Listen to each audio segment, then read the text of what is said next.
I just wake up in the morning and I yell a lot, even though it's way too early. It's fun though. Wake up, wake up, wake up!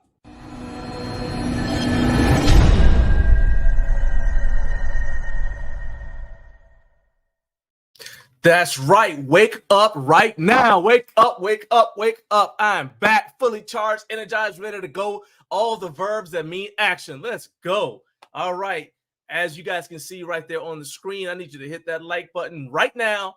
And then if you have not subscribed already, hit subscribe because we are on our mission to hit 50,000 subscribers. We're already over 33,000 subscribers here on YouTube. Never thought that I'd have more YouTube subscribers than I do Instagram, and it is all because of you guys. This is straight organic. Thank you so much. Keep on sharing this content.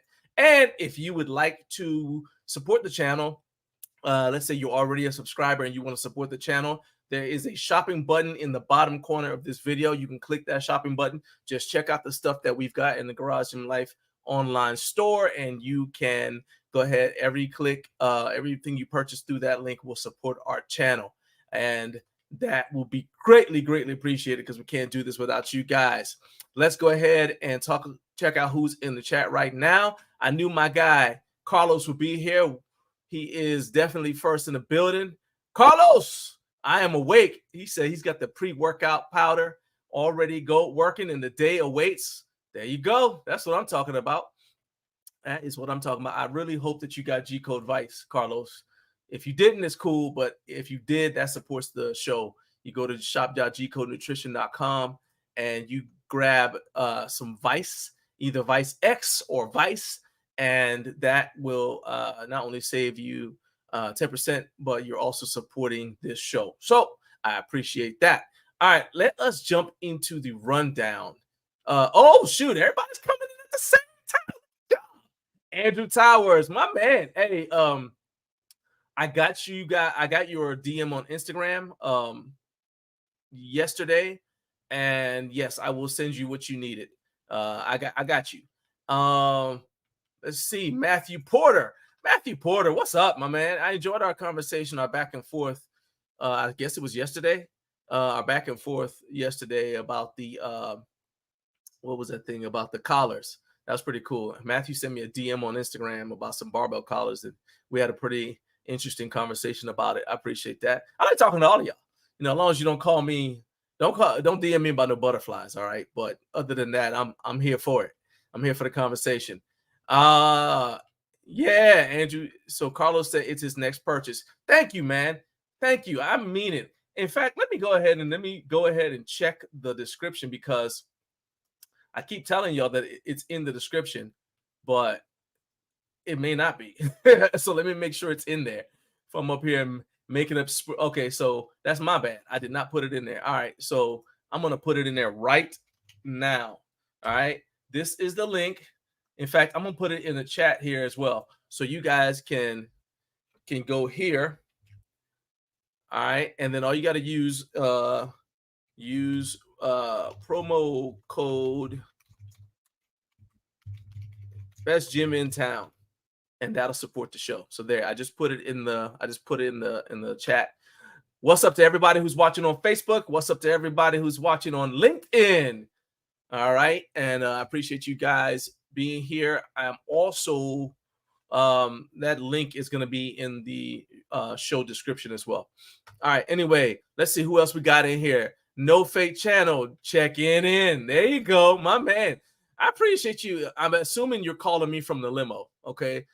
That dude's got millions and millions of views now on YouTube, and I appreciate you still hanging out with us peasants. You know, thank you. We are not worthy. Thank you for taking some time out and having your butler log in for you so that you could say that you are checking in. All right. I don't even know. I did not mean to click on that. Butterflies. No. That was an error. Eric Echoes, what's up, my man? Eric, I hope you're feeling better, man. I know you were feeling a little bit under the weather a little while back, but you look like you were healthy enough to enter the Garage Gym competition, which doesn't mean you were healthy because we can be kind of nuts. All right. So I hope you are feeling better, man. Let's see. Oh, you more than high flying, Jonathan. You what's the Ric Flair? Styling and profiling. Hard to keep these alligators down in your alligator shoes. And that's just the shoes now. He's still wearing gym clothes because he wants to show that he's of the people. But you know, Jonathan nevertheless is a celebrity. Tattoo saying, hey, what's up, my man? I appreciate you checking in with us. You know, don't get in trouble with the boss. I know you're making your way through your workday over there in merry old England. And I appreciate you being here as always. Oh, Eric Eccles. Hey, you know what? There you go. You can't have a Ric Flair quote without whoa. There you go. Ric Flair's the man. All right. Let's go ahead and talk about what's on today's show. I got a lot going on. So as usual, we are going to shout out each time zone when it is 6 a.m. for them. That's the whole reason why this show is on for so long, because I want to be able to say good morning to each time zone. All right. Then we're going to go right into news and other things right after I finish talking about this, and which will include home gym channel recommendations. I've got a home gym channel that I've been kind of sitting on because we just keep on running out of time in the show. And so I'm going to go ahead. I'll do the news and other things. Got 3 items to tell you guys about. And then we'll go into home gym channel recommendations. And follow that, we're going to have Recliner of Rage, because I know, we can't have a show without the Recliner of Rage. This is when I get stuff off my chest, so I'm not stressed out the rest of the week. And the thing is that this one is going to be a little bit different. This time, I'm not going to be complaining about something that's in my home gym. It's going to be about something that affects the home gym community, and it really does irritate me. So, stay tuned for that. We'll be jumping into that before the 7 o'clock hour, because at 7:05, Joni Voss from Fiercely Fueled Nutrition will be joining us. We're going to be talking about getting shredded for summer, best practices, and things that you better not do if you want to be successful and actually change your body this summer. Then at 8 o'clock, my man James Hobson, the president of Spider Chalk, is going to be coming back. Haven't talked to James in I think a year, maybe more than that, from when I first interviewed him. And since then, Spider Chalk has come out with several new products, including Ghost Grip. And when I interviewed him, they had just come out with White Widow. And so I'm going to talk to him about that. So if you guys have any questions about what I consider to be the best lifting chalk on the market, and it's probably the best climbing chalk on the market too, to be honest with you, but what I consider to be the best chalk on the market, you guys go ahead and get those questions ready. And then the man you have been waiting for. I like it when my mic sounds nice, but my mic never sounds nice like Mike. All right. Mike Muñoz from Nice Like Mike YouTube channel and the Do You Even Lift Bro podcast will be here. You guys saw him on the thumbnail if you guys are checking out the channel, and he is going to be here. We're going to talk about his podcast that he does with Kyle from Kaizen DIY. We're going to talk about his reactions to HomeGymCon. We're also going to talk about an invention that he has created that he really hasn't. I want to know if he's going to take this preacher curl thing to market, or if it's just going to be something that he kind of keeps for himself. So we're going to be diving into all of that. Plus, of course, we're going to be taking your comments from the live chat. Let's see here. Who we got here? Oh, shoot. It looks like we got a thumbs up from Facebook. My man, Joshua Joni Wolf. Thank you so much for hitting that like button on Facebook, man. And let's see. We got a little bit of time. Up early in the morning. Man, I called you. I'm taking this off of there. Brian Pankey, I called you. You didn't answer. I was in need. All right. My daughter she said some crazy junk to me. And when I say my daughter, that also is your goddaughter. So Brian he's my brother, and he's my 8-year-old's godfather. So anytime she does some junk that I can't explain, I'm going to go ahead. I'm going to call him. And this time it was crazy. She tried to convince me that she could tell, you know what, all of y'all going to suffer too. And you can thank Brian. Okay. So Boo Panky, he's right there in the chat. Y'all go ahead and talk about it. My daughter tried to convince me that she could tell whether a ladybug was a male or a female by what color it was. She says all the orange ones are males and all the red ones are females. So I said, well, how do you know that? She said because she saw two ladybugs near each other. One was orange and one was red. And so obviously that's a couple. So one's got to be a male, one's a female. I said, not in 2024. Not in 2024. Anyway, let's see. Let's see what else here. Let's see. The only gym bro he's met outside of HomeGymCon. Oh, you must be talking about Mike. Yeah, Mike is a legend. And I'm actually really glad that he's carving out some time to be on the show here today. I dragged him out of bed. That's what I do. People always want to. I've only made one exception so far to the live interview thing, and that's actually ironically today. But it was a very special reason. But yeah, Mike is a good dude. And let's see, Tattoo saying, why have you not seen your? I have actually never done the garage gym competition. I think it's great, but for me, it's not really. First of all, the way that I schedule my training is I never am peaking around the time of the garage gym competition. And I think that it's a good way to test your maxes. Just kind of see where you are. But I'm never peaking at that time. Either because, well, with the car wreck, I was just trying to come back. And then before the car wreck, I was kind of focusing on improving my mobility. So I wasn't really maxing. I was kind of just increasing my what Brian and I call our walking around strength, like what you can just do all the time. So, for example, I can deadlift 500 all the time. Okay, so that's my walking around max, and so I was working on that. But I can't, like, my 1 rep max deadlift. Last time I tested it was about 565, and it's heavier than that now, but I don't know what that is. So I would need, if I'm going to do garage gym competition, I would need to be peaking. I would basically treat it like a normal powerlifting meet. I actually had planned on peaking in the deadlift at HomeGymCon for the deadlift party. And then when I looked at what was going on, that was going to be live streaming the strongman competition, I said, I won't be able to walk away and go do the deadlift party. So a lot of it is just because I'm busy and it never comes around when I'm peaking. So that's it. Am I holding out on you? Man, you can see my lifts all the time. I post my stuff all the time.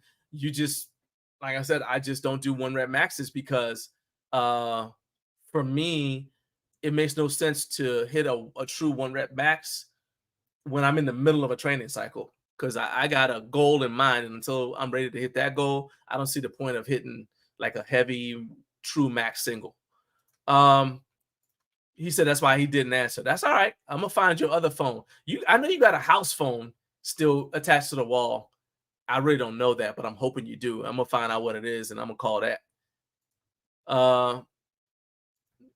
Carlos said ladybugs are gender neutral, but he has no sources to back that up. Hey, man, look, this is not a scientific show in the sense that it's a scientific show in that we have a lot of theories. All right, it's fine. We're still in the theory phase. I'm just not interested in experimenting because I, to be honest with you, don't know how you would actually check the gender on the ladybug. And I'm not going to be the dude out there doing the research. So there's that. Okay, Matt says, sounds like a whole lot of excuses. He has a competition Sunday and he still did it. I mean, congratulations to you. Here's the thing that you need to understand, right? My athletic pursuits are in no way motivated by anybody else's. So I could see somebody else do something incredible and it doesn't motivate me to do it unless I'm already interested in doing it at that time, right? I'm a stick to the plan dude, man, because for me it's and actually I'll just tell you guys, so my lifetime deadlift goal has been 600 and my lifetime bench press goal has been 405 pounds. No, I'm not going to convert that to kilos, Matt. You're going to do the math because you here being cheeky, like y'all say over there. And I keep on having things derail me as every time I get close to hitting those, right? So I said, you know what? No more of that. Nothing is going to be allowed to distract me from my goal, because this is a goal that I promised myself. and I keep promises to myself. One of my philosophies, or not, one of my guiding principles is don't make a lot of promises, but keep the promises you make. And that includes promises I make to myself. So when I first started lifting weights, all the dudes in the gym where I was lifting, this is in college, the strongest dudes could bench 405, and I wanted to be one of them. I was 135 pounds at the time, and I was like struggling. I couldn't even do 135. That's how I started lifting. My girlfriend could bench 135, and I couldn't. All right, so 405 was just like this lofty, impossible goal. Then I started working at a gym after college, and again, the strongest guys in the gym could do 405. So that was the number that was like in my head, and I was just like, you know what? I'm gonna do that one day. And the 600-pound deadlift thing became something I wanted to do once I hit the 565. I was like, yeah, I want to pull 600 pounds. Because before that, I wanted to do 500. And then I saw Richard the Ant Hawthorne, do it in the animal cage for 10 reps. I said, oh, shoot, that dude was like 140 pounds. I said, okay, we need to step up our game. Because by that time, I was like 180. So I hit 500. And then I was like, all right, let's just, keep going. And I hit 565 in competition. And I was like, well, I want to hit 6.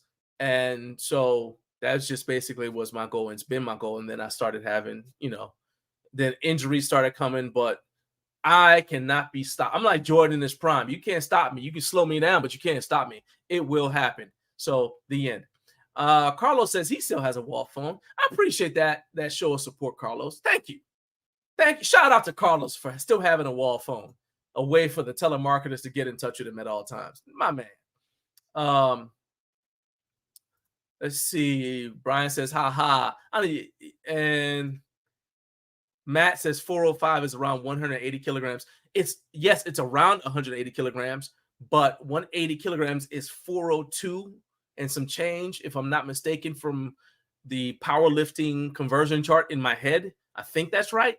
So technically on the platform, I will be benching 402. But nobody was benching 402 in the gyms where I work, man. So 405. And I know if I can hit 405 in the gym, I can probably hit 402 on the platform. Hey, look, the double-minded man is unstable in all his ways. You know that. 183.75.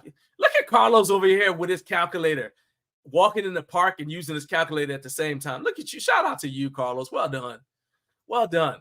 All right, so as I said, we are going to jump into what we got going on because I want to make sure we have enough time to cover this topic.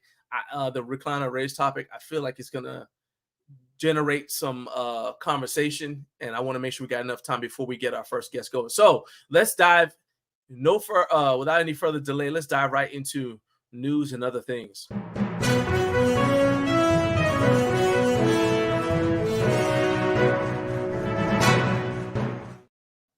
All right, so the first item of news is we finally know what the ab mat product is. And the ab mat, so last week, ab mat sent an email out and they said that they had a product that was going to increase your bench. And this week, I actually got, they said they would release it and they would send an email if I showed my interest, and I did. So I just got it in my inbox. And this is the actual product. So there it is. So it is the bench grip cover. It says it's an innovative product designed to help you improve your bench press.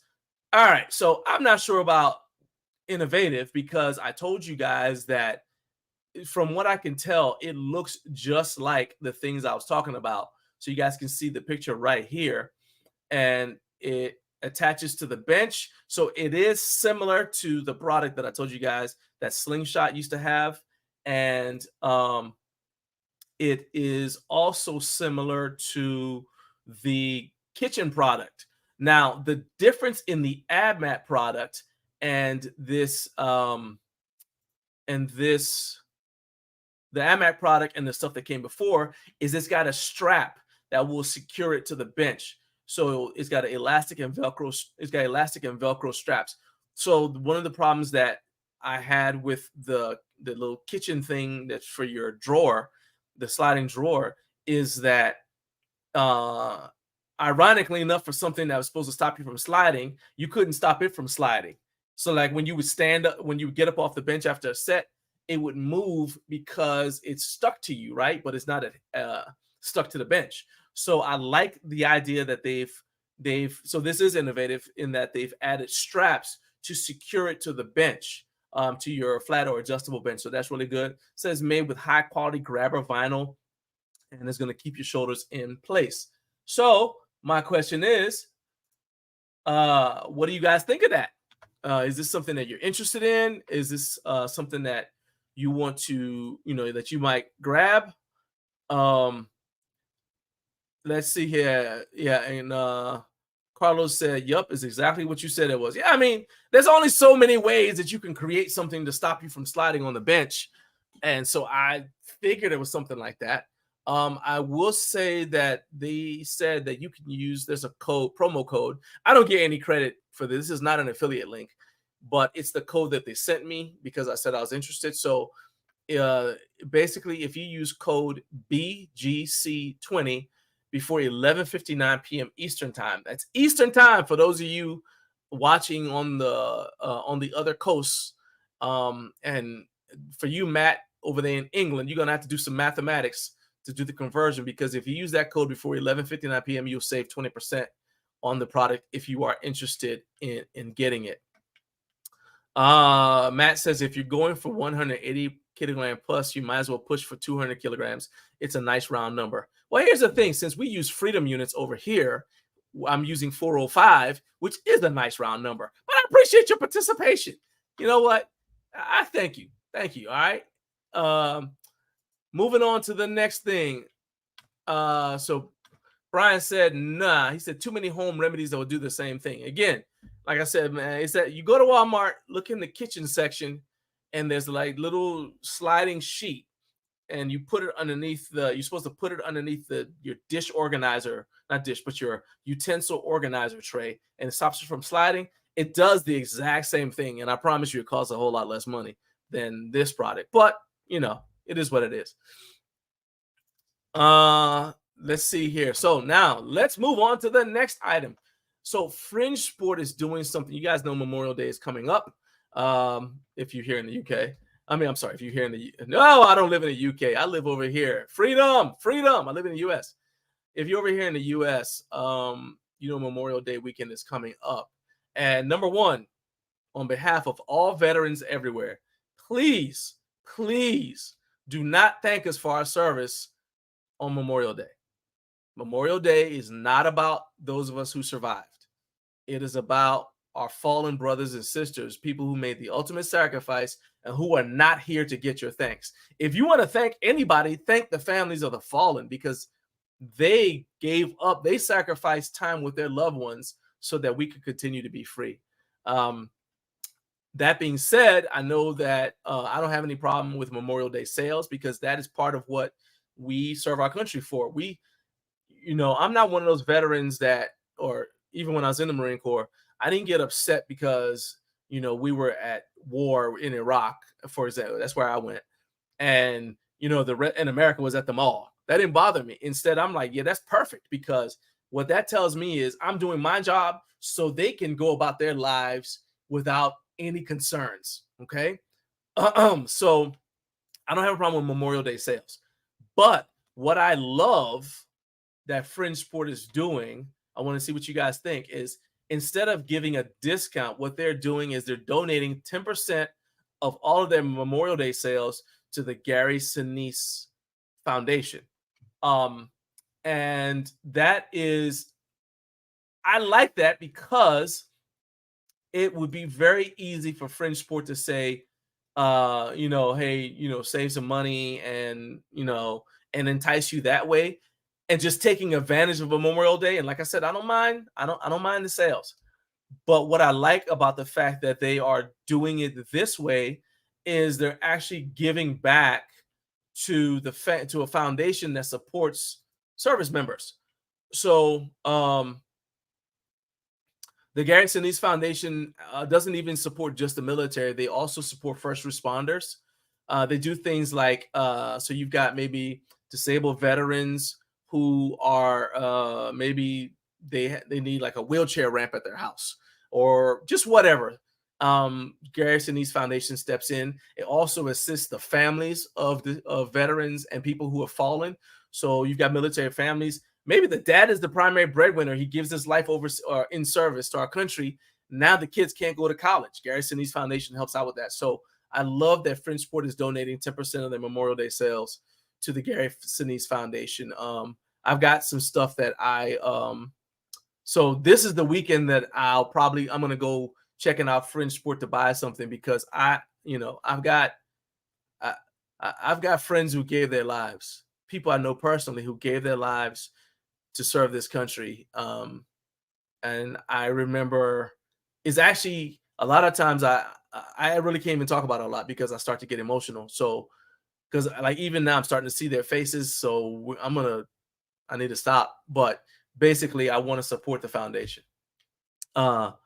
So you guys, please, if you're inclined to support or if you care at all, if you care at all, go to Fringe Sport, donate 10%. It's a good company. You're going to get quality stuff. And the Gary Sinise Foundation is a solid foundation. They're not going to run off with the money and buy limos. They're going to actually support veterans. All right. Moving on to the next thing. Bells of Steel has come out with something. I wasn't ready for this because they just came out with, it feels like they just came out with the Dread Mill not that long ago. But they've got something that they just came out with, and it's called the Bells of Steel Blitz Mountain Climber and Incline Treadmill. So you guys may have seen this on Instagram. This is it. It's a little different from the Dreadmill because, and I think the main way that it's different from the Dreadmill is it goes from a -5% decline to a 50% incline. So you feel like you are literally climbing a mountain. It's got the large 24-inch touchscreen. It's got a small footprint and it supports up to 330 pounds. So the Dreadmill, I think the appeal of that is it's compact and you can do things like farmer's carries with it.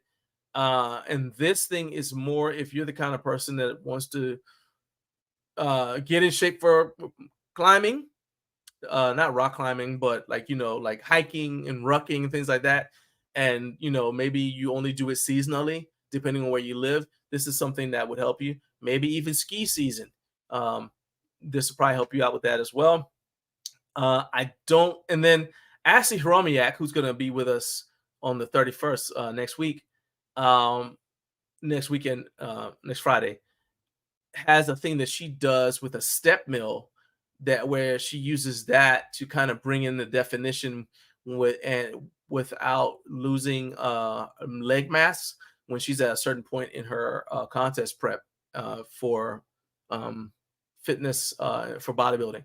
So this might actually be something else like that. If you want to hit cardio without losing a lot of mass in your legs, then that would be something else that this might be good for. All right. Next thing, like I said, we're zipping on through here because I don't have a ton of time. I want to make sure we get through this. Let's go into tales from my inbox. Okay, this one's pretty quick. Y'all ever heard of ant mag? Like ant like an insect and mag like magnet? I'm gonna tell you, I never had. All right, and ant mag. So Kevin from Ant Mag reached out to me. Email address is Elaine198202, but doing business as Kevin apparently. And they said that they want to, do a collab with me. I'm like, well, who? So I'm like, all right. So we're gonna go to Amazon and check out the Ant Mag results. What is Ant Mag? And this is the thing that is the most intriguing to me. Shout out Coach Carp. What's up, man? So let's see here. Ant Mag magnetic hooks. Let you guys check it out. So it's heavy duty hooks and it's for hanging utensils. So full disclosure, when I first saw this thing hit my inbox, I was like, okay, nah, I'm not interested. Because I get a lot of stuff that, like, I got one for wristwatches. Then somebody was trying to send me an email list of all the estheticians for some reason. And I'm not sure why I would need that. I'm already beautiful. I don't need their help. You can't improve on perfection, okay? But So I said, all right, let's go to Amazon. So I go to Amazon. And the thing got my attention is it holds up to 140 pounds and it holds up to 30 pounds for horizontal hanging and 140 pounds for vertical hanging. All right. Why does that interest me? Because if you guys look and see the dimensions of the hook right there, it looks like it might be a solution for a problem that has arisen that I didn't have before.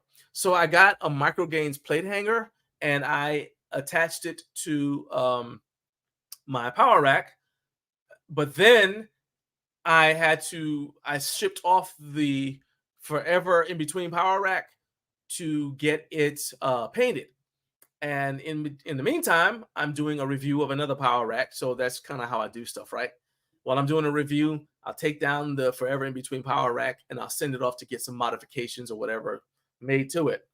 And so the problem is that the power rack I'm reviewing now doesn't have a place for my plate hanger from Micro Gains, which is frustrating. Look at my face. I don't like it. So right now, my Micro Gains plate hanger is on the floor, and I don't like that. Look at my face. It's frustrating. So I said, hey, well, these magnets might be what I need because they look like I could use them to attach to one of the other, like some spot maybe on the back of the power rack that's not being used where it wouldn't be in the way. Like there's space for it. They just didn't put a thing. Anyway, I said I wasn't going to get mad about that today. I'm going to get mad about something else. Anyway, these hooks might be the solution to allow me to hang my plate hanger back up. And then if so, then I can use it for other power racks if this situation arises again. So I got my eye on it, and I went ahead and I replied to Elaine, doing business as Kevin. So we will see momentarily whether this is a scam or legit. Y'all stay tuned. All right, let's see. What are y'all? Coach Carp said, what up? Me. Hey, of course. I never doubted you. I know you're going to be here. Let's go up here and let's address some fake news. John is not joining the red coats. I do have some red coats that are related to my fraternity because our colors are crimson and cream. And that's also pretty much the only thing red I'm going to wear. Matt says he's got a competition tee that has the grippy text on the back. Yeah. It said freedom units is a new way to describe being wrong. I mean, we kind of won the wars, so we get to call it freedom units. You know? Yeah. Let's see here. You love how I'm humble.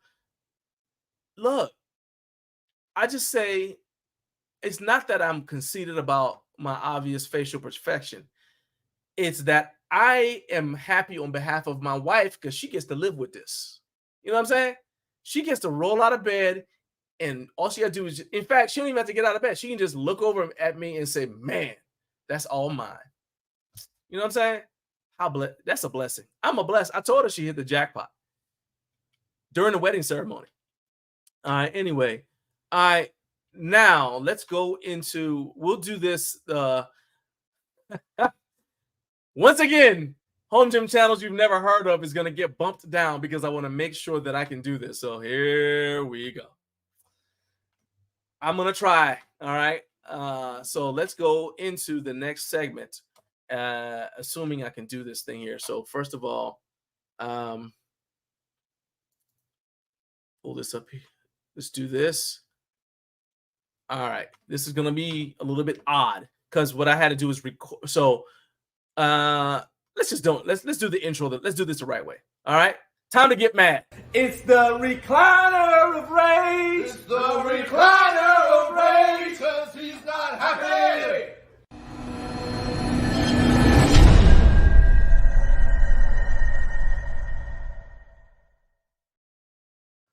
Okay, so today's recliner of rage is a little bit different. This time it is not about something that is not about a specific home gym product.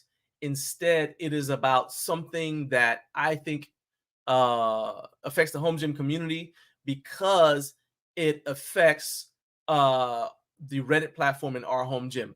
So if you're on Instagram, if you're following Joe Gray on Instagram, you may have already seen his post about it. But in case you didn't, I interviewed Joe last night so he could talk about this with me and you can hear directly from him.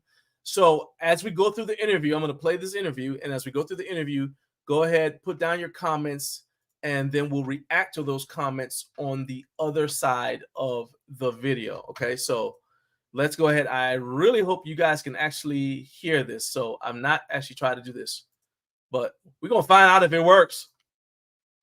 Okay.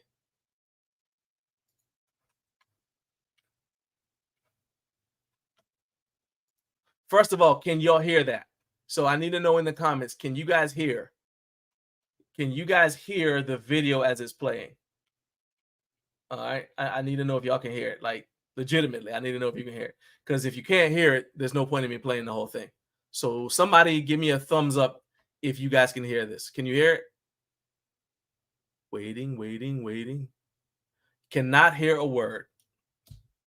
Outstanding.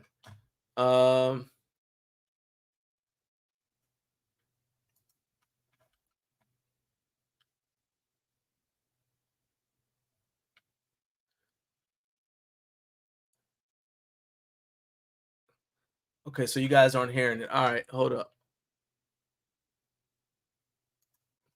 All right, we're gonna do this a different way.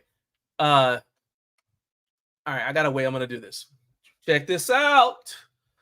So I was afraid this wouldn't happen. So instead, I'm gonna do it a different way. You guys, I don't like doing it this way, but we're gonna do it this way. So I'm uploading it to my YouTube channel, and done. All right, I'm uploading to my YouTube channel, and we're going to basically, I just make it unlisted, and then you guys will watch it with me as an unlisted video, and I believe you should be able to hear it if I do it this way. All right, unlisted, save. All right, publish. All right, so all right, so its upload is complete.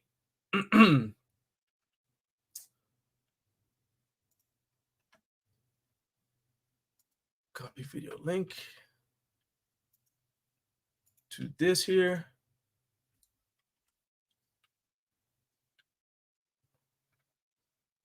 Okay, so now I gotta wait for it to process. All right, so I'll just tell you guys. So actually, let me go ahead and I'll stop the screen share right here. Stop screen. All right, so what's basically happening is that, and this is awkward because Major Fitness is one of the brands that's involved in this brouhaha, and I actually have a product review with Major Fitness that's supposed to be coming out on Monday. So I know I've already made some comment. I made a comment about it on the Instagram post.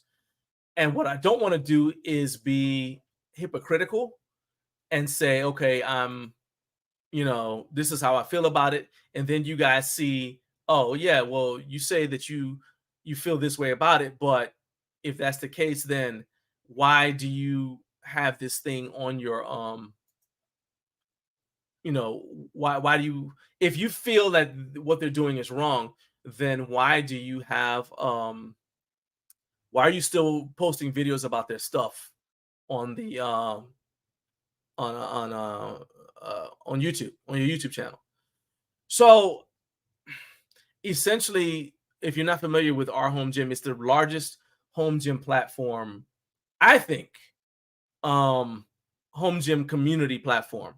So I don't, full disclosure, I have no idea how many are in the home gym group on Facebook, but Our Home Gym has over 1 million users. I don't know what you call them on Reddit. I've been in there and I have a Reddit account, but I'm not on there enough to be able to say, I'm not on there enough to be able to say, like, I'm not on there enough, period.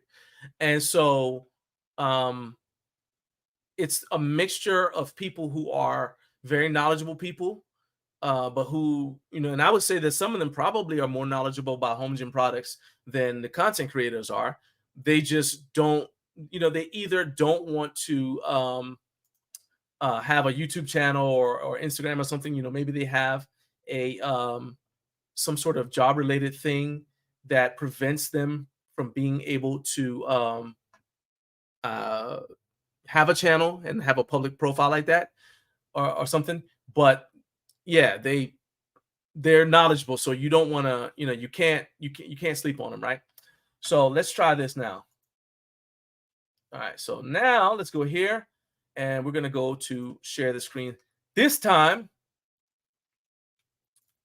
So once again, please tell me if you guys can hear. All right, so let's share the screen. And so one of the things, or one of the platforms that I really like that I don't spend nearly enough time on, is Our Home Gym, or Reddit, specifically Our Home Gym, because I think it's a great place for our community to gather. And honestly, the reason why I'm not on there is because I'm busy doing way too So many can you things. guys hear? But I try to keep up as much as I can with what's going on there. And speaking of what's going on, I've got Joe Gray, one of the mods from Our Home Gym, and also the grand poobah of the garage gym competition. Joe, what's going on over there? It seems like we got some bad actors. Yeah, so pretty common for people to try and take advantage of the very large sub that we have. So it's a little over 1 million subscribers. It's probably about 50-50 people who know what they're doing and are trying to take advantage of it, and 50% of people who honestly don't know. They don't know Reddit, they don't know what they're doing, they don't have any idea, and they try and use it like Instagram and kind of mess up. What has been happening over the last couple of months is 2 brands in particular, Kepi and Major Ludi, which I believe is now called Major Fitness, have been trying to skirt the system by pretending to be something that they're not, which is essentially showing up and saying, I'm a regular everyday person. Hey, I have this equipment and I really like it. What has shown itself over the course of these last few months, by means of myself and the other mods doing research, is that these are not regular users. These are people who are in some fashion affiliated with the brands. You can tell that what they're trying to accomplish is they're creating backlinks and trying to improve their SEO and all this fancy smancy stuff that essentially they thought they were going to get away with, but they don't, for a whole number of reasons. Basically, the moderator team is smarter than they are, and we have caught it and have taken care of it. Normally what happens is in the beginning, when that stuff happens, we just kind of remove comments. Then it results in a ban of some kind. They always get a message that says, hey, don't do that. Then it turns into, hey, you did it again, get out of here. When they continue to do it over and over again, we then have to implement further actions. Kepi and Ludi, or Major Fitness, have done it so much over the last couple of weeks that I actually did an Instagram post calling them out and tagging them. And I got feedback from other moderators on other platforms, like on Facebook, saying they were doing the same thing there. Now, John, you don't know this piece, but I got another piece of the details this morning. A message from Major Fitness. I just talked to you last night. I know, it came in this morning, saying that it was, I think her name is Abby, who is in charge of their social media, saying, okay, we didn't do this. We don't do anything on Reddit. We're not there. We know about the platform, but that's about it. And asked for further details. I gave her the details and essentially told her the stance from the mod team, based off of our research, based off the information from other people, etc., is that even though you are claiming you didn't do this, there is really only 2 options. You either have someone internally or someone externally working on your behalf to do this. So they might not be doing it, but I'm sure, John, you get emails all the time like I do, hey, I can create backlinks for your website Yep. and do this thing and all this different stuff. So my guess is that's what they did. Maybe she isn't aware of it and it's somebody else in another department or another Okay. team. I don't know. I don't know how far this stretches or anything, but everything we can see says Major Ludi, Kepi are really going hard on trying to take advantage of the system, and we have implemented things to make sure they cannot do that. So let's unpack a couple of things. I know I only have you for a short time, but we're gonna, and you guys who are watching this, because this is going to air on the morning show. So you guys who are watching this, I want you guys to go ahead and start putting your comments in, and then Joe's gonna come back when we finally he drags himself out of bed. He's gonna come and he's gonna look at the comments in the chat, and he will respond to the things that you guys say if you have any follow-up questions that I forget to ask.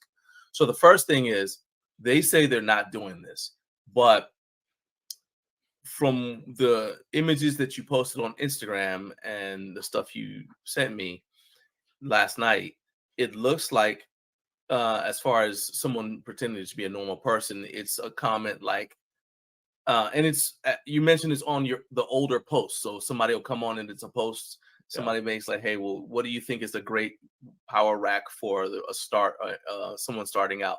And they'll come on and they'll say something like, oh, I recommend you check out this rack. I really love it. It's on Amazon. And they put the link and it's to a Major Fitness or a Kepi rack, right? Or it's, and this one is a little bit more annoying, but I think it's not necessarily as harmful. Well, not in the beginning, but it's a little bit more insidious. They want to build street cred, so they'll make posts on comments that are, things like, I don't know, like haha or good points or something like that, so that they have a volume of comments. So now they've got a history on the platform, and then they'll make a post that says, oh yeah, you definitely should get this rack from such and such. And again, the danger, as I understand you saying it, or the danger as I understand it, is people aren't aware that this is a contractor who is paid to increase traffic to this product. Right. It looks like it's just some regular. I mean, you got 1 million people on our home gym, so it looks like it's just one of them being helpful, like the rest of the community is. Okay. Is that accurate? Like that's what's going on? Yeah. So if you do a Google search and you search best, power rack for a home gym, something to that extent, you're gonna get, garage gym reviews, you're gonna get garage gym lab, you're gonna get Gluck, you might get something for myself or yourself or whatever it might be. You're also gonna get Reddit results. And so those Reddit posts are almost entirely from myself because I've been a mod for so long. I do all of the what we call targeted talks. So it'll say exactly that. What's the best power rack for a home gym? If you were building XYZ, how would you do it? If you were going to buy a barbell today, what would that be? Things like that. And so they're doing essentially Google search results research, seeing that they could fill in some of their stuff on those Reddit posts for basically free, right? And going in there. I get flagged because, again, I made those You made posts, the original post, so I get the notifications. So that's where we started to see them pop up more often, was in those. And so anyone who's not familiar with Reddit, or even if you are, you probably know it's not common for you to search for threads that are 4, 5, 6 years old. It's a new, like social media, right? It'd be really weird for you to go on someone's video from 7 years ago and say, hey, good job, right? It just doesn't make any sense. So they're trying to sneak in, add that into the layer, hopefully disappearing. And then, as you mentioned, they're also trying to skirt the kind of built-in moderator settings. So when you create an account, there's a lot of things in the background that it looks at. Have you posted on any other subs? Do you have a certain amount of what Reddit calls karma, which is just you get points for posting and things like that, as well as length of time your account has been opened and all kinds of things. It's a way for the system to go, is this a person or is it just a bot that's just posting over and over and over and over and over again? Is it getting banned and then making a new one and doing it again and banned, doing it again, banned, doing it again? So it's clearly a actual human being. It's not a bot. They're going in, they're doing nonsense comments and posts and other subs to try and say, look, I'm a normal human being, and they're not.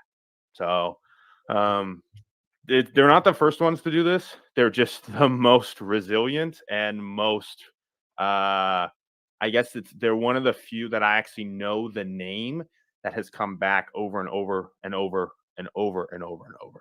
So Got you.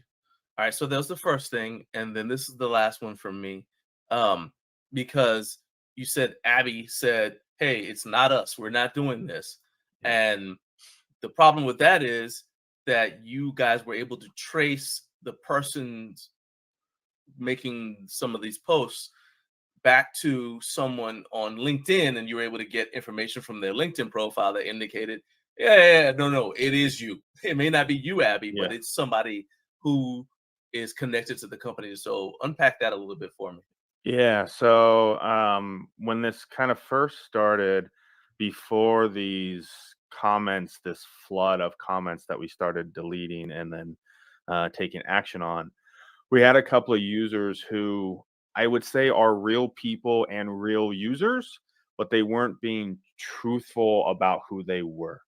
So think if like you showed up tomorrow on Reddit, and actually let's scratch that. Say Bill Henninger showed up tomorrow on Reddit and created a user account Bill and Henniger, just the guy started, who founded Rogue. yeah, and just started blasting about how good Rogue is and how quality it is, and you guys should really look at this company Rogue, right? But his account name was like John, likes cheese 12 or something, right? Yeah. Something not connected to him in any way, shape, or form. If he just pretended to be somebody else, but was commenting all about how good Rogue was, that's what these people were doing.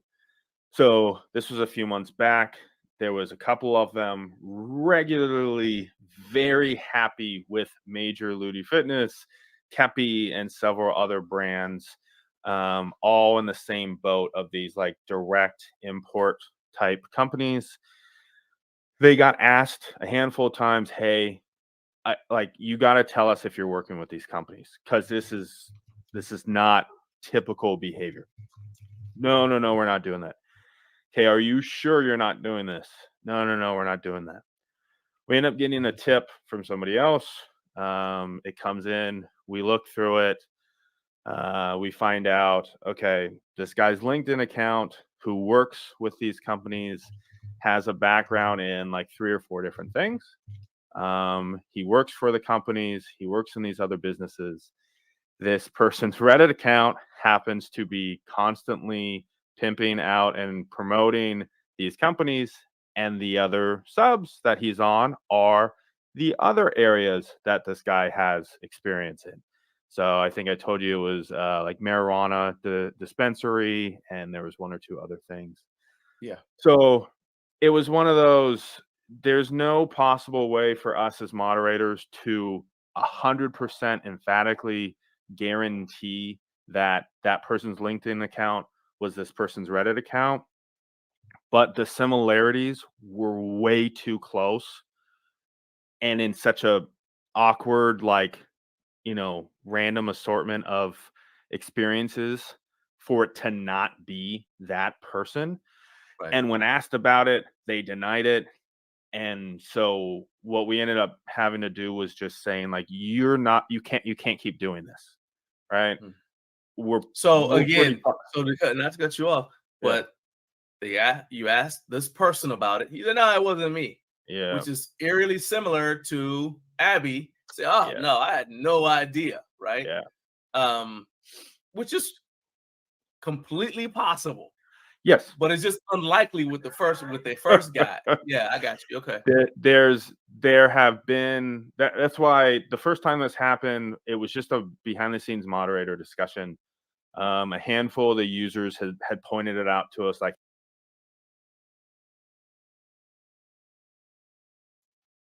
Okay, so the main thing,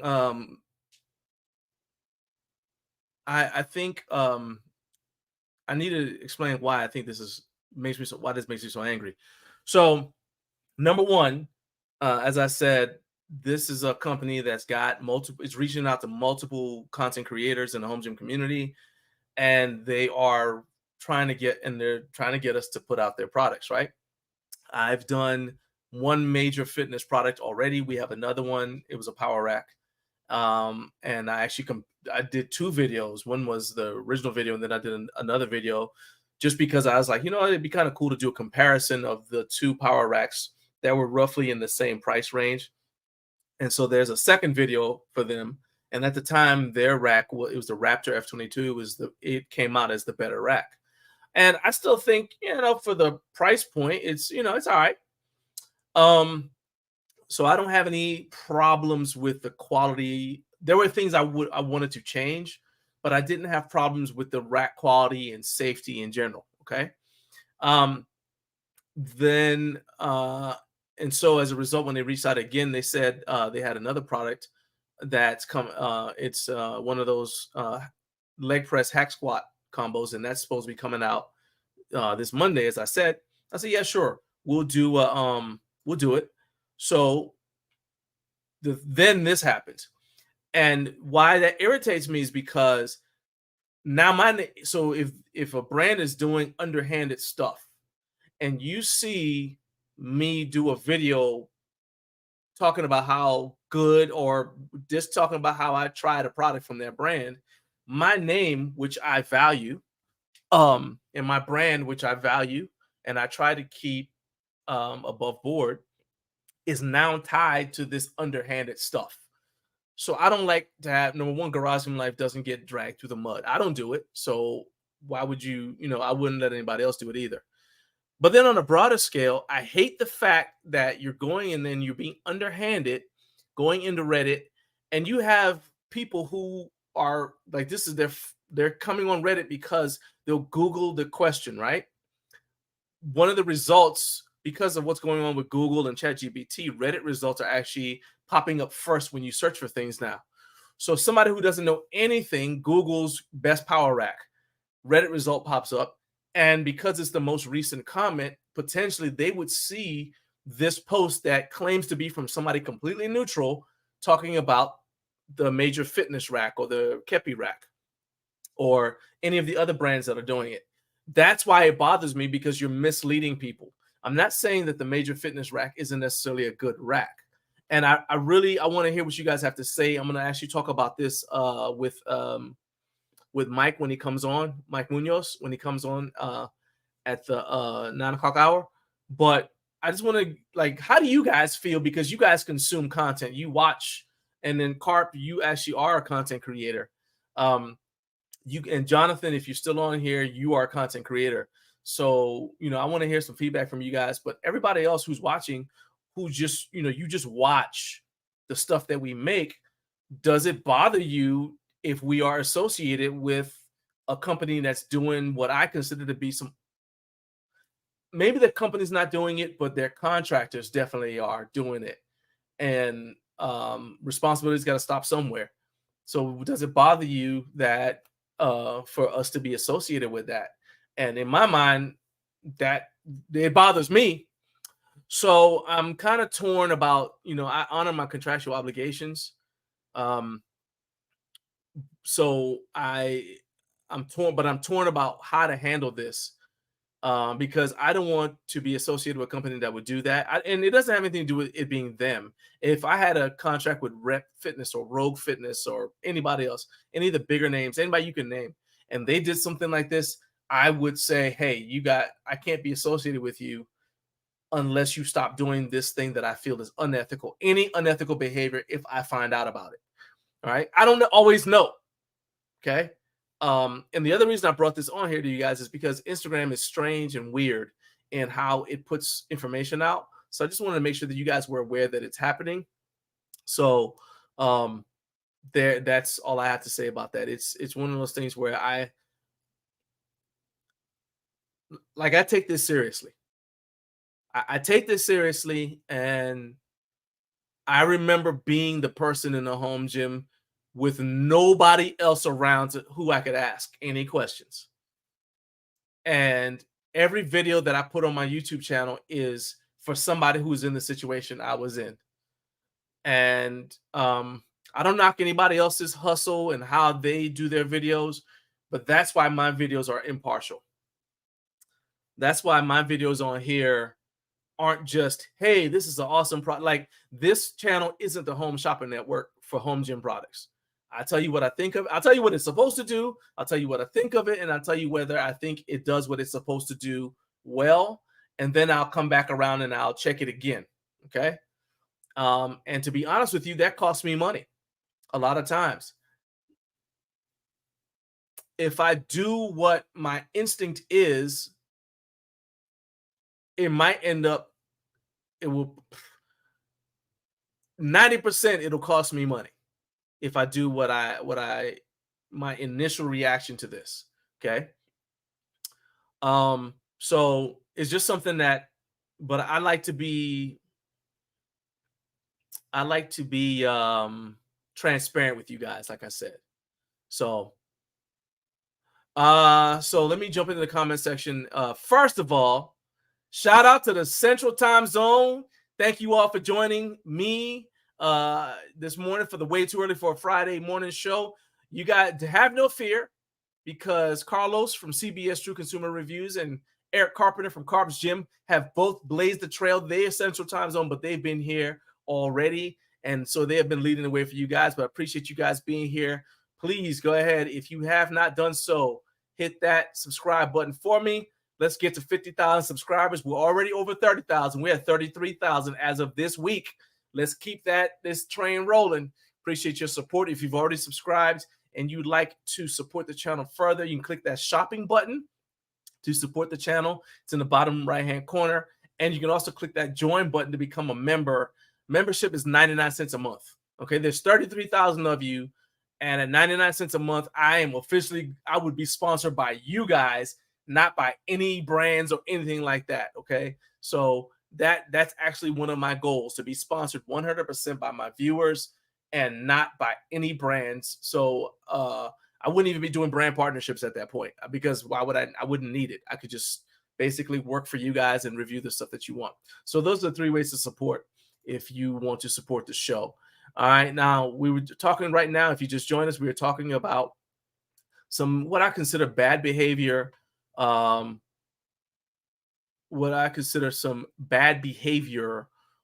the part of Major Fitness and Kepi Fitness in Reddit. And I'm not down with that. So I'm going to read the comments, and then we're going to bring on Joni Voss from Fiercely Fueled Nutrition, and she's going to help us get shredded for summer. All right. Have y'all looking like action figures. So let's see here. Let's clean up some of this. So Carp is replying to Matt, talking about, yeah, I did set a conventional PR at HomeGymCon, and they did partner with GarageBand Competition. I don't count that though as being part of GarageBand Competition, because you can't just post a video. You also have to fill out the form, and I didn't do that. And then he said about the ab mat thing, he said he'd prefer to have it as a head pad cover. Yeah, I mean, yeah, I can see that. But to me, if you're going to customize it, I can see that as an option. Carlos says that it does bother him. He says, I hate getting approached by those companies that are offering to build traffic to my channel. And to be honest with you, in complete fairness, Major Fitness may be being victimized by their contractors, because if somebody reaches out to you and says, hey, I can build traffic to this product, right? They often won't tell you where they're posting, right? Because they fear that if what social media sites they're going on to post, that you just do it yourself and you won't need them. What they don't know is, I don't care if I do know where you're posting, I'll still let you do it because I'm busy already doing what I'm doing. So I'm happy to let you do it. But all I would say is, hey, you need to make sure that you're representing my company well. And I feel like Major Fitness and Kepi Fitness need to make that very clear that they require white hat ethical techniques to be used to promote their product and their brand. Matt says he doesn't even get Reddit results when he Googles, but he says, I don't trust things I read on the net without researching myself, especially if it's check out this product. Heck yeah. And you definitely don't ever want to click on the first post because that's a sponsored post that somebody paid for. So yeah. Hey, Eric, my man, I cannot go. I apologize. I left you out of the Central Time Zone. I could not do that, my man. All right. Let's see. Jake, I actually had you on for next week at 8 a.m. So there might be miscommunication there, but I got you on for 8 a.m. next week. Shoot me a text. All right. Let's see. And looks like, all right. So let's go ahead and let's bring on Joni. All right. Coming to the stage right now. Joni Voss. So everybody, show your love for my first guest of the day, Joni Voss. Go crazy. Go crazy.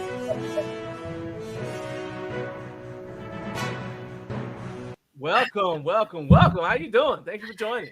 I'm good. Thanks for having me. How are you? I'm great. You're part of the Central Time Zone, so what's up?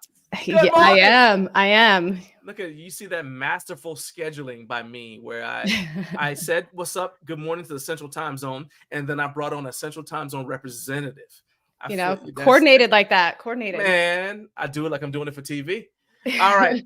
So let's go ahead and jump into the questions I have for you.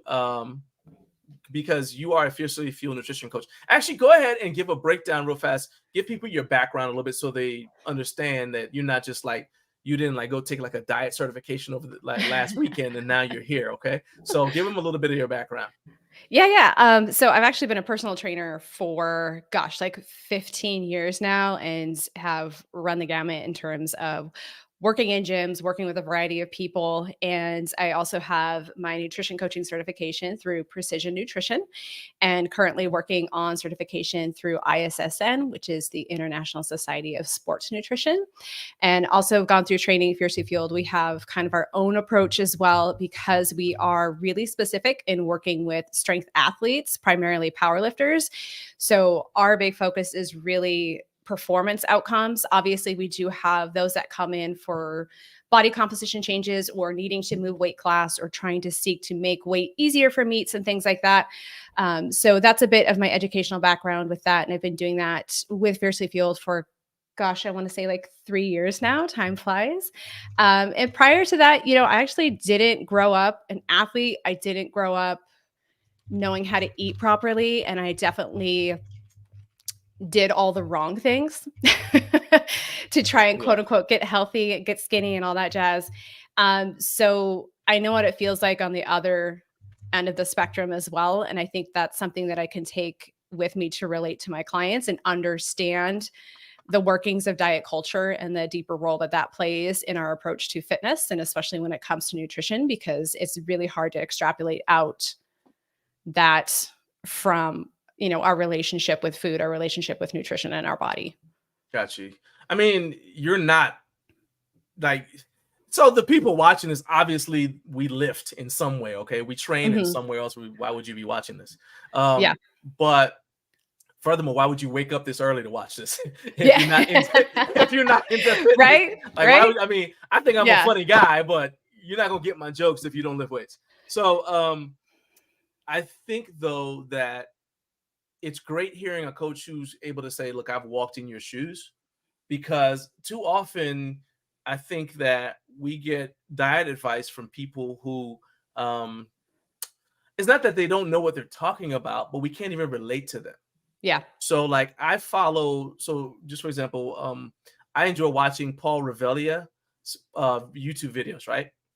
But his clientele is completely not like me. These are people who are, it's like top fitness competitor, it's fitness category competitors and physique competitors, right? They're trying to lose that last 1% to get them to 5% body fat for the stage. For 10 minutes on stage, right? that's not my reality. I'm trying Yeah. to, and most of the people who are in the chat here, and I encourage you guys, go ahead, drop your comments, your questions about losing weight and goals and achieving your goals. Go ahead, put them in the chat. We're going to go ahead and we'll pass them on to Joni so she can answer them. She's going to be with us for a little while here this morning. But it's like, that's not our reality. If anything, I want to fit in my clothes and look good in my clothes, but not at the expense of what I can do in the gym. And I'm certainly not interested in getting so lean that it causes other health problems, because you can go both ends of the spectrum. You know, you can be, if you walk around looking like chewed bubble gum, your arteries are probably getting ready to tap out. And if you are super, super lean, so you look like shredded wheat or whatever, you're also setting yourself up for some sort of health issue. Because remember back in the 80s, I don't know how old you are. You're younger than me. I'm in my 40s. Yeah, so you're younger than me. All right, kids. Anyway, but I remember like bodybuilders in the 80s and early 90s, for a while there, they had a bunch of them. They would get carted off stage and go to the hospital. Yep. Because they got so lean, their sodium would be so low, they'd cramp up and they wouldn't be able to function. So both ends of the spectrum, I'm not knocking somebody who wants to do that for the stage, but that's not our reality. And that's some of the limitation we have when we see this YouTube video by somebody who can say, hey, I work with the top athletes in the world, but what they need isn't necessarily what I need. You know what I'm saying? Right. So that being said, give me your 5 best tips for getting it. And they don't have to be like, well, if it can be eat nothing but broccoli. I ain't gonna do it, but I'll listen. Right? The GI upset that would come with that is worth no one's pain. So. Yeah, it's like, so I'm just like, what are your 5 realistic tips for getting in better shape, getting closer to your goals within the summer, which is actually not that, it's like 3 months if you count May. If you're in the South, it's here. It's here. If you're in the South. You're right. So let's just say, okay, we'll give you from June to September. That's 3 months. You can make a lot of progress in 3 months. So go ahead. What are your tips?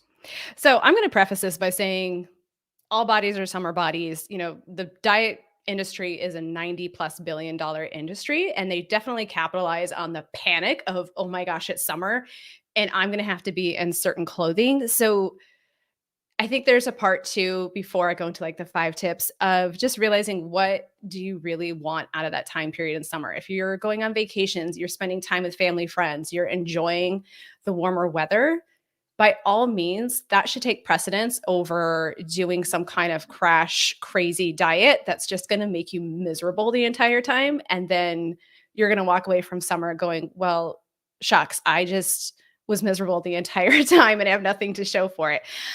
So I think one is pick your priority. What is your focus for that time period? What do you really want out of that time period? If it's something that is aesthetic based and you want to make some body composition changes, cool.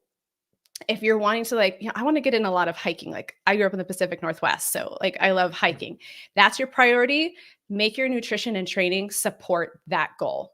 So it's establishing, okay, what's your intention for this time? You want to have fun this summer. What does that look like to you? And be really specific about it. If you're like, well, I want to look really awesome at the pool. What does that look like for you as an individual? What does in shape look like for you specifically?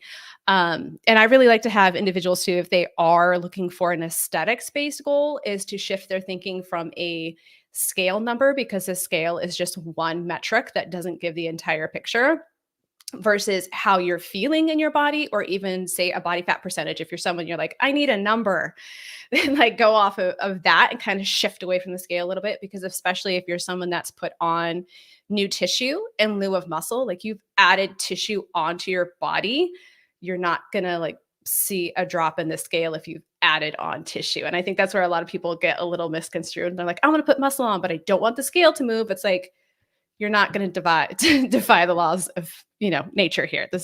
We're adding tissue on. So that would be the number one. Establish your, what you want out of it, your intention. 2, I would say, if you are someone that's trying to do that summer body thing, is be smart about it. Doing crash diets, things like that, you're also going to lose muscle very quickly when you go in a large caloric deficit. And then you're not going to look that lean look because you've also lost a significant amount of tissue. When you look at rates of weight loss, when it's rapid, you actually tend to lose a higher percentage of muscle versus body fat.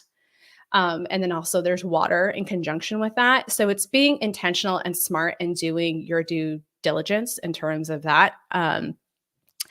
And, you know, it is summer, and especially with our, as a powerlifter and someone that works with athletes, I think being able to train hard and do the things you want to do, that also goes to intentional fueling. And especially if you live somewhere that's really humid and hot, is prioritizing sodium and electrolyte and fluid intake. Because if you're just drinking straight water, you can throw off your electrolyte balance and you're going to feel like hot garbage. You're not going to be able to train intentionally. You're not going to be able to go do the hiking. You're not going to be able to hang out.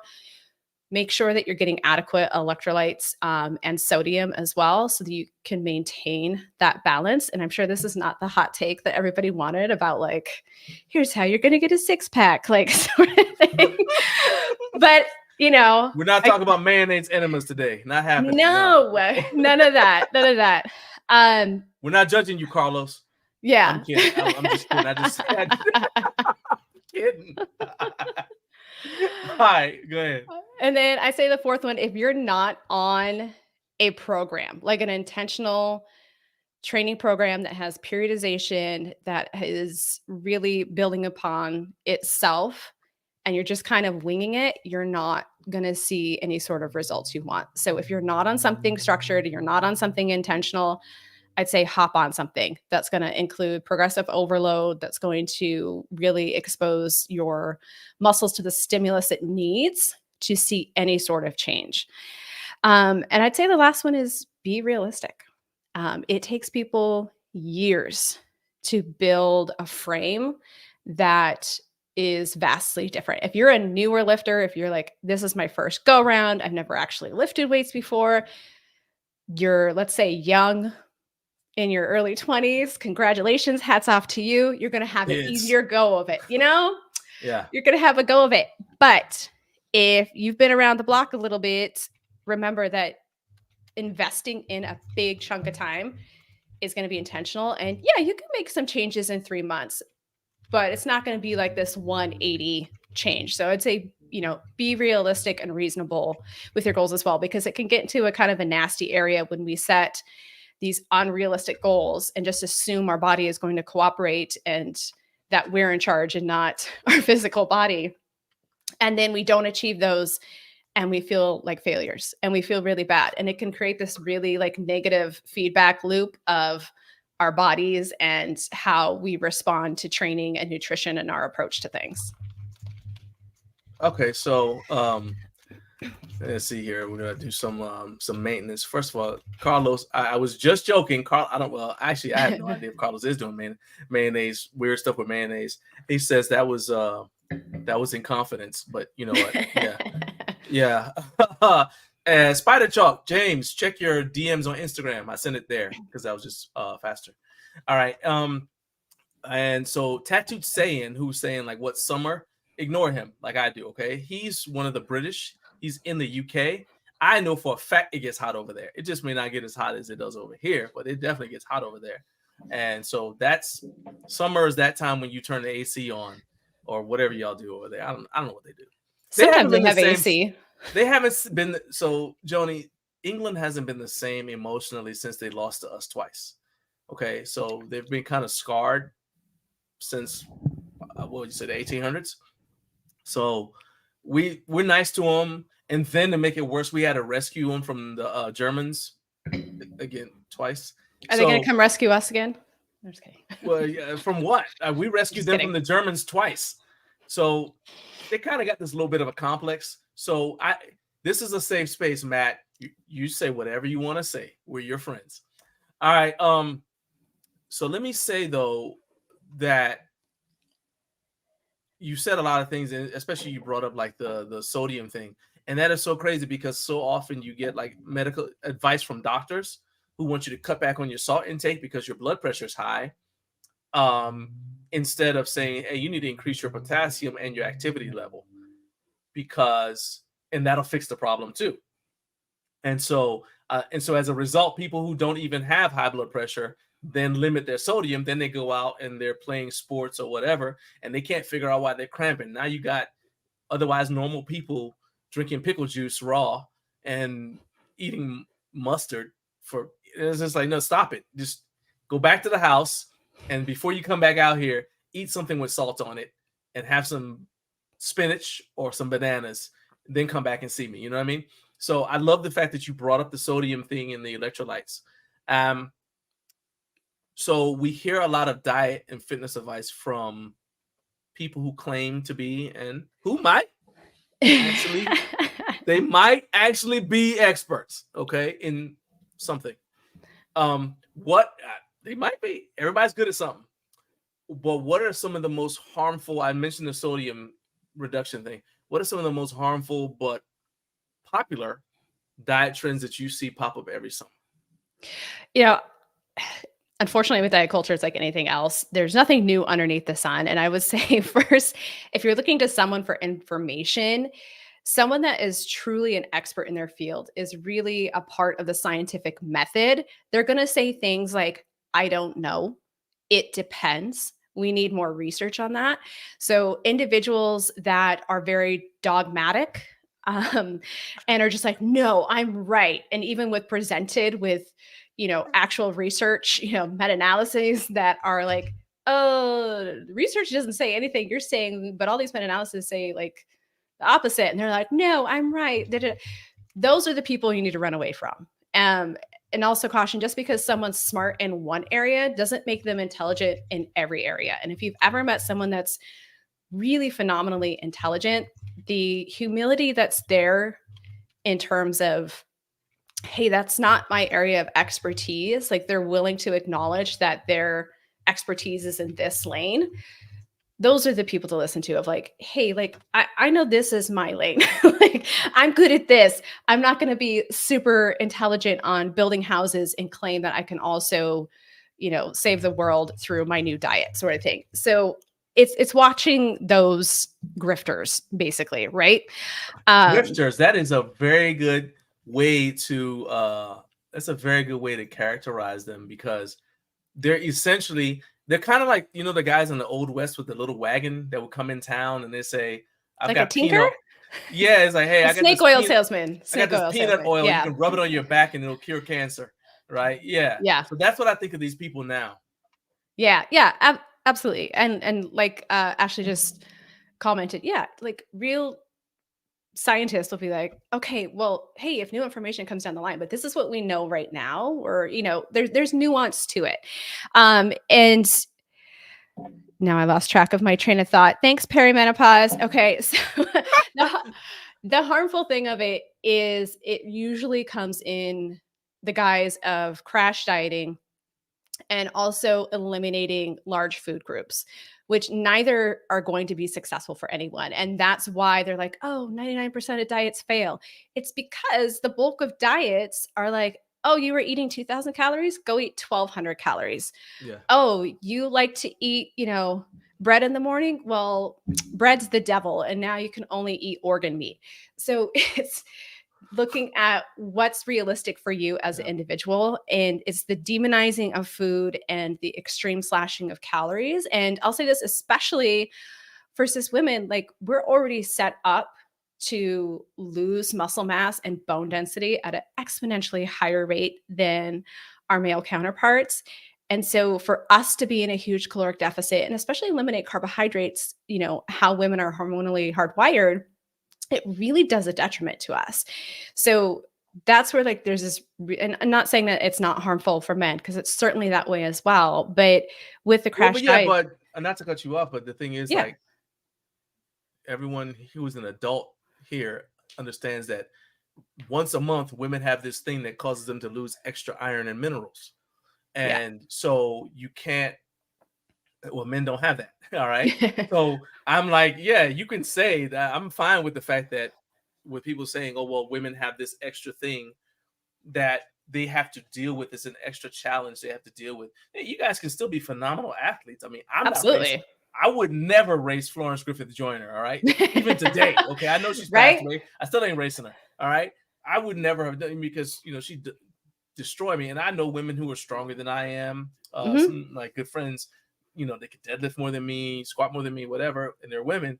But it's a matter of you've got this other thing that you have to take into account. And Matt, I see your question about the hydration. I'll ask Joni that question next, but I'm gonna let you finish your train of thought. Go ahead. Yeah. And, you know, it's honestly, in women's cycle is all throughout the month. There's fluctuations with hormones, and that's a whole other thing. So I think that's where the danger lies. And then I think also, especially in my years working as a coach, and I kind of touched on this earlier, it's really hard to separate out our emotional and psychological impact in relationship with nutrition and with our bodies. And when we do things that are really extreme and aren't healthy, it has a really negative impact. And I can't tell you how many clients I've worked with that have years, decades of struggling with dealing with, you know, crash diets and the yo-yo and the back and forth and feeling bad about themselves. And that's one of my favorite processes, honestly, in nutrition coaching, is watching that unravel. And that's really on the end of the client. Like, I don't ever go out of my scope of like, I'm not a psychologist, but just in like giving guidance and even like giving permission of like, you need to eat, you need to fuel yourself. Hey, good job for like actually prioritizing and not going 8 hours with not eating, things like that. They kind of unravel it themselves. And I've had so many clients be surprised by that. And so I think there's this kind of insidious layer that goes on with this, you know, push of like, oh, you gotta be skinny, you gotta be lean, which is fine if that's your goal. But I think there needs to be some caution with how that's impacting someone psychologically. Yeah, the other side of it too is, so I'm one of the people that says, you know how I started out and I said, okay, there are health concerns either way. And I think that in one of the things I don't like, and I think that we're seeing that's why people push back, is it feels like you're telling somebody, hey, look, it doesn't like the body positivity movement is also causing harm to people, because then it's something, man, look, yeah, it doesn't matter, you know, your let's say your optimal body mass is 50 pounds less than what you're carrying now, and you know that you don't feel good, you know that your body, or maybe you don't even know because you've never been at your optimal size. Maybe you grew up in a family like where food is how people showed love, and so you're used to, like, they'll tell you, hey, make sure you clean all the food off of your plate or whatever, right? And so as a result, you've always been heavy. Or conversely, like me, I was always really, really skinny. I was skinny to the point where my family members would tell me, hey, come here, let me count your ribs. Like, that was like if I was around them and they had nothing to do, they would tell me, come here, lift up your shirt, I'm going to count your ribs. Despite the fact that really bothered me, they didn't care. They're like, whatever, count your ribs, right? So yeah, it's cool for people to say, well, we accept your body that way, but I know I wasn't happy, right? And so I think that we struggle with saying, hey, look, I think there's a difference between saying, I accept you the way you are, but I also encourage you to be the best you can be. And that's kind of like where the pushback is for me.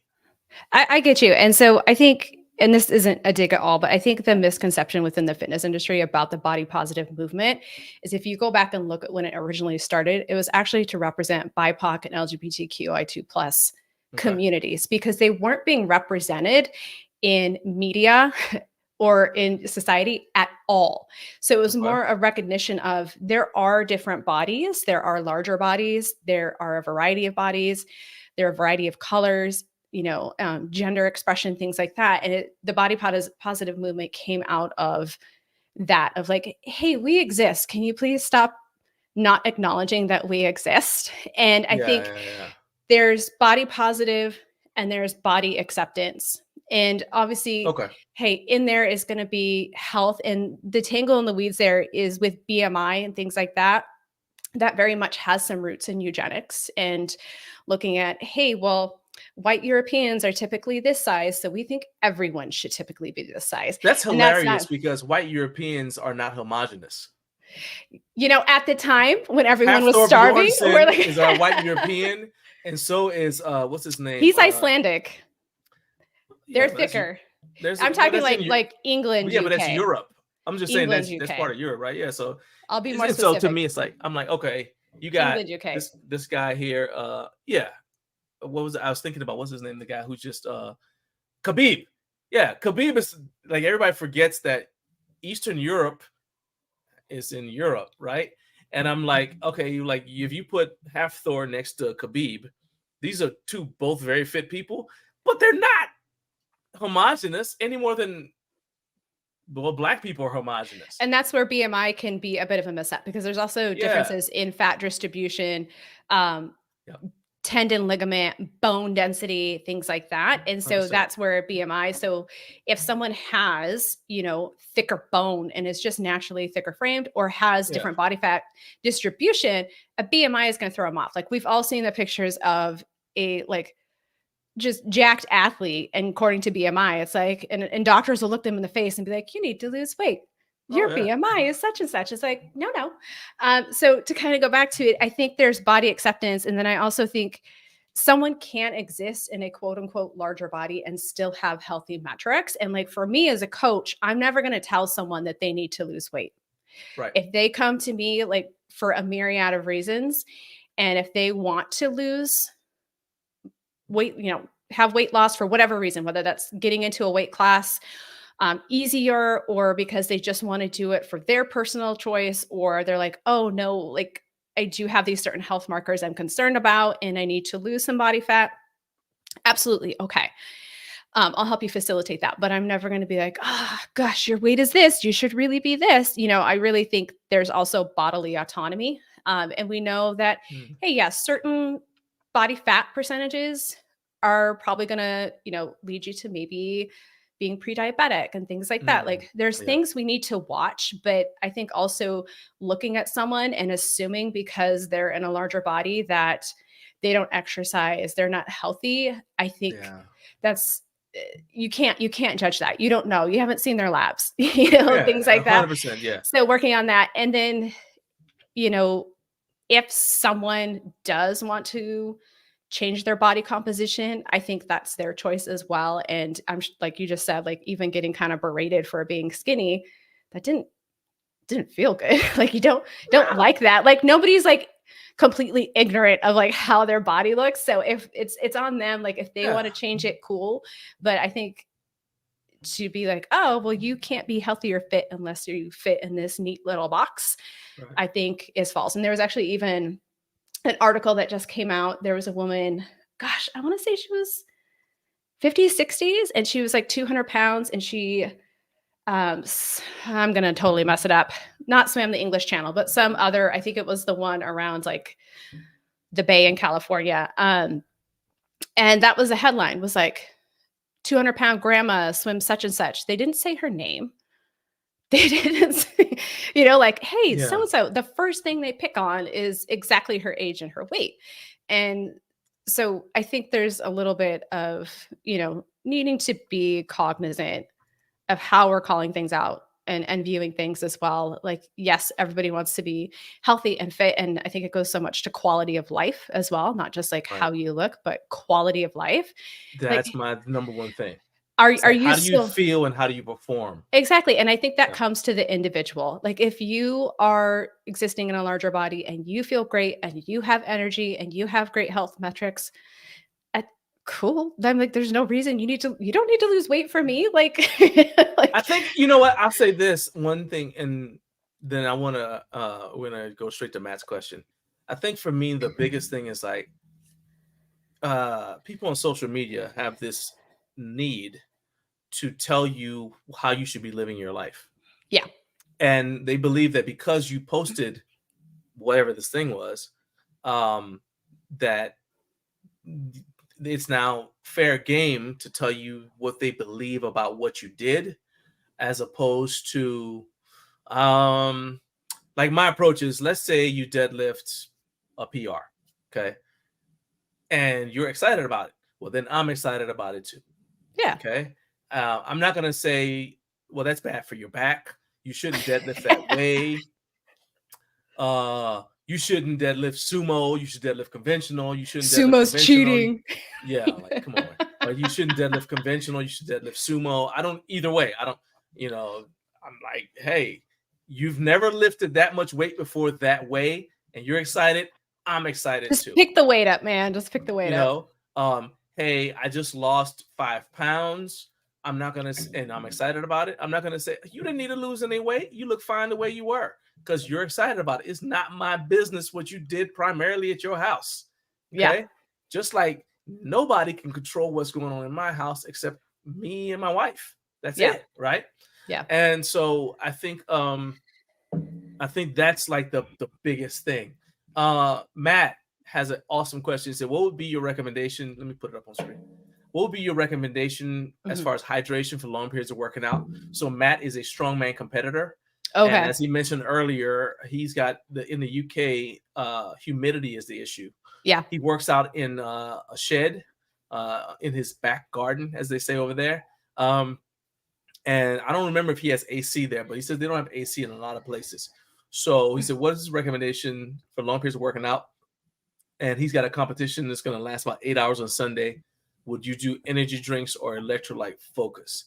I know I got my opinion, but I'm not the expert. That's you. There you go. All right. What's your recommendation? Yeah. First, I'm going to say, really, I think your focus should be carbohydrates at this point. Yes, I'm going to get into electrolytes, and that should absolutely be a factor because you are going to be sweating. But especially carbohydrates, they help hold on to water in your body. And so that will help keep you hydrated and keep that balance a little better. So something like dextrose powder, which is really inexpensive. If anybody trains, I'd say longer than 90 minutes, like go on Amazon, get some, I think it's Now brand that I have, dextrose powder. You can get a giant tub of it that's probably going to last you for 2 to 3 years. And I think a tablespoon is 15 grams. And I'll actually have my powerlifting athletes make basically a mixture of water in either whey protein or just straight dextrose powder and measure it out like 15 grams per like 2 ounces so that they can intermittently drink it throughout a meet. So if like a meet is 8 hours long, even they're not moving around as much as powerlifting. So strongman, you might want to factor that a little bit differently based on like if you are counting macros, what you typically do for a day and kind of tacking onto that and calculating for the length of the different events and stuff like that. But that'll help you keep that fluid balance, and it'll also actually give you actual energy because energy drinks, one, despite their name, it's not energy, it's a stimulant. And then also because it has caffeine in it and other things, it's going to be a diuretic, which is actually going to be counterproductive to you staying hydrated and keeping those sodium balances correct. Because if anybody's ever had like 3 cups of coffee, how many times did you go to the bathroom after that? Right? So you're just like losing all the sodium and the electrolytes. So I definitely would be electrolyte focused and also make sure that there's some sodium in there. There are actually, I'll try and pull this up while I'm rambling, but there's, sodium tablets you can get. You can also get something like Element, or there's, especially with endurance sports, there's plenty of things out there that contain sodium and electrolytes. And then also making sure you're getting, I say dextrose powder because the liquid carbs are easier to consume and they're not going to cause any GI issues as opposed to like eating something and then you have to like go move a Husafel stone, or go throw sandbags. You don't want stuff kicking around in your stomach. So I would say, I'd be entertaining for the wrong reasons. Right.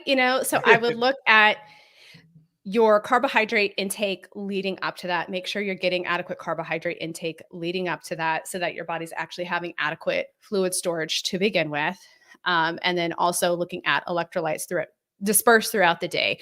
When it comes to caffeine on competition day, I think it is really competitor specific. And I'll speak in terms of powerlifting because that's what I compete in and what I'm familiar with my athletes is, and it's a little rougher with powerlifting because you have to be really specific with like a squat or something like that. But when you have to do something like a compound lift, you know how imperative it is for you to be in the right setup. And when we kind of overstimulate ourselves in conjunction with nerves, it can kind of throw us off, and we might lose tension in the bottom of a squat. We might be out of position on our deadlift and things like that. So you could also strategically use caffeine if that's something that you enjoy. But I often recommend to my athletes, like, hey, you're super nervous in the beginning of the meet and the beginning of the competition. That's usually enough. Like, you don't need to stimulate yourself anymore if you're already like a bundle of nerves and, the trope of like, don't go in the bathrooms at a powerlifting meet, right? So no, but like say towards the end of the competition, like for my lifters, I'm like, hey, let's taper caffeine. If you take caffeine, let's taper it a week or 2 out, taper it down so it has more of an impact come comp day. And then towards the end of the meet, say like for a power lifter before deads, or like, for a strongman competitor, look at, okay, what implements are we having to deal with? What are the different events going on? Where do I feel like I would best benefit? Where do I usually hit my wall? Where like, I want to make sure that I have things coming in. I want to make sure I'm taking in protein and carbohydrates throughout the day. I'm getting electrolytes, but where can I get that little extra something? And, for a lot of powerlifters, it's the deadlift, because you go to a powerlifting meet, they're doing nothing but eating monsters and gummies. And then they're like, why did I not make my second attempt deadlift? Yeah. So, feel yourself because there's properly. A crash. Yeah. So, and it's a lot of times because people aren't eating. They're not getting actual energy. Carbs and fat are energy sources. Protein and energy drinks are not. So make sure you're eating throughout the day. Even if you're like, I'm not hungry, I don't care. Eat it. Unless you're going to throw up, I need you to get something in. Yeah. And then you can plug in that caffeine right before you normally, like, say it's an elephant bar deadlift at the end. Go ahead and plug the caffeine right before you have to go warm up so that you're ready to rock then. But do your due diligence of actually setting your body up for success. So you're not just wired and running off of caffeine the whole time. So there's a bunch of stuff in there, because first of all, Matt, the point I was making was not for you to pack spare shorts. So that I mean, sure, but do pack spare shorts. Don't listen to him. Yes, but that wasn't the objective. Yes, get some dextrose powder, and it's so difficult to talk to you. Anyway, so Matt's my man. But so number one, you're taking this stuff, and you don't take into account digestion. So if you're exercising, your digestive process kind of, I don't say shuts down completely, but it's not. That's a whole other problem. Yeah. So under normal circumstances, it's going to take some time, if you take a pre-workout, for it to actually enter your system and start doing what you took it for, right? For it to start fulfilling its purpose. So you see somebody like sipping on the pre-workout, then go do a set immediately. I'm like, oh, that's going to hit you when you're driving to work after your workout. You know what I mean? And so you're going to be the most energized guy driving home from the gym. Like, yeah. I'm like, yeah, that's okay. Now you look like Macho Man Randy Savage, but you needed it like an hour ago. So I think if you're going to start doing stuff like that, you need to figure out, number one, don't take anything you've never taken. That's the main thing. Don't take anything you've not never on comp day. Don't do anything different. Don't take anything new. No. Oh my God. That's not the time to experiment. So get used to whatever you're planning on doing before comp day.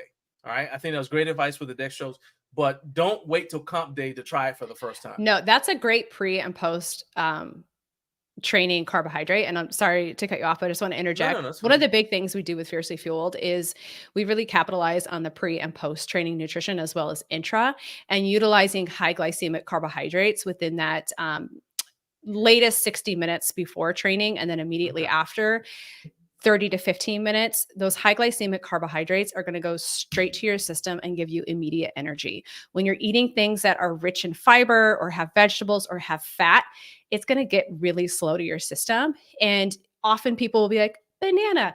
A banana is going to take 2 to 3 hours to get to your system. So if you're going to the gym in 30 minutes, that banana is not hitting you till after.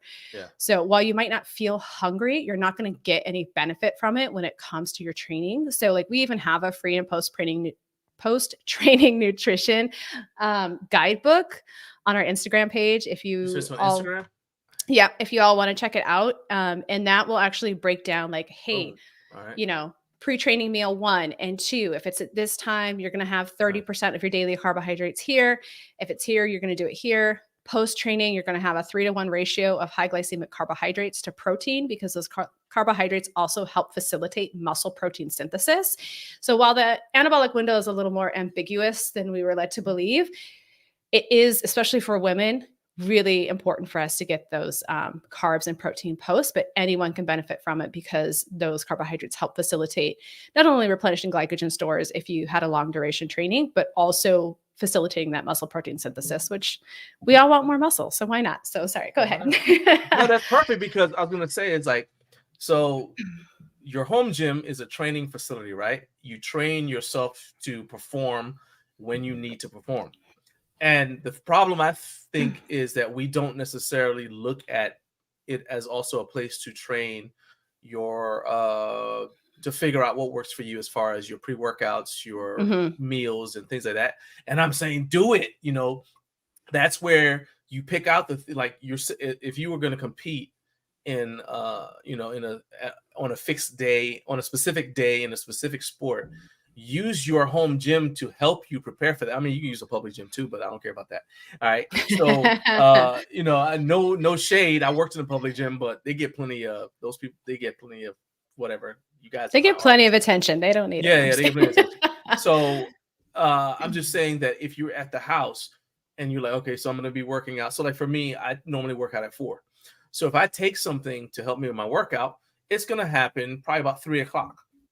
So maybe if I'm going to have, I don't know, some rice or some white rice or something, based upon how fast I know I'm going to digest it and when I want it to kick in for me, I might eat it at 3:45. And now it's just in my system, right? Because, and so that's what I'm saying is like, use that to experiment. Like another one, maybe you're driving home, you're going to work out when you get to the house from work. All right. Start experimenting. Like, well, if I drink my shake now, when do I feel it? Do I have enough energy in the middle of workout, or do I start to feel like I'm dragging and I got to drink something? Okay. Well, then you want to track back, say, hey, when was the last time I ate? Things like that. And it even goes back to the sodium thing. Cause when I was in the Marine Corps, they would always tell us before we were going to the desert anytime, like going out to 29 Palms or anything like that, they would tell us, okay, start drinking water now and start adding salt to your food now. If you're not already doing it, right? So basically trying to turn us into kangaroo rats, basically. Now you got an image of a kangaroo rat dressed like a Marine, right? You're never going to let that image go. It's in there forever.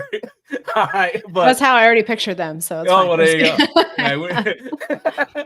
But you know what I'm saying? So I just think that it's a great opportunity to use your home gym to make yourself better. Now your house and your kitchen, now your house is a tool to prepare you. It's your home base for preparing you to go out and face whatever the world throws at you in whatever way. And I think that that's the beautiful thing. It's not just where you come home and collapse and veg out, but it's like, hey, you know what? It's like I used to fight. So coming home should be like going to your corner in between rounds.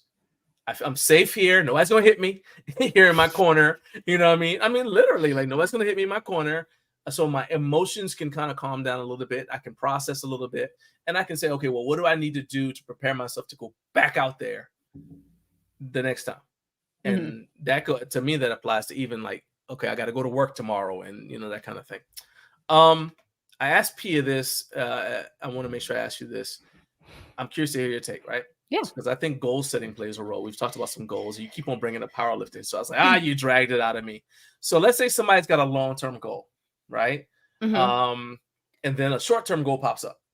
And the one that I sent you an example is like, let's say it's March and they're trying to lose weight because they want to fit in specific clothing for a cruise in September. Yeah. But then they find out, let's say it's a woman, she finds out, hey, Sisters of Iron is having a powerlifting meet and I want to compete in this powerlifting meet. It's a women's only meet, right? And it's in May. How do you adjust? Because I know you guys can do this, but I just want to hear your take on it as a powerlifting competitor. How do you adjust so that they can go ahead, compete? And then you know what happens typically when somebody does any kind of cut for a meet. Then they eat the Pop-Tarts or whatever during the meet. And then Monday, the debauchery begins. So how do you stop them from your clients from that and help them? Hey, it's Monday. Let's get back on track and get you ready for that cruise. Go back to getting you ready for that cruise. did that make sense? What I was asking? Yeah, absolutely. I and one other thing is, and this is for like any kind of training, is look at periodization. And even with, say, a client that wants to go into a deficit for whatever reason, we're going to plan out periodization. And I know you had a question about rates of fat loss, and I'll touch on that in a second, because, especially with the work we do, we're never going to, sign off basically on something that's going to be a detriment to that individual's health. So it's looking at, okay, meat is here. We're going to work backwards. Like, okay, what is your weight class, first of all? And ideally, we have that person in maintenance level calories as long as possible leading up to the meet. So if, meat is here, cruise is here, where are we sitting at here? What is the goal for this time period? Use some math here. It's like, okay, well, if we go, say 0.4% is a safe zone to maintain strength. Okay, we're going to work backwards. So what does that look like of how much you'd actually feasibly lose by that time period?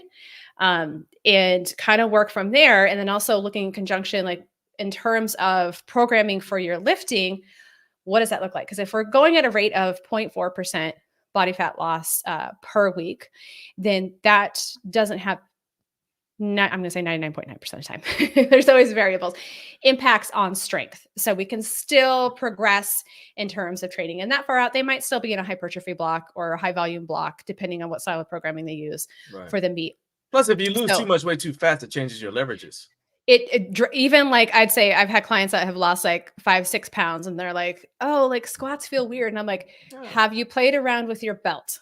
And they're like, oh, like I need to wear it a little higher, especially so many variances with torso length and things like that. Press changes because the mass, the thickness of your torso just changed. And if you're a sumo lifter, because sumo is so technical, you have to be like in the right group. So, and especially depending on where you lose and store body fat, that plays a big role in how your leverages feel. So, looking at realistically and, planning out time frames, what is estimated loss there, looking at programming considerations as well. And then we also track training energy, soreness, sleep, a whole bunch of HRV, a whole bunch of metrics. So especially if an athlete is in any kind of a deficit, and especially as they start to intensify towards a meet, they're entering their peaking block, things like that. We're watching all these, and, we might interject a refeed if we see that soreness is higher than normal, training energy is down a little bit, HRV is down. We're like, hey, we're going to do a refeed of like 50 to 100 grams of carbohydrates. See how, give the body a little help, a little love in there. So it's programming and periodizing what you're doing and having a plan. And that's one of the big pitfalls too. And, a lot of lifters, unfortunately, especially if it's a local meet, please, dear God, don't like drop weight class just for a local meet. Just go in at what you're at. Oh yeah. Cause I want to break my state record. I'm like, stop doing that. Stop. Just go have fun. All right. Unless you're going to be competitive, but, so having a plan coming out of the meet, and it's something that I talk about with my lifters well before the meet happens, of like, this is our plan going into the meet. This is our plan for meet day. Here's like recommendations of, food options and when to consume them. And then coming out of that, and, we actually did an episode on our podcast called Post-Meet Blues, because people will be like, well, the meet is over and I don't have any direction and I just don't know what to do. And they were able to measure all this progress along the way, and now they just feel like they're just blowing in the breeze. So having a nutrition plan, it's like, hey, depending sometimes on how the meet goes, what are you and your coach planning? What's next for you? If you get these, hopeful attempts at the meet, what does that mean going forward? When's your next meet? Okay, are you going into a hypertrophy block? Are you going on vacation? Let's have a nutrition plan coming out of that so that you're not just blowing in the breeze. And so having a plan in place is a nice safety net so people don't go buck wild. And then they're like, now I'm out of my weight class. Let's, and, supporting realistic rates of weight loss as well, that helps with that big rebound effect, because that's why that happens. Because when you're so restrictive, not just psychologically, but physiologically, your body's like, I need some calories. What are you doing? And it's just like, all bets are off, and it goes into that primal brain. And it's just like, go find calories, like go find them now. So if you can be realistic with it and strategic with it, and have a plan, that should eliminate any of those issues that individuals might run in with that. Nice. So you talk about planning, and I know we're running out of time, so I want to talk about this definitely because I want to talk about reverse dieting, because I think that's one of the biggest things that it actually touches it. Like, I'll get in shape, and then what's happened in the past is I'm like, okay, so I hit my numbers, right? And I was like, all right, bam, I'm here. Perfect. Well, then you go back to just eating the way you were before instead of reverse dieting slowly. And now you gain back all of the weight plus some extra pounds, that come along because your metabolism has changed a little bit, right? So, I mean, I've put on sometimes I put on double the pounds that I did before. So just talk to me about how you guys reverse diet someone to get them back to, like you said, maintenance, and actually maintenance is now different. It's not the maintenance it was before because their body has changed. So exactly. Talk about how you reverse diet to whatever their new normal is now going to be. Yeah, absolutely. And one of the things we really love is our data. And if we have someone, say, coming in that is like, I've lost all this weight and I know I'm in a caloric deficit and I now want to get back to like just maintenance level homeostasis, right? We use the Ketch-McArdle method along with some other metrics. Because if you just use a general calorie or macro calculator online, it doesn't account for, say, age, gender, lean body mass, and things like that. And so you might get a really thrown off equation, especially of like protein and carbohydrate requirements, if you're not, factoring in things like lean body mass, because especially if you have a higher body mass index, it's going to be like, oh, you need this amount of protein, and then it's going to drop your carbs and fat. But adipose tissue doesn't need protein. Muscles do. So it's, making sure you're getting something that's giving you that appropriate ratio. So we'll have them come in and actually eat at estimated macros for a couple weeks, because there might be absolutely an adjustment period. And it depends on how low that individual's calories were and how long they were in that deficit. And so obviously we're equating for the new body composition, estimated lean mass, estimated body fat percentage, estimated activity level. And I say estimated because everyone's an individual. And while we use, our mathematical configurations there to estimate, we're still applying it to a human being with a lot of factors going on. Right. So, and, again, this depends a little bit. I'll look at where someone's at and how long they've been in that deficit, and I'll get their estimated maintenance macros, / calories. You count macros, you inadvertently count calories. Tomato there. And I might just slowly start turning up the dial week to week. So if someone's, say, eating 200 grams of carbohydrates, okay, we're going to do 225 a day for a week. And, next, hey, body rides it out. Cool. We're going to keep turning that dial up and let the body adjust, because your body is slower to adjust to an increase in calories than it is to a deficit. And I think there's also a bit of a psychological component of people have been really restricted and buttoned up. And so now they're like, and they just go, they go bonkers. And so that's, again, kind of goes back to that cautioning of like, how are you actually losing weight, So I don't know if you remember the Berlin Wall. Yes. But like my impression of that is like, that's what, like, the diet is over. It's like like when the Berlin Wall came down. So for all you kids who weren't even probably born during the Berlin Wall when it came down, Google Berlin Wall or just look it up on YouTube after this is over. I hope they learn about it in school at least. My goodness. I don't know what they teach them now. All right. So so Google that and you'll see how the people acted when the Berlin Wall came down. Well, that's how people act when they come off a diet. That right there. Okay. Yeah. That's us at a buffet. And that's usually because they've been so restricted. And again, that goes back to, and certainly there's times like I've had athletes that are elite level athletes and they need to be really buttoned up at times. So it has to go back to that mental preparedness as well of like, what is your intention with getting that lean to begin with? And then also what is your plan coming out of it? Because I think, again, if you don't have a plan coming out of it, then all bets are off. And so having a plan and being intentional and also shifting your thinking of like, okay, your goal was to get to XYZ point of weight loss. Cool. You achieved it. What is your next goal? Are you looking to put on mass now? Are you looking to just facilitate your training so you can train as hard as you want to? Okay, then remember your nutrition directly supports all of that. So if you're looking at your nutrition through the lens of this is supporting my goal, no matter what that is at the moment, and maybe it's just to enjoy life, and that's okay, but health is maybe still a priority to you, training still a priority to you. Your nutrition plays a role in all of that. So having that plan, having that mental perspective of your approach with nutrition, so that, hey, if you haven't eaten a Pop-Tart in 3 months and you love Pop-Tarts, go ahead and have a Pop-Tart. But, like have the other nutritional support. Yeah, have the other nutritional support. And sometimes even just giving yourself permission. And I've worked on this a ton with clients where it's like, it's okay for you to have that Pop-Tart and then move on with your life. And sometimes that takes practice depending on the individual. But when we have this moralization of food, it becomes a big pitfall. And the place of just kind of freedom with food and looking at it like it's enjoyment, it's cultural, it's social, but it also supports all the aspects of my life that I enjoy in terms of like health and training and me being able to show up every day. Perfect. Right?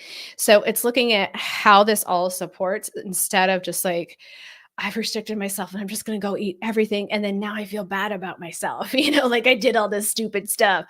So, learning that balance just mentally as an individual. And then also from a nutritional perspective, obviously we're all lifters here. I have a garage gym myself. We've had it for forever. That's how you got on the show. I know. I was like, we've moved this garage gym to 3 different states. Okay. We were not going to give up on it. Yeah. So again, like the plan, and not saying you have to be super like strategic and feel like you're driving yourself nuts with everything always being planned. But the other component I would say is when you're eating, do so mindfully. Like, yes, sometimes we need to be utilitarian with the food that we eat and we need to just get it in and get it done. But also if you're looking to be more intuitive and relax, excuse me, listen to your body, slow down when you eat, be intentional when you eat. Because especially with US culture, we're very like at our desks and running around and what's the fastest thing. We're not sitting down and actually enjoying our food. If you're having a meal with your significant other, put the utensil down between bites, have a conversation, listen to your body, because their stomach's also slower to tell us that it's full than our brain receives. So there's a bit of a lag between your stomach and your brain in terms of fullness.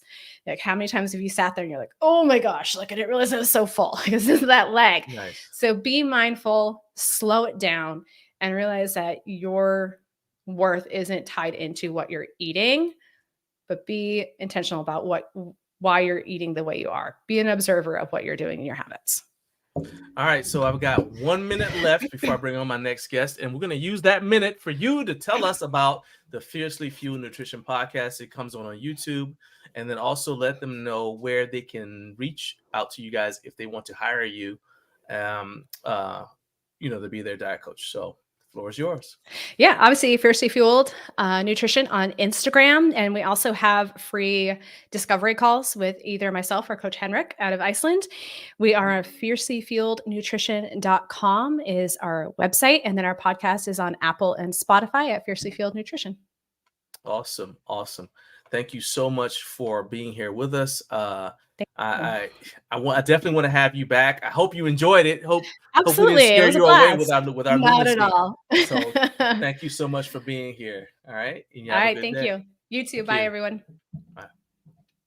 All right. So that was Joni Voss with Fiercely Fueled Nutrition. I've got the links for you guys to follow them and reach out to them on Instagram and on YouTube. And as she said, their podcast is also available on Apple Podcasts, wherever you consume podcasts. It's there. They got a ton of good information for you guys. That's also applicable. It's not just, diet. It's not boring. Let's put it like that. All right. So shout out to the Mountain Time Zone. Thank you for joining us. If this is your first time watching the show, thank you for joining us.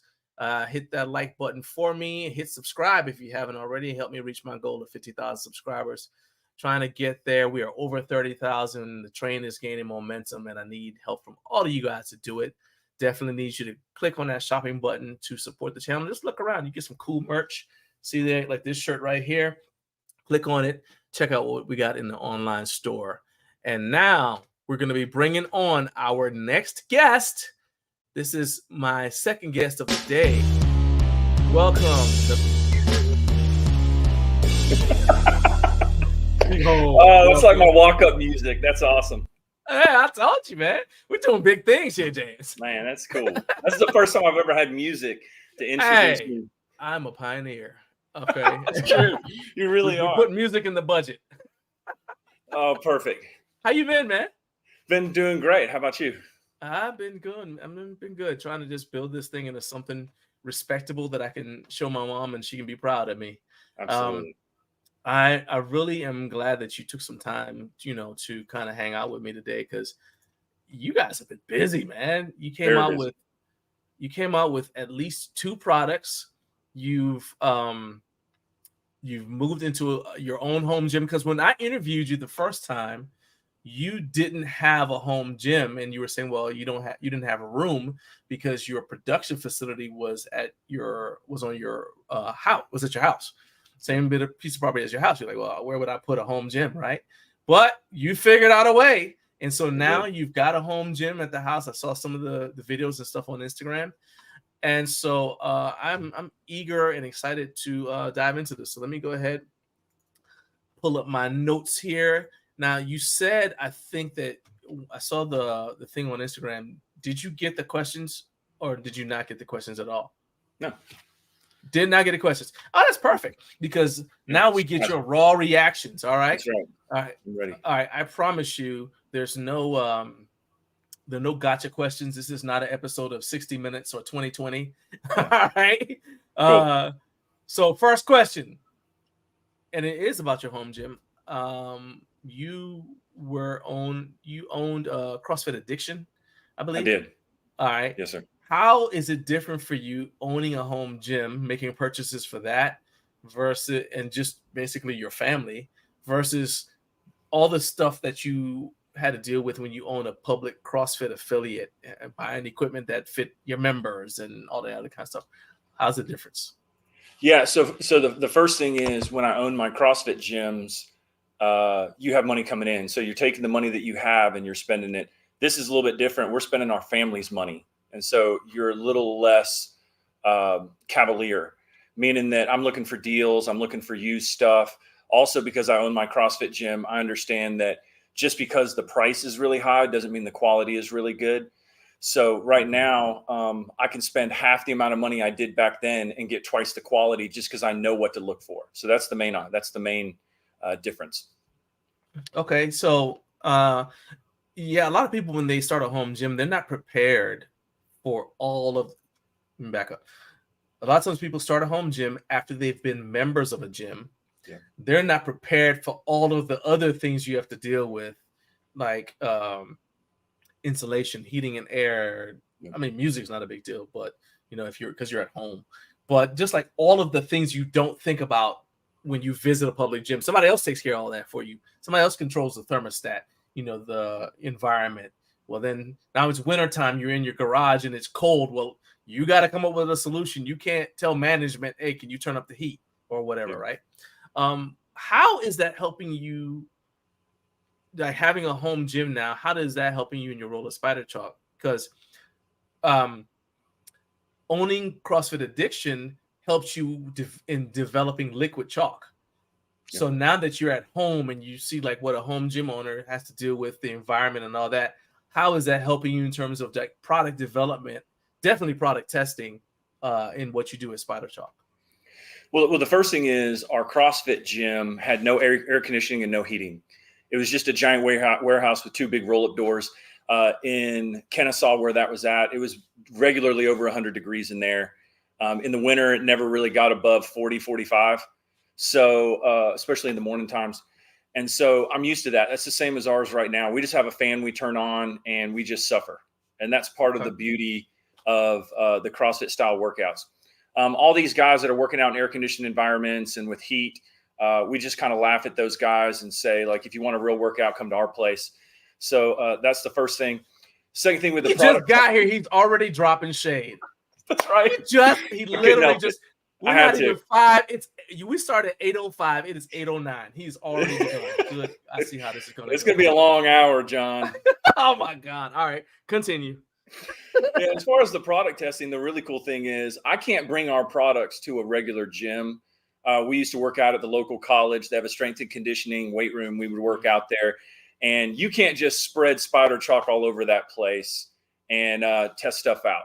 But you can in your own gym. So not only are we developing new products, but we also get to test the ones that we have. And I'm always experimenting and trying new things. And it was always frustrating that what I'd have to do is I'd have to take those products to my buddies' gyms. And then I'd give my products to them and they would test it and then give me feedback. But that's not the same as you doing it yourself. So now that we have our own home gym, every day or every couple of days, I'm trying something new, making something new. And then I'm going out there and testing it in my workouts on myself and my family and then my workout buddy. So you've inspired Matt. He's got a shed, by the way. So, and I think it's not, it's in the UK. And it's fun. He says, we call it endurance training. God, since the gym temperature, now lift. That's right. Hilarious.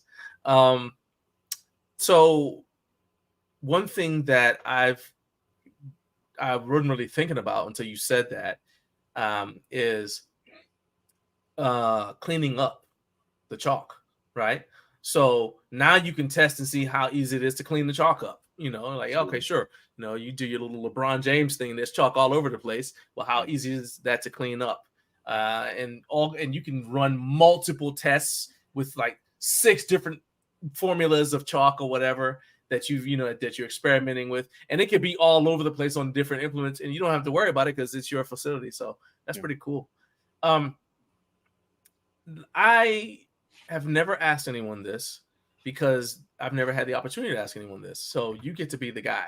You're the representative. You're the CrossFit representative here. What's the correct way to write CrossFit? Is it? Yes. Okay. I'm telling you, okay. I've seen it 3 different ways online. Yep.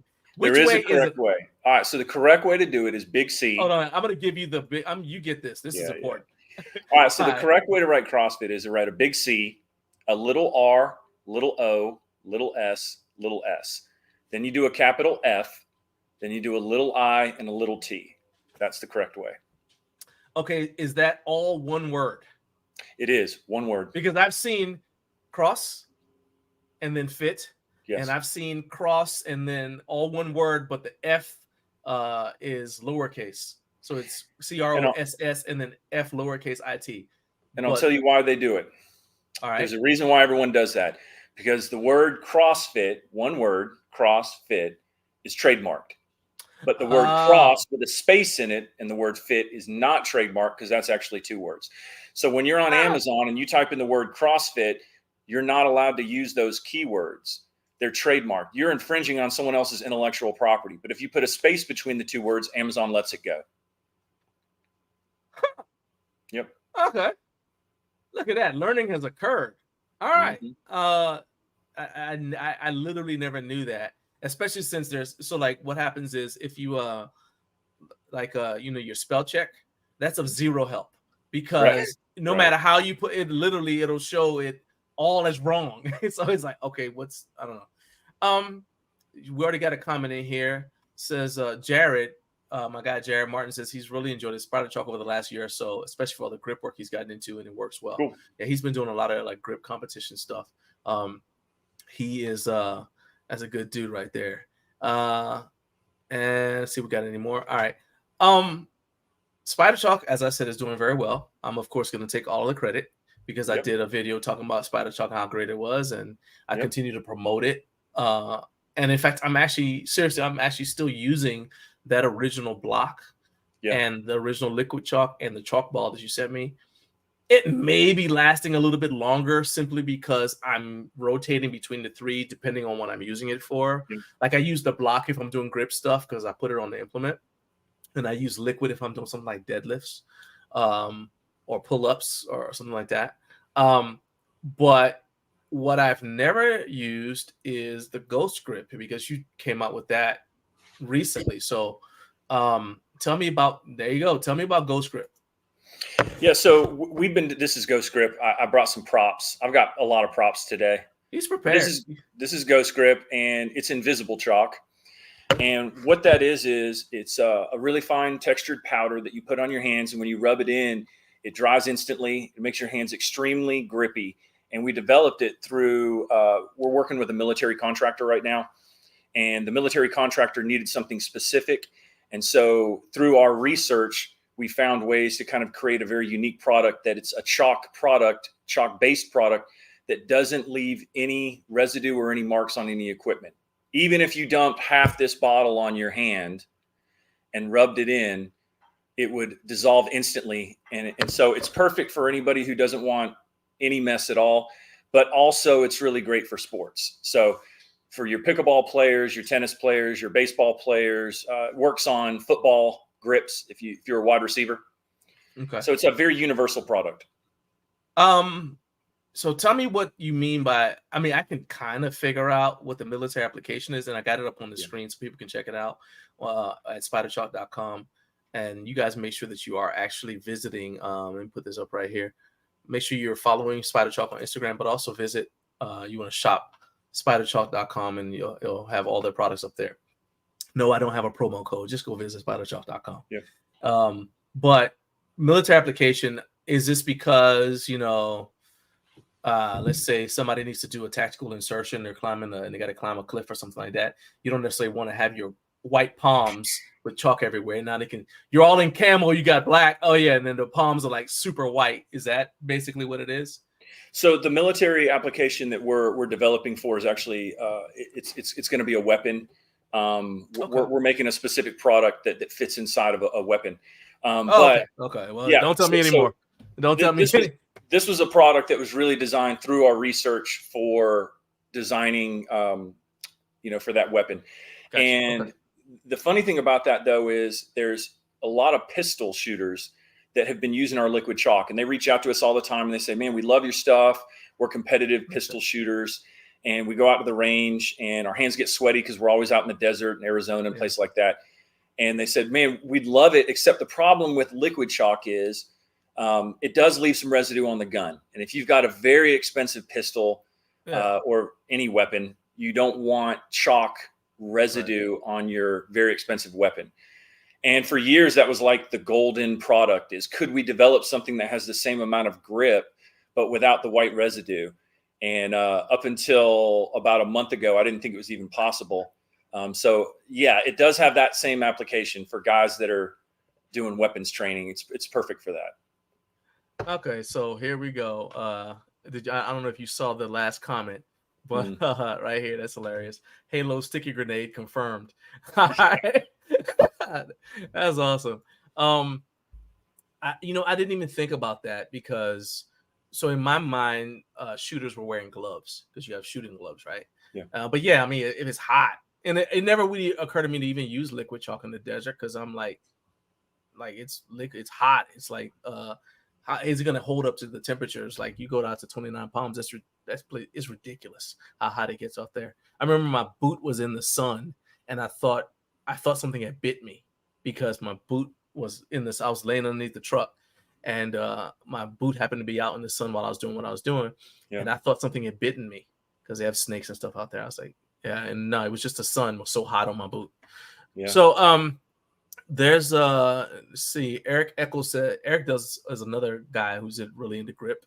He actually has a grip invention that's that he sells through AvMat. He says he uses White Widow. He says he uses White Widow. Yeah, liquid chalk. He says no mess is amazing. And the thing is, I think there was like a kettlebell. She did like kettlebell and mace stuff, and I recommend. She was like, I need a chalk, and I recommended Spider Chalk to her. I was like, I'm telling you, this stuff is great. There's no mess everywhere. I was just at HomeGymCon with my guy Tim. He was Tim from Gym Crafter. He was my roommate. He's up there helping me out, and we were talking about chalk, and I was like, Spider. I said, watch this. I put the liquid chalk on. I said, man, you won't, because he's anti-chalk. He said, I don't want chalk all over the place. I said, well, watch this. He said, liquid chalk isn't good. So watch this. So I put some of the liquid chalk on, and he said, oh wow, like he was super impressed. So I think he probably would even like the Ghost Grip even more Absolutely. Because, like you said, it's invisible. Jared says that the chalk sticks to the floor pretty hard, and he has to hold his vacuum over it for a minute to get it to come up. Yeah, for sure. Any tips for that? No, powder chalk it's always going to leave a mess, especially the stickier it is. And ours is pretty sticky. And if you sweat on your hands, let's say that you put some chalk on your hands, you do pull-ups and stuff, then you drop down and do a set of push-ups, that stuff is plastered to the floor. And we mop our home gym. I make the boys do it. So I've got 4 kids. Nice. So we'll make the boys vacuum to get up the dust, and then we make them mop. But even after mopping, that stuff sticks pretty hard. I mean, it is what it is. Like when you make really good chalk, it's going to stick to stuff. It sticks to your hands, but it's also going to stick to the floor. Yeah, and Kurt Staggo, and he's actually Kurt, did you hear about the military application? Kurt's EOD in the Air Force. Yeah. And so he said he loves his spider chalk and he loves the mess. But Kurt also competes in strongman. So he's another good dude here. So you got I told you you got fans here in the chat. Absolutely. You guys have any questions for James? Go ahead, throw them in there. So let me tell you one more thing about Ghost Grip that was kind of interesting is right when we released it, I got lots of emails from Pole Grip, the pole dancers. Okay. Yeah. And it's kind of going around their community. A couple of the girls bought it and then they posted about it. And now a couple more girls got it. And it's kind of gone crazy where now that actually makes sense because you wouldn't want like white stuff all over the floor. Yeah, and okay, I can see that. All right. Yeah. So it's funny to me that now the majority of it we sell, at least the last week and a half, has been to pole dancing gyms and communities. That's different. All right. So let me ask you this then, because my next question was going to be about ASMR. Because when we were talking the last time, I said, is this not weird to you that people buy your chalk just to like make videos of them crushing it? And you're like, yeah, but like a true entrepreneur, James is like, well, watch this. I'm gonna make some chalk just for ASMR. So that's right. Tell me how's that going? Man, ASMR chalk is the jam. We make this stuff, and again, all the experimentation, after about 100 iterations, we came up with what I believe is the perfect ASMR chalk. And this is from talking to them, and they want it to be firm and soft, and they want it to be smooth, and they want it to be gritty, right? And so how do you make chalk for the sound, right? The grittiness yes. of the sound? Yeah, okay. And texture. They're very texture oriented. Gotcha. So how do you make something that is firm and soft? And how do you make something that's gritty and smooth, right? Because those are contrasting words. But if you run enough experiments, you can kind of figure that out. And the last batch of ASMR chalk we did is what I believe is it's 99% perfect. I mean, there's nowhere else to go. And we sold out. We made more, we sold out. We made more, we sold out. We made more. And so eventually I just said, look, I'm not going to make any more. We're done. And we'll release some more at the end of the summer and the early fall because we have to focus on our normal business stuff. But if you type in spider chalk right now into Google, we have an insane amount of videos on TikTok and YouTube and Instagram, and they're all ASMR people. They're crazy about social media, and it appears as if it's all we do because it overshadows everything else. Yeah. But I told you when we were talking about, I said, man, this ASMR thing is crazy. It's wild. It's wild. So Kurt says he's late to the podcast. So I'm assuming you didn't see the stuff about Ghost Grip. So can you go ahead and talk about Ghost Grip a little bit again, James? Just for Kurt's benefit. All right. Kurt, this is for you, buddy. I'm going to take this stuff, put it on my hand, right? Can you see I'm rubbing it in here, putting it on my hand? Now, I've got it on my hand. I'm going to rub it in. And after I rub it in, there's nothing on the hands, right? You can't even see that I rubbed anything in. And it's just invisible chalk, Kurt. That's what it is. It's chalk that doesn't leave any marks. If I were to put half this bottle on my hand and rub it in, it's invisible. It's completely crystalline. So it has similar grip or the same grip as chalk. It's just no mess. Right. And you're saying that you guys originally developed it for a military application that, you know, you may or may not get to play with depending on when your EOS is, Kurt. But anyway, next question I have is a little bit of a side tangent because I didn't realize when we last spoke that you had written a book. I did. You may not have written it when we spoke, but I think you had. You wrote the book. It's called Conquering the Need to Conquer. Yes, sir. And then you said, usually and it's a memoir. It's like your autobiography. And since you're such a young guy, most people who write an autobiography in the, this young in your life, you're going to update it because you're going to live some more and do some more stuff. You said, I'm not updating it, right? No. Okay, I hear that. But have you, based upon the way you live, has there been anything that's caused you to say, well, maybe I'll update it this one time, or maybe I'll wait till I'm 80 and then just do one more update? Great question. I think the point of the book was so that I could, first of all, it's harder and harder every year that goes by to remember your childhood accurately. You start to tell stories to yourself, and then that becomes the truth. And that wasn't the truth. It's just that the story that you've told so many times becomes the truth. And the older you get, the less you remember from your early teen years and your high school years and your college years. So in order to write a true memoir, you have to write it the first half of your life pretty early. Now, the second half of my life, I don't know if I'll write another memoir or if I'll update it. But if I do, it needs to have some type of purpose, or it needs to have some type of moral to the story, because that was the whole point of Conquering the Need to Conquer. The point of that book was to say that I spent 35 years to 37 years of my life chasing something.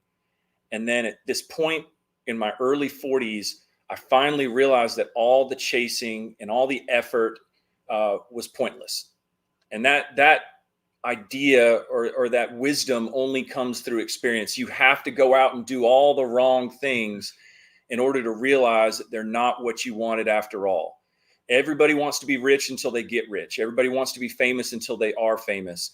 And that was my story, was that once you've gotten all the things that you wanted in life, when you're a kid, they say, write down all the things you want. You have a vision board and you write down all these things and you have these dreams and these aspirations. And then when you achieve those things, then you realize it was empty all along. You've been chasing the wrong things. And so that's the moral of the book. That's conquering the need to conquer. Nice. Now, the second part of that book, if it doesn't have some type of ultimate moral at the end of it, or some type of goal or purpose, some type of achievement, then there's no point in writing it. There's telling a story about your life, which I can do orally, audibly, right. And then there's writing it down. And again, if there's no purpose to it, why write it down? Why not just tell my buddies when we're sitting around, or talk to my kids or my grandkids? Writing it down was a way to share what I learned with other people. Right. So I'll tell you, and you'll get what I'm saying right away, because we share the same faith. Yes, sir. One of the people who inspires me is Caleb, because in book of Joshua, near the end of Joshua, Caleb, he's an old man. He's at an age when people nowadays would say, hey, I'm about to enjoy my retirement. We're kind of just slowing things down. You're like, let's go out and visit the grandkids, buy a Winnebago, whatever. And instead, what he said was, this is like one of my favorite quotes. He said, I am as strong now as I was when I first explored Canaan.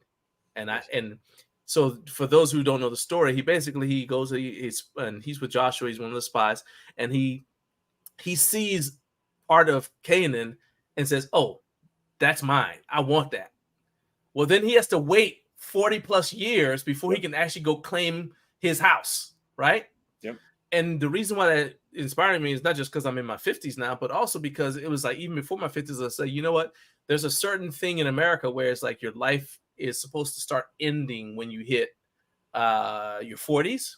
And by the time you're 50, 60 years old, you're basically just going to wait around to die. Right. Yeah. And for me, it's like, there's some, based on what I know about you, I can imagine you writing a second memoir about life beginning when you hit your 60s, like how you become useful again. Yes. And that to me, because so many times, man, and this is a rant, but y'all live with it. All right. This is why y'all come here, right? To hear me rant. I feel that we are marginalizing the older members of our society the ones who have the most experience at life, who have the most wisdom. Maybe they're not technologically savvy, right? So we look at them and we figure out that because we got to help them program the remote for their TV, they don't have anything they can teach us about life. But they've got wisdom in their locked in their brains, the accumulated mistakes that they've overcome, things they've survived multiple times that we haven't gone through yet, and we can learn from their mistakes if we'll just ask them. And I think that that's why there's tremendous value in people whose second act of their life, or let's say you divide your life into phases, and they call it the third phase when you're 60, right? There's tremendous value in my mind for those sorts of things, where somebody who's at that point who can say, okay, I'm 60 now, and instead of slowing down, I'm picking up speed in this direction now. Yes, I sir. did this thing. That was great. Are you familiar with the guy Wild at Heart? Oh, John of course. Elridge? Yes. Yeah. So you know how he's got like the different phases of, so like you're the boy and you're the cowboy or whatever. And then you leave the house and you go out and you on the adventure now. And then you become you become the warrior, then you become the sage. So I think that in our society, we miss out on the sage part because nobody wants to listen to the sage. Yeah. Because we look at him like, oh, you're falling apart. And none of the things that I want to do are things you're doing. Mm-hmm. You're right. And so that's like one of the things that is like on my heart, like to stay in shape, to be in better shape now than I was when I was, well, that's already achieved. Like I'm in better shape now than when I was 13 and 14 years old. But I'm just saying, you know what I mean? To like show people that life isn't over necessarily. Because if you die at 60, if you die at 60, your grandkids are still young. Yeah. So now you don't get to tell your teenage grandkid, your grandson who's in college, your granddaughter who's in college, who's entering the workforce, you're not around to give her your wisdom, to give him your wisdom, because you let yourself die too soon. So that's like the thing that, I wasn't actually planning on talking about this with you. But when you said it, like, there's got to be a purpose. It's like, well, to me, that's the purpose. Because I can only imagine the stories you can tell your grandkids when you get to that point. Oh, yeah, well, here's what I think you should do based upon whatever, your AI stuff you got going on now or whatever. Yeah. Does that make sense? It does. And here's one caveat to that is that one of the reasons I think that we don't value older folks as much as we used to several generations ago is because there's a lot of older folks that have aged but not gained the wisdom, meaning that age doesn't necessarily mean it doesn't correlate with wisdom. There are a lot of 40-year-olds that have more wisdom than 70-year-olds because they've chosen to take the path of learning and disciplining themselves and being well-rounded and going through tough experiences. You look at guys that came out of World War II and they lived these really difficult lives, but they were such better people for it. And then there's a generation of people that have kind of gotten soft. And there's a lot of older gentlemen that I have conversations with them and they complain about politics and they complain about the weather and they complain about stuff all the time. But yet you ask them, how do you spend your time? And they're golfing and they're playing pickleball and they take naps and they don't do anything. So what they want to do is they want to complain, but they don't want to get active and do anything on the back end to try to change the community. My wife is actually in charge of a mentoring program here where we are. And I love it because there's a lot of older folks that are getting involved in that. And I think they do have wisdom to share with these young kids, but also it's getting them off the couch, getting them off the pickleball court and getting them off the golf course. Get involved. If you're just spending all day long at adult summer camp, you certainly don't have much wisdom. If you spend 2 decades of your life taking naps and, traveling in an RV from place to place and just sitting around a campfire, you've lost those years where you could be gaining experience and helping and sharing with other people. So not only have we lost respect for them, but sometimes it's because they don't have much wisdom because they've thrown in the towel so early. And if you don't have the wisdom, then you don't have much to share. And that's not an age thing to me. I look at guys that are in their 30s and 40s, and some of those guys have so much more wisdom than some of the older guys that I'm friends with because they've just taken the time to develop it. Yeah, I mean, 100%. I don't mean that. What I mean is that because I do know people who have given up, who are older, that's why I think it's important for people who aren't doing that to then speak out because their kids. Okay, so you grew up without a dad for whatever reason. Well, that means your kids don't have a grandfather. Okay, so I'm like, all right, well, so where's the grandparent wisdom then to pass on? Well, you're gonna have to get it from a book. Hopefully, there's a mentor somewhere in the neighborhood or just that they can encounter. But that's what I mean. It's like it's for those people who are in the situation where they don't have a grandfather. Maybe your grandfather passes away early. In the example I used before, I was blessed that my grandfather didn't pass away until he was 99. So I could go to him and ask him questions well after I had entered the workforce. But my kids can't. They never met their great grandfather. Well, my oldest boy did, but he was like 4. You know what I mean? So it's I just feel like that's something that is important for our society. And then it's good for, I think you always have to have a purpose, or else if you don't have a purpose, you die. And that's just what I think. So going back to the book, if you're not going to, you're still on the fence about updating it.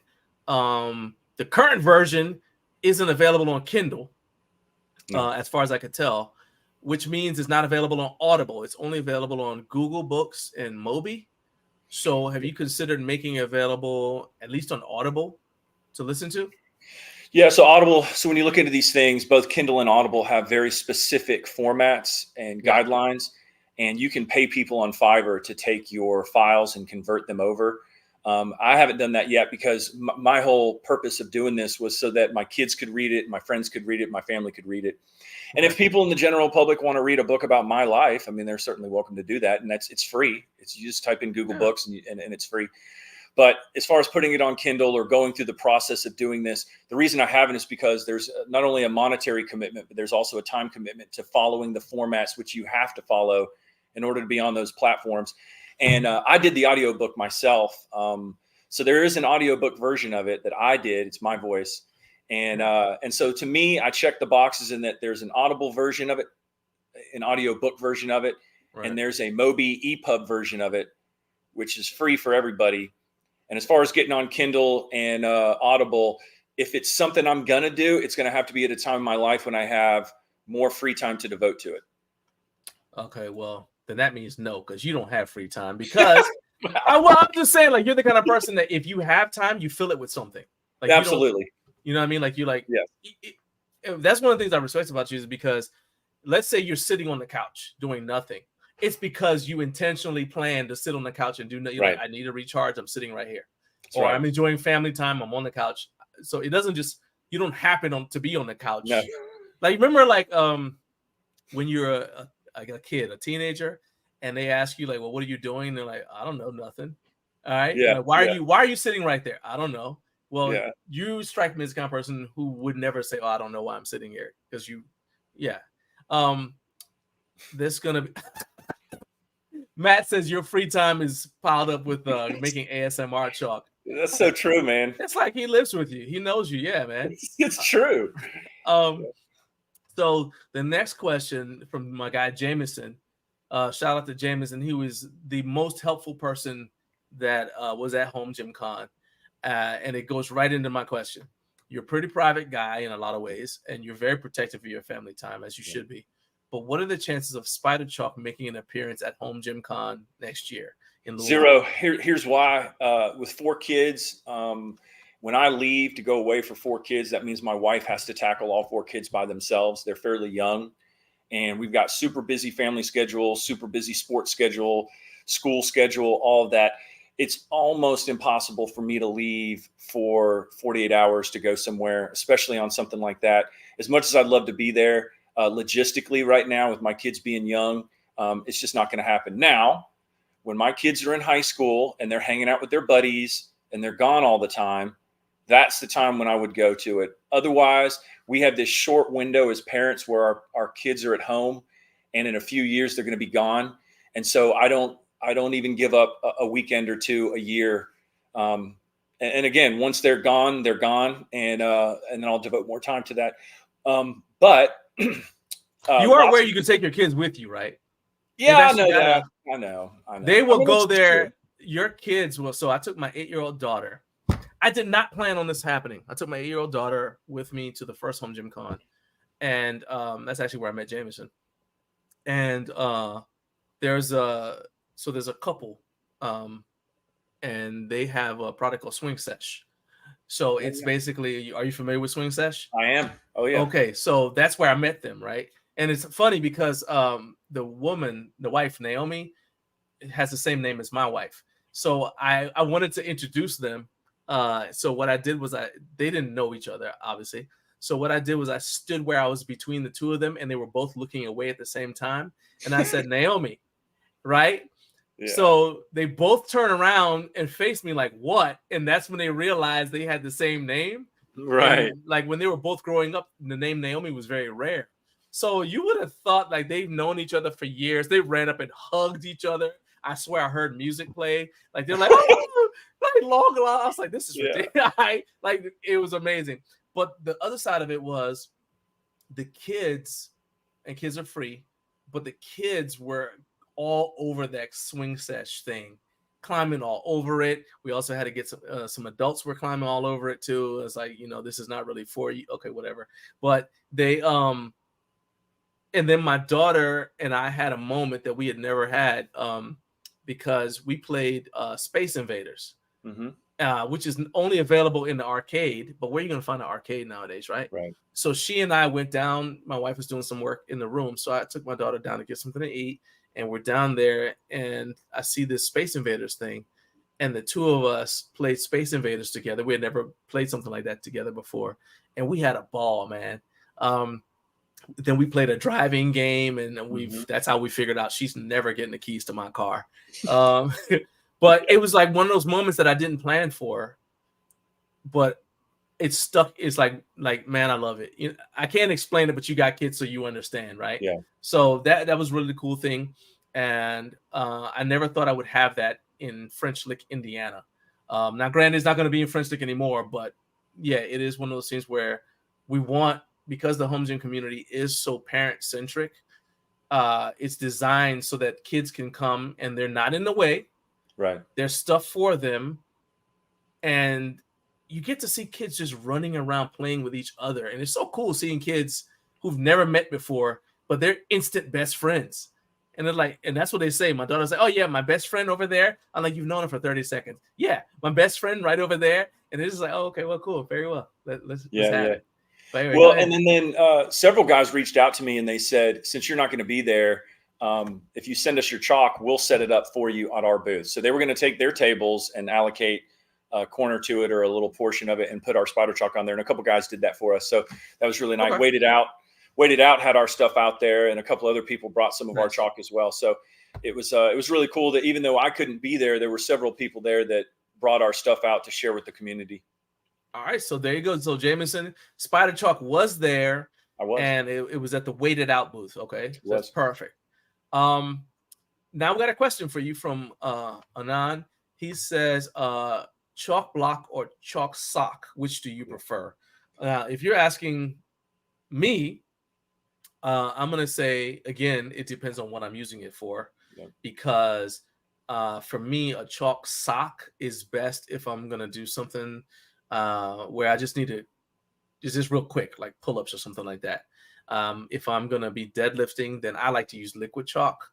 If I'm going to be doing any kind of grip work where the implement is, so let's say I'm doing like a one-hand, I don't know, a monkey press, like where you're hanging on one hand and you press like that. Yeah. All right, if I'm doing that, I'm going to probably use liquid chalk. If I'm doing any kind of grip stuff, it's going to be chalk block. Like if I do a bottoms up kettlebell press, that's going to be with a chalk block. So now I'm going to ask the same question to you. What do you prefer? Since you get to play with all of the different kinds, which one, like you're not supposed to have favorites with your kids, but do you have a favorite with your chalk? I mean, of course I do.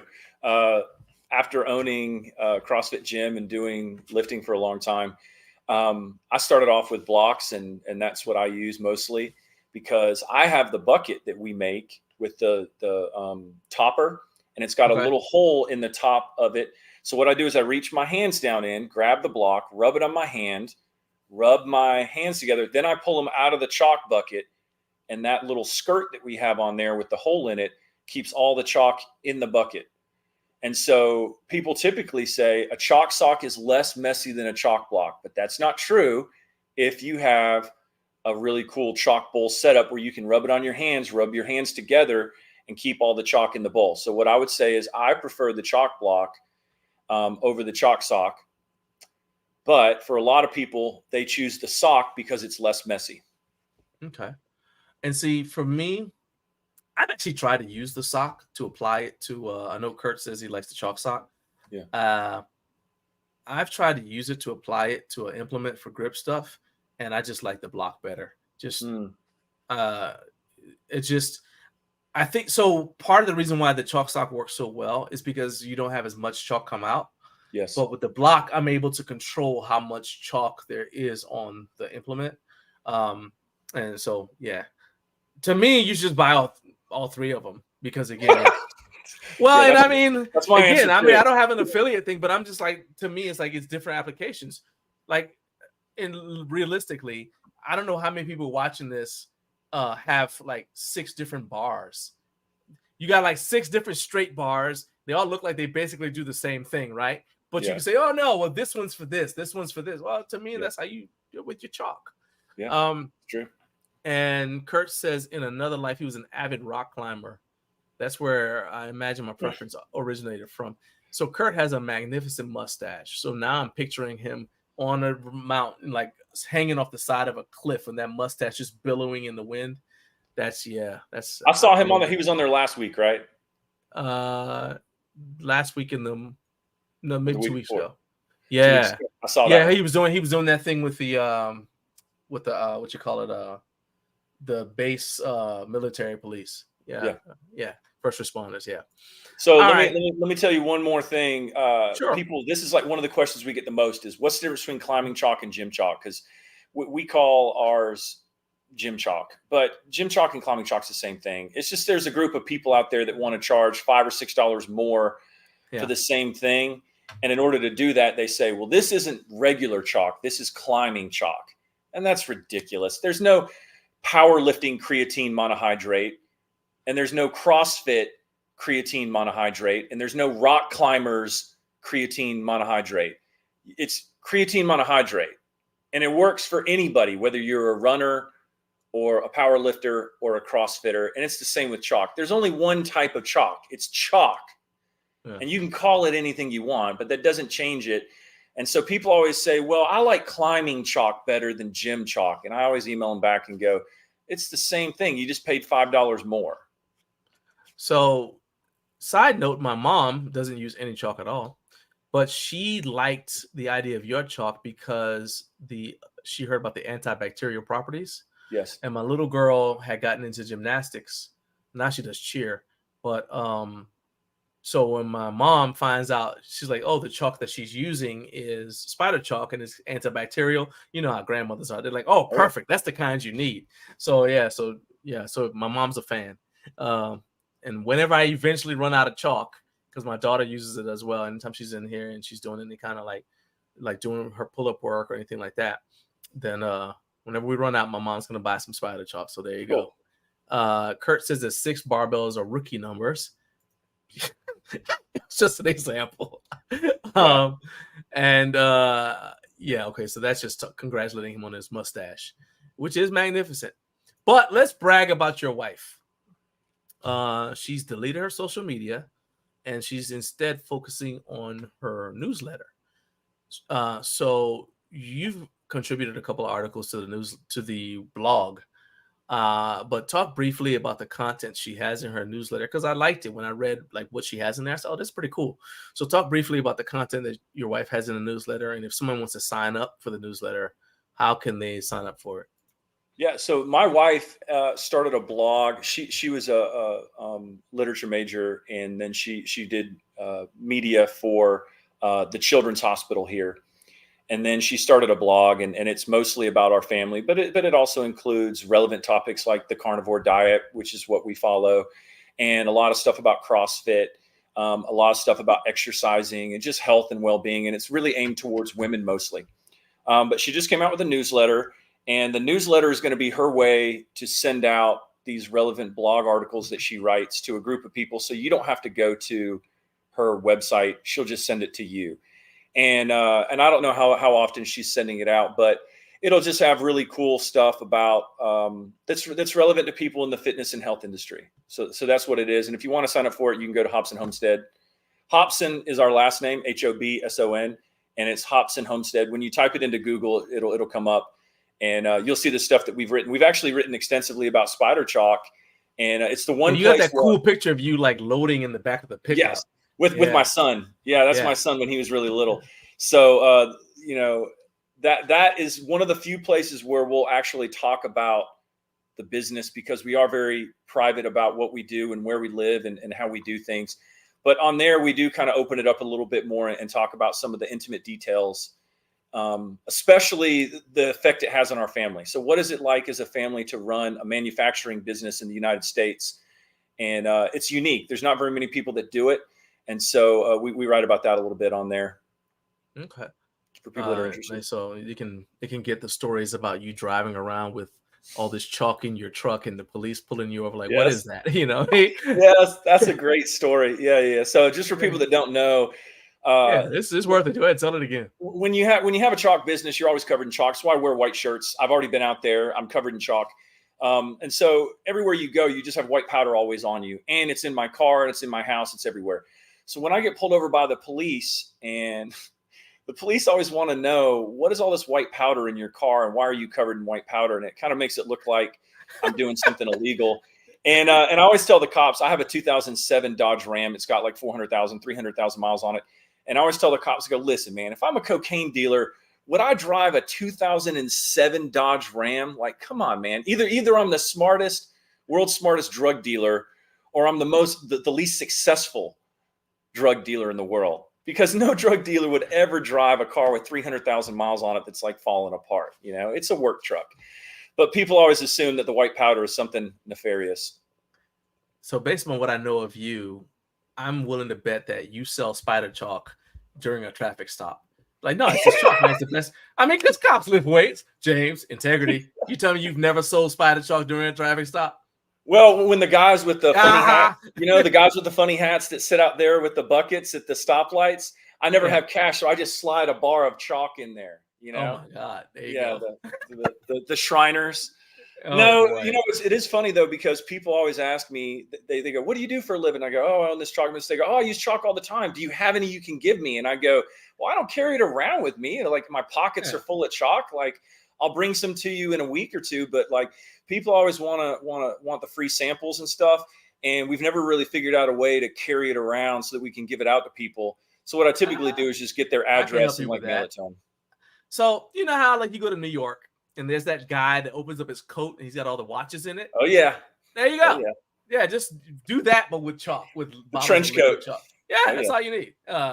And if you do it, for God's sakes, video it and send it to me. I just want to see it. Please, I'm begging you. I'm not asking you. I'm begging you. I want to see it. Now we have some important questions. Okay. Let's pop this up here. Does ghost chalk come off of a barbell with a brush like other chalk? And let's begin by saying, please don't put chalk directly on your barbells. But I'm assuming that you're talking about it comes off your hands and is on the bar. So that's also why Jameson is asking about having spider chalk next to barbell rescue, because their brush is to take the chalk off the bar. So let's go ahead and address this question here. Yeah. So the answer to that is it doesn't come off the barbell because there's nothing on the barbell to come off. All right. If you used Ghost Grip every day for 6 months, at the end of it, you would not need a brush. There would be nothing to brush off. Okay. And so that also answers that. This is with the black oxide bars. Yes. Okay. You can use it on any bar and it will not, you won't even know you used it. Okay. And let's see here. We're going to scroll down. It said, you can't ever cross the border. It's just chalk, officer, I promise. It says, sure it is. Yeah. Michael V, another entrepreneur. And actually, we're going to have, the next question is specifically, I'm going to ask you as an entrepreneur. It's what's one piece of advice that you would give the entrepreneurs who are watching this to help them succeed in what is a definitely crowded, extremely crowded fitness space?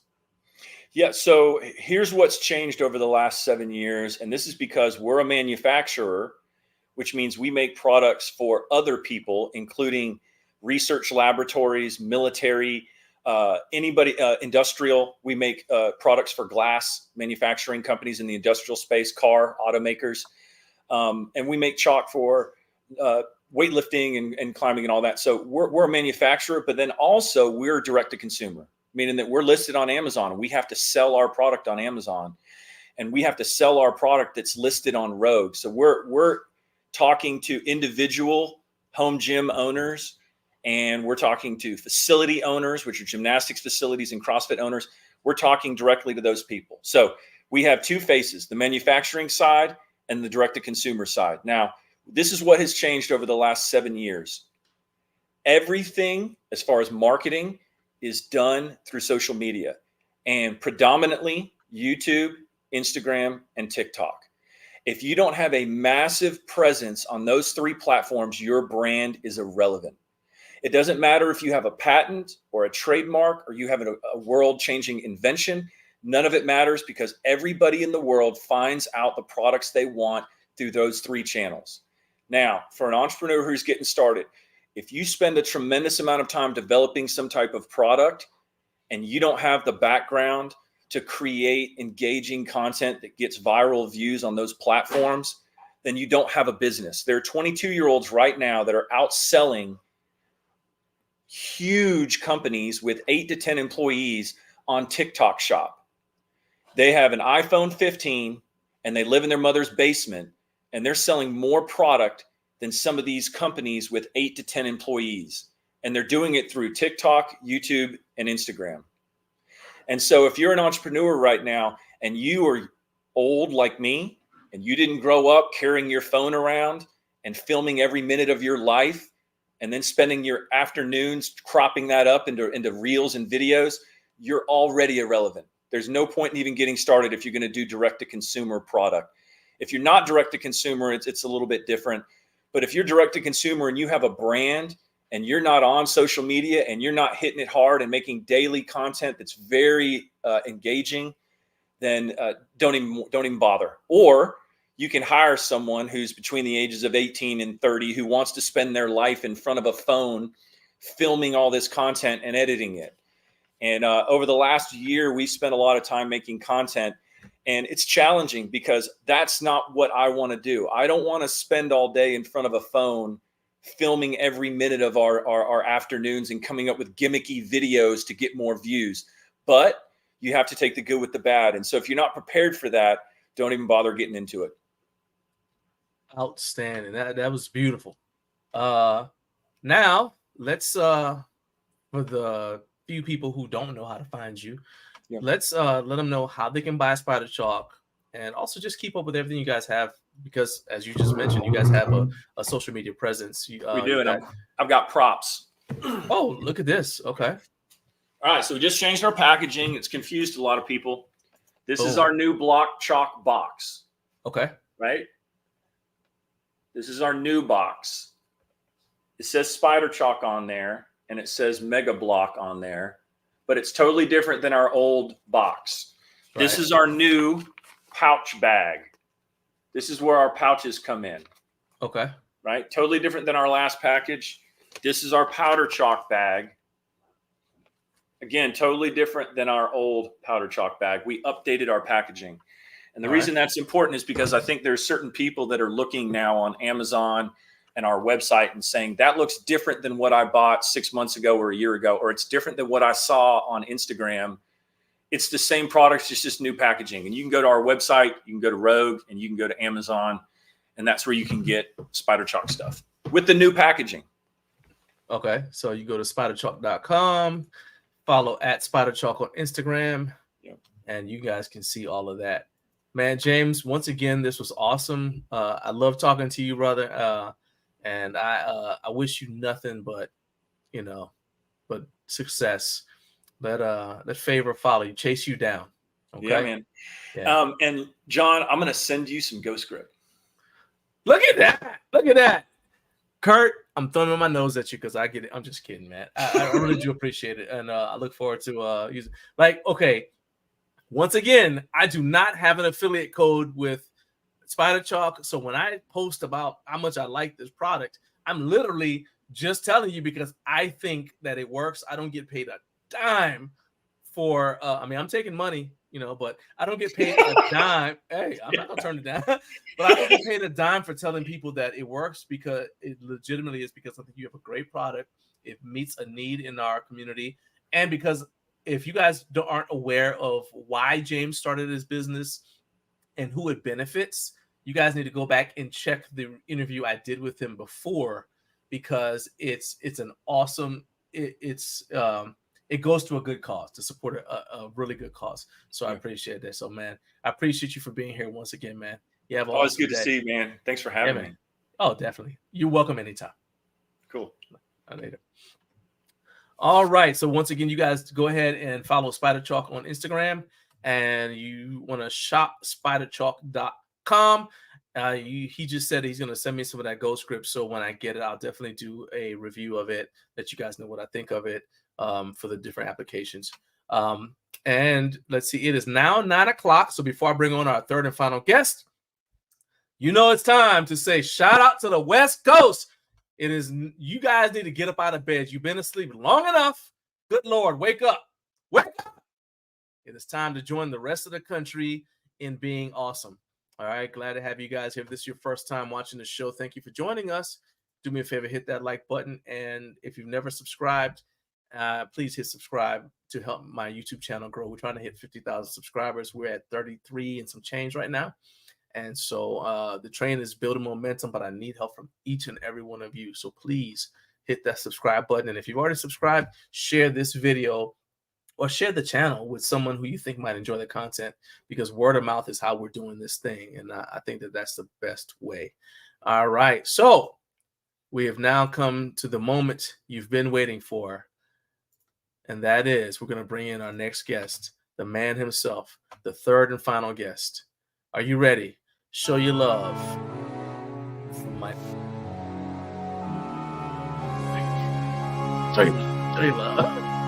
Welcome to the stage. Good morning. Good morning, Johnny. How are you? Even the voice is melodious. All right. What's going on, man? That's the warm up, man. You know, these are the first words that I'm speaking this morning. Wow, we are honored. I'm honored, man. Look at that. Oh yeah. So you already got your fan club in the chat. Eric Eccles saying, "Let's go." He's been waiting impatiently for you to arrive. So there you go. Mike, man, did you get a chance to see the questions and stuff I sent you? Yeah. And you watched the video? I did. Awesome, good. So you're caught up, basically. So what I did was I sent Mike last night the video that I played for you guys this morning, except he got to see it in its entirety. So some of the things that we're going to talk about, you guys may not have seen yet. But if there's enough interest, I will post the entire video interview that I did with Joe on our channel, and so you guys can check it out. So let's see here. Here we go. Kurt says, I hear that Mike plays it by ear. Oh boy. Yeah, he's giving us a little call back to a group DM chat that we have going on. One of the main reasons I love this community is the fun that we have and the inside jokes that we are creating behind the scenes. But I do play it by ear. So that's actually one of the HomeGymCon things I said is, like, if you stand there and look, it's groups of people just talking. Yeah. It's not just like a trade show. Instead, it's relationships being built the entire time. And I think that's what's so awesome about it. It is. Ashley says, what's up? Hey, Mike. Ashley, what's up? Yeah, see, I told you, man, you're a celebrity. Look at you. Matt Porter, what's up, buddy? Yeah. Got Jake on here too. Yeah, man, I'm feeling telling so you. Much love. Myron the voice, man, I'm telling you. And then Matt, our UK representative, says almost time for him to head home and jump in the ice bath. So you go right ahead. Yeah. But of course, it's kind of humid there right now, so that ice bath probably feels pretty refreshing to him. No. I wouldn't be trying that again in the winter. No, sir. No, thank you. I wouldn't be trying it at all. Well, I ain't gonna do it, but I'd encourage anybody that wants to do it. I'm like, you have at it. Joey Echeverria, my man, what's up? That's my guy. You're right, man. I do have my told friends you. are here. My friends are Man, here. Thanks for showing up, friends, I told family, you, man. Be gang, here. This is my the place to homies. be. It is So, the place to be. Got my coffee. I'm ready to go. does that say does that say thinking of you?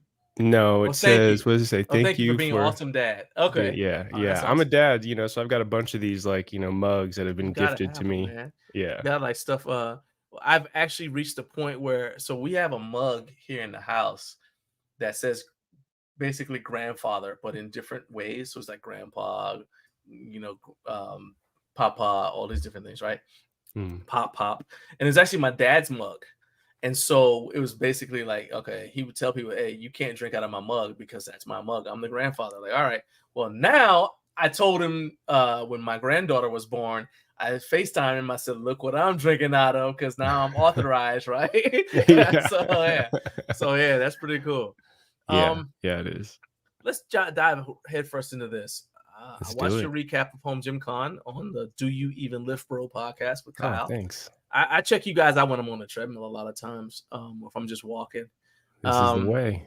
And this is look at see. Don't you nerd out on me, man? I will nerd out with you. Oh, I'll meet you tit for tat on that. Let's go. I'm a big nerd. I'm a huge Mandalorian fan. But when I watched it, it looked like you guys were still kind of processing it. And I know that you like to process the experience of HomeGymCon. Well, now that you've had a little bit more distance between HomeGymCon and let's call it normal life, what's the number one thing? Because it was so compressed, I felt like, compared to last year. Mm-hmm. What's the number one thing that you wish you'd been able to do?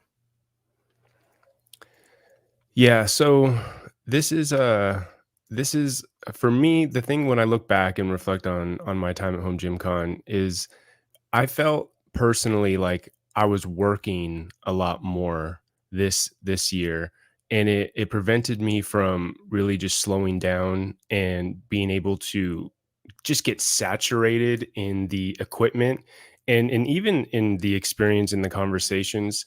I felt like I was always on my way to my next booth tour or the next bit of B-roll that I was trying to capture. So if I could, I would love to just go as like a regular part of the audience and just be able to soak it all in and spend a good amount of time in any given booth and try out all of the various pieces of equipment and have a long conversation where I wasn't trying to put a camera in one of the manufacturer or vendors' faces. I think in a nutshell, I wish I could have just slowed things down for me personally. I was going all over the place. I was exhausted. It was a lot of work. It was still a great time, but if I could do it all over again, or if I could somehow like remove myself as a content creator and just be a regular part of the audience, I would do that.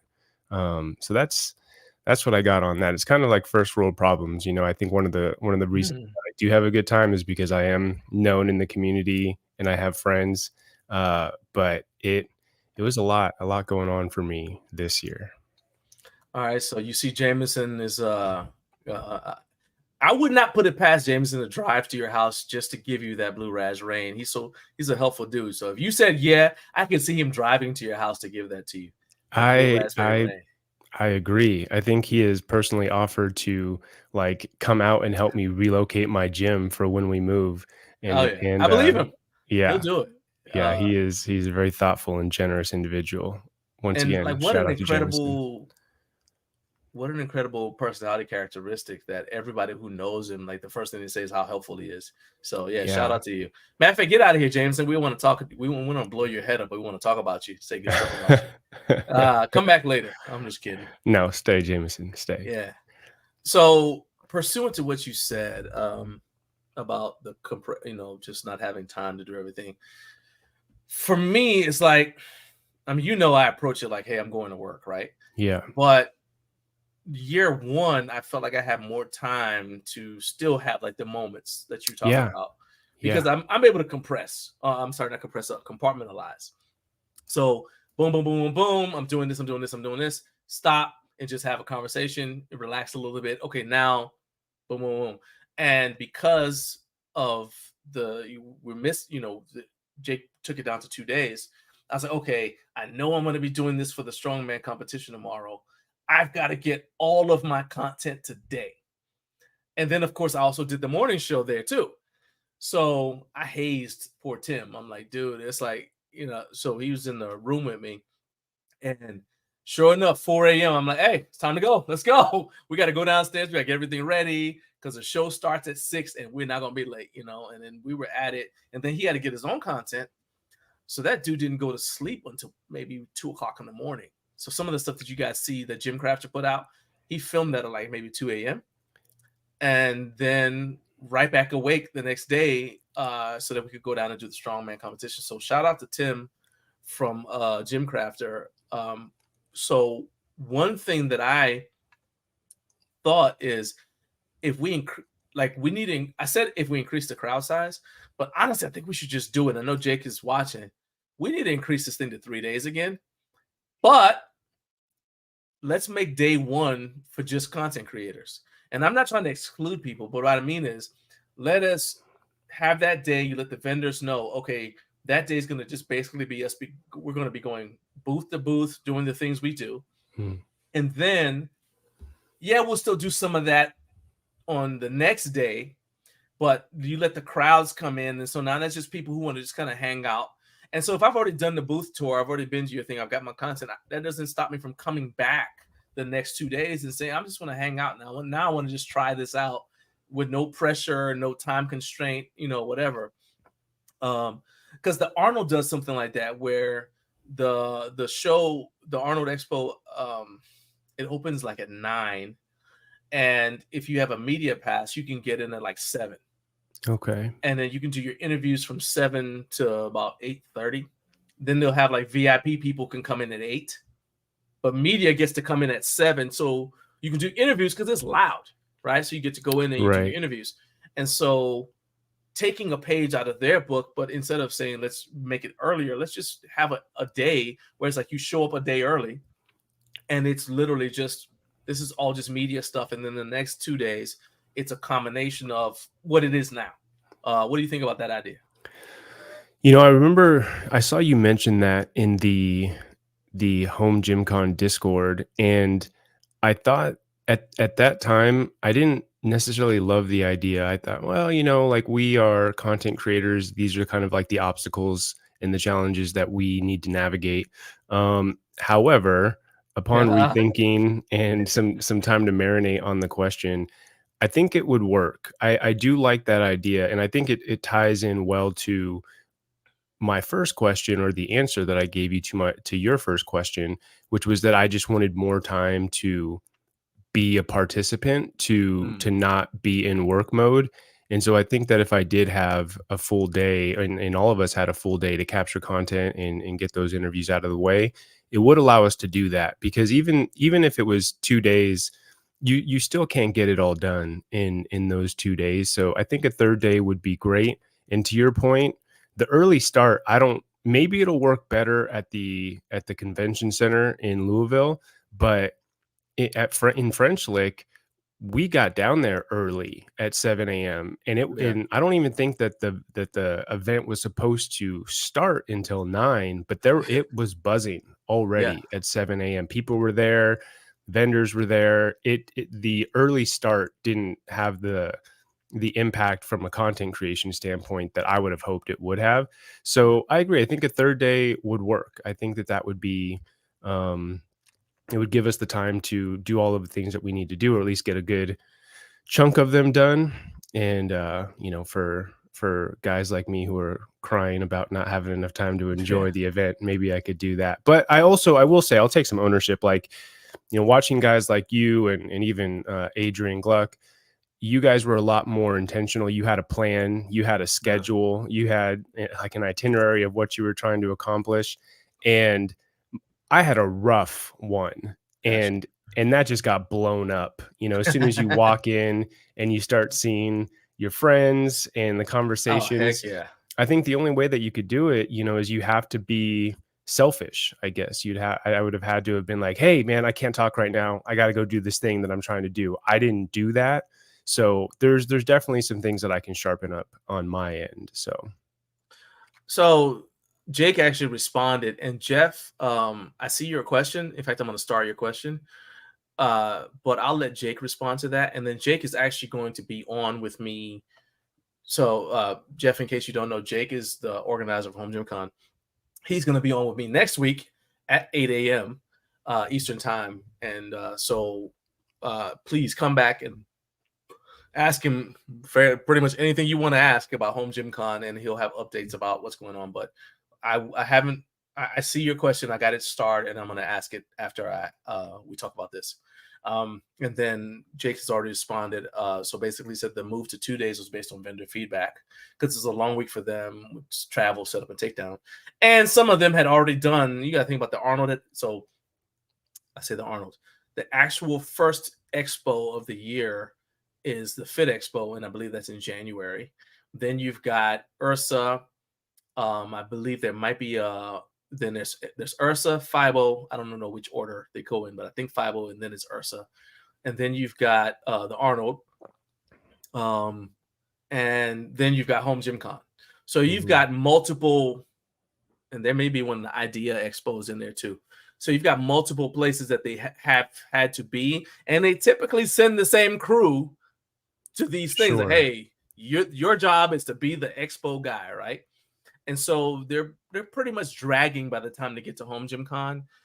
I do know that they love the fact that we ask different questions of them than the standard questions they would get at something like Ursa. But I can understand that. So for me, let me just throw this then, because, and it goes with the competition thing. What about having the stuff with the vendors days 1 and 2, and then make the third day like the competition day, the third day of the competition day, right? So either have it like you get there and you compete, or it's Sunday or something like that, and you compete on Sunday, and make it that way. Because like I said, the people who are competing don't necessarily get a chance to go see the booths either. And unless you extend the day, which wouldn't be fair to the vendors either, they're already there all day. Now, we've got the dinners and everything else. It is kind of tough on them. But that's partly why I'm like, I'm not a big fan of making it grow too much bigger, which is easy for me to say when I'm not the one whose livelihood depends on crowd size. But you know what I'm saying? But yeah, so what do you think about that? Making the event bigger versus not? No, about having a third day, but maybe put the competitions on another day so that people who want to compete are competing, and now the crowds are watching the competitions instead of being divided or whatever. I don't think I have, like two, what's the word I'm looking for? I don't think that I have like thoughts on that are too strong one way or the other. I think that I could see it both ways. I think that organizing a specific day for the comps makes sense for some people. I also will say that having the events running during the regular show days adds to kind of like the ethos of what we're doing there and the energy. And so I like that. I like that you can feel what's going on over in the corner. There's a competition going on. I will say, because I know Jake's listening, Jake, you've got leverage now, buddy. I can understand in like year 1 and year 2, you had to be a little bit more accommodating to the vendors, but now you've got some leverage. You've got people signing up, people who are trying to get booth space. I think that Jake can play up that leverage angle and do things a little bit more the way that he needs to or wants to do them without fear of, upsetting a vendor. Let me back up, because now we're getting I knew this was going to happen, which is great. This is awesome. Jeff wants to know if any other states were considered before settling in Kentucky for HomeGymCon 2025. As I understand it, and I think Jake responded, but as I understand it, the whole idea is for it to be in a central location. And the thing that it's sort of irritating to me, like it's not to the point where I'm like angry about it, because I get it, but everybody just wants it to be pretty much, and I'm not I'm not Yeah. dunking on you, Jeff. Because like basically everybody says, well, I wish you were here because they wanted to be closer to me, right? Yeah. And I'm like, well, sure. So you have people who say, I remember one person when I posted on Threads, oh, I wish you were out here in Arizona. Or I wish it was somewhere like, like closer, like New York. And I'm like, yeah, well, I wish it was in Atlanta. Right. But Right. it's not, because everybody travels to it. And I think that there's some value to, even with the French Lick location, of kind of leaving your normal routine behind. I agree. And I'm going away to this place, and like I can kind of put all that aside for at least 2 days, so let me see. Jake said his answer is other larger cities in the Midwest were considered: Cincinnati, Indy. Louisville was an easy top choice because it's newly renovated, it's closest to the airport, and there's tons to do around, etc. So there's that. And Kurt has already vetoed my idea for the Sunday competition. Sunday comp. That nobody competes on Sunday. Well, I would argue that some people do compete on Sunday, but I do understand. I do understand, because then you get done. Now you got to drive home and you're tired and all that. That's true. Yeah. That being said, so like if you compete on Saturday, you're tired, you can wait till Sunday to leave to go home. So I do get that. Anon says, any thoughts on returning back to French Lick? That's another Jake question. Jake, I should have had you on today. All right. Yeah. You and Mike could have been side by side. Any thoughts on returning back to French Lick because he missed out? What do you think about this? I'm trying to be open-minded about Louisville, but I really did like French Lick. I loved French Lick. I think it makes sense. I think that I like what the move to Louisville does for the event. I like that it makes it more accessible for a lot of people. Even those, like you just mentioned, there's those kind of people who display that main character energy where they're just like, I want it to be, 15 minutes from my house, make it convenient for me. And I've seen plenty of those. And my thought with most of those comments is you probably still wouldn't go. If you wanted to go, you would get there. I think that, folks like myself and you and people who flew in, like, well, at least for me, I flew in from Phoenix in both years. So if you want to be there, you're going to get there. Adding a convenience level isn't going to help. It's kind of like for when you pay for like having a fitness coach or a nutrition coach, right? Like you have to have some skin in the game to make it worth your while, right? You have to pay to get there. You have to make it a little bit challenging. It makes the juice worth the squeeze. Now, in terms of returning to French Lick, I love that idea. I think I might have shared this in a podcast or in a private conversation. I like the idea of having like a reunion in French Lick, in a few years or year 10 when this is a mature event and we want to have maybe an opportunity to get together with our friends. Yeah, have like a HomeGymCon reunion. Something we gotta have jackets. It's a little blazers. Some Letterman jackets. Yeah, that would be awesome. Okay. But Kyle and I were saying this too, Kaizen. We were on our long ride back, is because we didn't feel like we got the quality time with our friends that we would have liked to hang out and to talk, which is, I mean, for me personally, I went to the casino every night and hung out with people, which pushed into early morning hours and impacted my I was going to say, my livelihood. I heard you say that, and I was like, this is self-inflicted. It was self-inflicted. Were you the one that got sick, or was it Kyle that got sick? Kyle definitely was feeling it. He got sick. Yeah, it was self-inflicted, but I feel like there's FOMO there. I wouldn't have wanted to miss it for the world. That those are my favorite times at HomeGymCon, is after the show is over and we're just hanging out, having a beer together and just catching up on life, getting to know one another beyond like home gyms. But what Kyle was suggesting is like we needed like a mid-year hangout or something where we organize something maybe behind the scenes for all of us to get together, where it's not HomeGymCon, but just kind of like a retreat for us all to go hang out with without having our cameras out all of the time and just to be boys. So I like that idea too. But yeah, I would love to go back. I would go to French Lick in year 3 again. So I like all the things, but I do think that Louisville is the right move for the event and to make it more accessible for a lot of people, and obviously the vendors, because it's hard to drive there in a car. I wouldn't want to be lugging 3 different box trucks through those windy farm roads to get to French Lick if I was a vendor. Yeah. So I had I think it was First Form was behind me. They had the military vehicle. Like they were behind you on the road?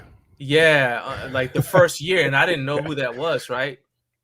So we're driving along. I was like, I've never been here, and it's it's just basically woods. Yeah. And you're just going along, and it's like me, my wife, and my daughter, and I see this vehicle, and like they just kind of pulled out into the thing behind me. And I was like, well, where'd they come from? Okay, open up the dash. That's fine. And I was like, whatever happens. And my wife looked in the mirror. She said, oh, because she saw me pull my pistol out. She's like, what is that? I said, hey, suspicion is all I need. All right. But anyway, so it worked out. I did. No supplement vendors were attacked during my trip. Matthew Porter. And you know what? Matthew Porter can dunk on it. He can say this. He had the longest drive. He drove from Florida. All right. It was like 17-hour drive, I think. So if Matthew Porter said it's not too far, I don't want to hear anybody say. I think Jake, Seth. I sent you the link. The link is in your Instagram, Jake, if you want to hop on. Oh, sweet. Yeah. Anyway, so go ahead. What were you gonna say about Seth? I was just gonna say Seth from Lone Stag. He drove from Colorado.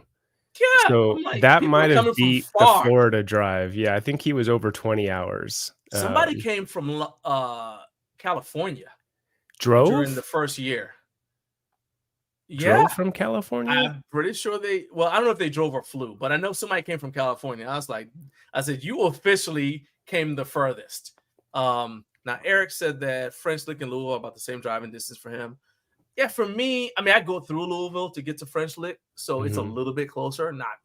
So instead of 6.5 hours, it's 5.5. Well, that's a lie because Nashville traffic. So instead of 7.5 hours, it's, let's say, 5.5 for me. Okay. Joey says we can invite all the ride or die folks to the reunion. That's right. And actually, the reunion could rotate locations too. That's right. Yeah, absolutely. All right. Jake said he'll be on in 5. That's fine. We can. That things like this, the organic nature of this, is why whenever somebody asks me about the show and they're like, "Well, like what? When's the show on?" And I say, "Well, it's from 6 a.m. Eastern to 9-ish." We might float. We might. Yeah. 9. That's all it is what it is, right? Yeah. When I saw that and you said 30 to 45 minutes, I thought, oh man, I don't know. I feel like we could go easily an hour. Oh yeah, we could definitely do it. Yeah. Look, I'm not turning down the watch time. All right. Okay, there you go. I told you when I sent you the email, you could co-stream this to your own channel too, and you could get some of the. I'm not stingy with the watch time, man. I'm cool with that. I appreciate that. I did try to set that up, but then it said it takes 24 to 48 hours to get approved. Oh, I got you. And somebody didn't get me the show notes until late yesterday. That's probably this guy right here. Well, he's been. We spoke to him, and that employee is no longer going to be. I'm just kidding. Yeah. I will make sure it happens next time. Because you're definitely coming back. Appreciate that. Let's go ahead and some of the questions that are on here, I'm going to wait until Jake comes on because they're things that he should answer anyway. Yeah. And Jake, I want you to know that in no way does this exempt you from coming on next week. That's if that was the plan, that plan's canceled. I'll kick you right out the studio and make you come back next week. So let's talk about this is still HomeGymCon because I know you grabbed some stuff there because I watched your podcast. But what are you going to buy because of HomeGymCon? Like stuff that wasn't on your radar. You go to HomeGymCon, you're like, oh shoot, I do need this. So how has your wish list changed because of HomeGymCon, either year 1 or year 2? I would say that there's not much that isn't on my radar. I mean, there's some exceptions. I think that like Stronger Grip Metal Master, like I think he's a good example of something that was probably not on my radar. But that wouldn't be gym equipment for me personally. I stay pretty up to date on the things that are the products that are releasing. But I came out of this event. I was just talking to Kyle about it. We recorded our podcast last night. I really want to add a functional trainer to my space, and the rack mounted functional trainers are the most intriguing for me. So the Rogue rack mounted functional trainer add-on is something I want to add. Either that, or they've got like a drop-in Rhino with a built-in lat pull down. Those things are really they've got my attention, and I want to bring those in. And then also Dean over at Black Widow, I want to get at like 2 or 3 of his bars, like his Commander bar, the VHS bar. I really want to get those in my space. Okay. And then Jesse over at JD Gym Equipped, he's got this sweet fully stainless steel lat pull down bar. I think it goes for like close to $400, which is wild, but they're just so nice. And yeah, I'm going to answer this question because Kurt is blowing up. Michael DBA Mike potential. I didn't realize you had of course you have the power to do that. Oh yeah. I'm drunk with power right now. You are. And then we'll make some space for Jake to get his introduction here. Kurt is asking if I prefer Michael or Mike. I would say that in my everyday life, I go by Michael. That is what people know me by is as Michael. I feel like it's something that is just going to organically happen anyway. Especially at least if you're in the States, or me being from Southern California, we try to shorten everything we possibly can. So I've been called Mike too for most of my life, but I do go by Michael. Obviously, I've got the Nice Like Mike alias, and so I've grown to accept Mike as well. Yeah. I mean, I just say my Mike sounds nice, but it's never nice like Mike. Oh, I like that. I'm a wordsmith, man. I'm a wordsmith. You are, man. You gonna drop some bars on us next, John? Yeah, that was it. That was it, man. That's all you get. I don't freestyle because you got to pay me. All right. Okay. Jake, man, I appreciate you jumping in here. You may or may not have heard, but you still got to come on next week. All right. That's fine. All right. So we got a ton of questions in there, and I'm gonna go ahead and I'm gonna still ask Mike this one because I want to see your face while he tries to answer it. So 2 vendors have purchased a significant amount of floor space for HomeGymCon 2025. We don't know who they are, and Jake says he's not telling. So Mike, who do you think they are? I feel like Jake might crack for us if we that we tag team him here and hit him with a bunch of hard questions. Castile Heating and Cooling, because you heard what I said about heating and air. Yeah. Yeah. He smiled a little bit. Am I right? Was I right? No. Not right. All right. Not right. No. I mean, so honestly, I don't know. One of the companies is a pre-launch company that they said that they had a patent for. So, I mean, somebody could do a deep dive on to see like what patents are out there on companies that haven't been released yet, and then like guess. But that's all of the information. And then the other one is, I do know the name of the other company, but they are again pre-launch, and I don't know specifically what their products are. So all right. So but they're both gym equipment companies. Okay. So yeah. I got a different option then. How about this? So let's say you could do this on Instagram because you like the Instagram polls. So let's say somebody who's bought a HomeGymCon ticket already can try to guess who these companies are. And if they're correct, you refund them their ticket. Sure. No, give them a prize. Make it be a prize. Make it be a prize. There's no way. There's no way. I don't even know have one a prize or a free ticket. Well, yeah, that's true. Yeah, okay. There's just no way. Well, yeah, but so I don't mind the prize, but it's like, well, who's gonna where's the prize gonna come from? It's like, well, like a free HomeGymCon T-shirt, or do we get the company to give them a prize. You know what I mean? Yeah. Yeah, do that's that. Guys, no one is going to guess. No, there's like the 0% chance that you could guess. Hey man, I'm an American, not an Americans. And the thing is, like, maybe you could do that patent search and whatever and figure it out. I wouldn't know if you're right or not. No, I'm saying when they get to HomeGymCon, you find they guessed, and you're like, oh, okay, here's your ticket back or whatever. Sure, a free ticket. I'll give them. There you go. Bam. Free tickets for the next 5 years. Next 5 years. Whoa. He's got slow down. He doesn't think it's coming. Nobody's gonna guess. That's why y'all come here for this show. All right. Yes, really, Carlos. All right, so let's scroll back up because we got all kinds of questions, and I'm gonna throw this one at you guys a little bit too. There are things that you guys were talking about that I was like, I just want to jump on and talk. You couldn't restrain yourself. All right. I hope you memorized them because we're gonna ask you the same questions next week.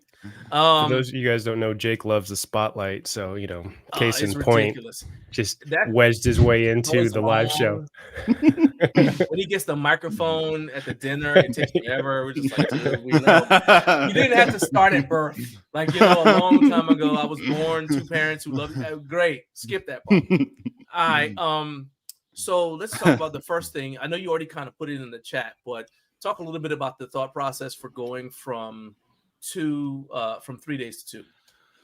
So that was based off of feedback from vendors after year one, most specifically. And I'll kind of explain why we chose 2 days again.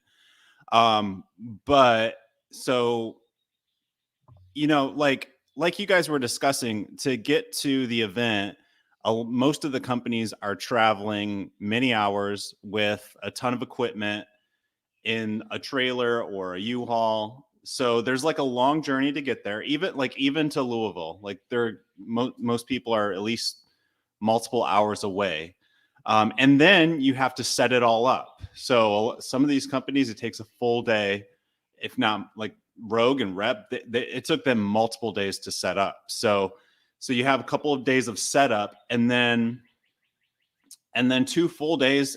If you've ever, like, anyone who's been to an event like this, if you've had a booth or like it's kind of similar to like how Mike was describing his experience, just working, and both of you guys' experience, you're just exhausted after the days. So like, to make it a third day, a lot of people are like, our ages, they have kids at home, like they're ready to go.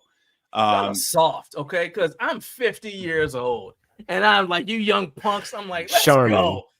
Charmin, right? Soft like Charmin. I would love it to be 3 days, and that's something we can evaluate after this year. Like maybe people, like maybe if we get on the schedule far enough in advance, and most of these companies, they know this is the only show they're going to do all year. Maybe we do 3 days. Maybe the turnout's so good that we turn it into 3 days. I would love that. That'd be, ideal for me. So, we can evaluate that again. But that was the reason. There were even some vendors who were like, let's do 1 day. So that's why 2 days. But, and then I also just wanted to just mention, like, it is flexible. I would love it for like, there's probably only like, let's be real, maybe 50 to 100 like ticket purchasers or content creators that would want 3 days, right? So it most likely, if there's quite a bit of people who value the 2 days and they make it just the entire weekend, but 3 days, you probably got your fix for a little while. So I would say, like, let's figure out something that Thursday, or like Mike, it'd be great if you could, get this on your schedule now. John, get this on your schedule now, and you guys get down there Wednesday. And then you have Wednesday to like settle. You have all day Thursday to like, most of the vendors are very chill. And if you want to get a 5 to 10 minute interview while they're setting up, like, that's cool. Or right after they set up, you have all that entire evening. Like, So, I mean, most of the vendors, they, like Mike said, he went down there at 7 a.m. and it was popping. Like, they're just, it's all on, and it's flexible. They're like, even though we're moving to Louisville, one of the reasons that this is still working is because it's like me running it, and it's flexible. So like, you don't have, there's not like all these rules set in place to where like, oh, you can only be in here from this to that. So yeah, just like keep that in mind, and we can definitely like figure something out for that Thursday, and just like better ways to give you guys more time to do what you need to do. So that's kind of where I was going with when I said to have that media list, because then you can, like, they can schedule with us. Well, you made the media list, but the vendors didn't take advantage of it. I mean, I had a couple people schedule something with me ahead of time, but primarily it was like they'd see me and they're like, hey, John, you going to come? I'm like, okay. So I was scheduling stuff Thursday night when I got there.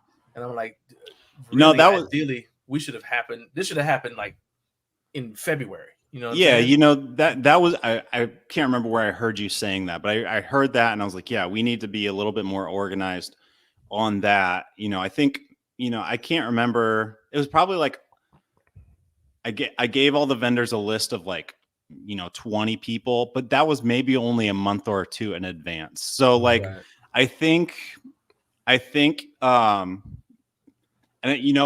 honestly, one thing that Gluck did very well was Gluck reached out to every single one. So he was very proactive. I think he reached out to every single company. And I know he didn't cover every company, but that's something that we can do better. Like, now we have a full year to really plan this. We're probably not going to plan it today or tomorrow, but like, maybe as the new year hits,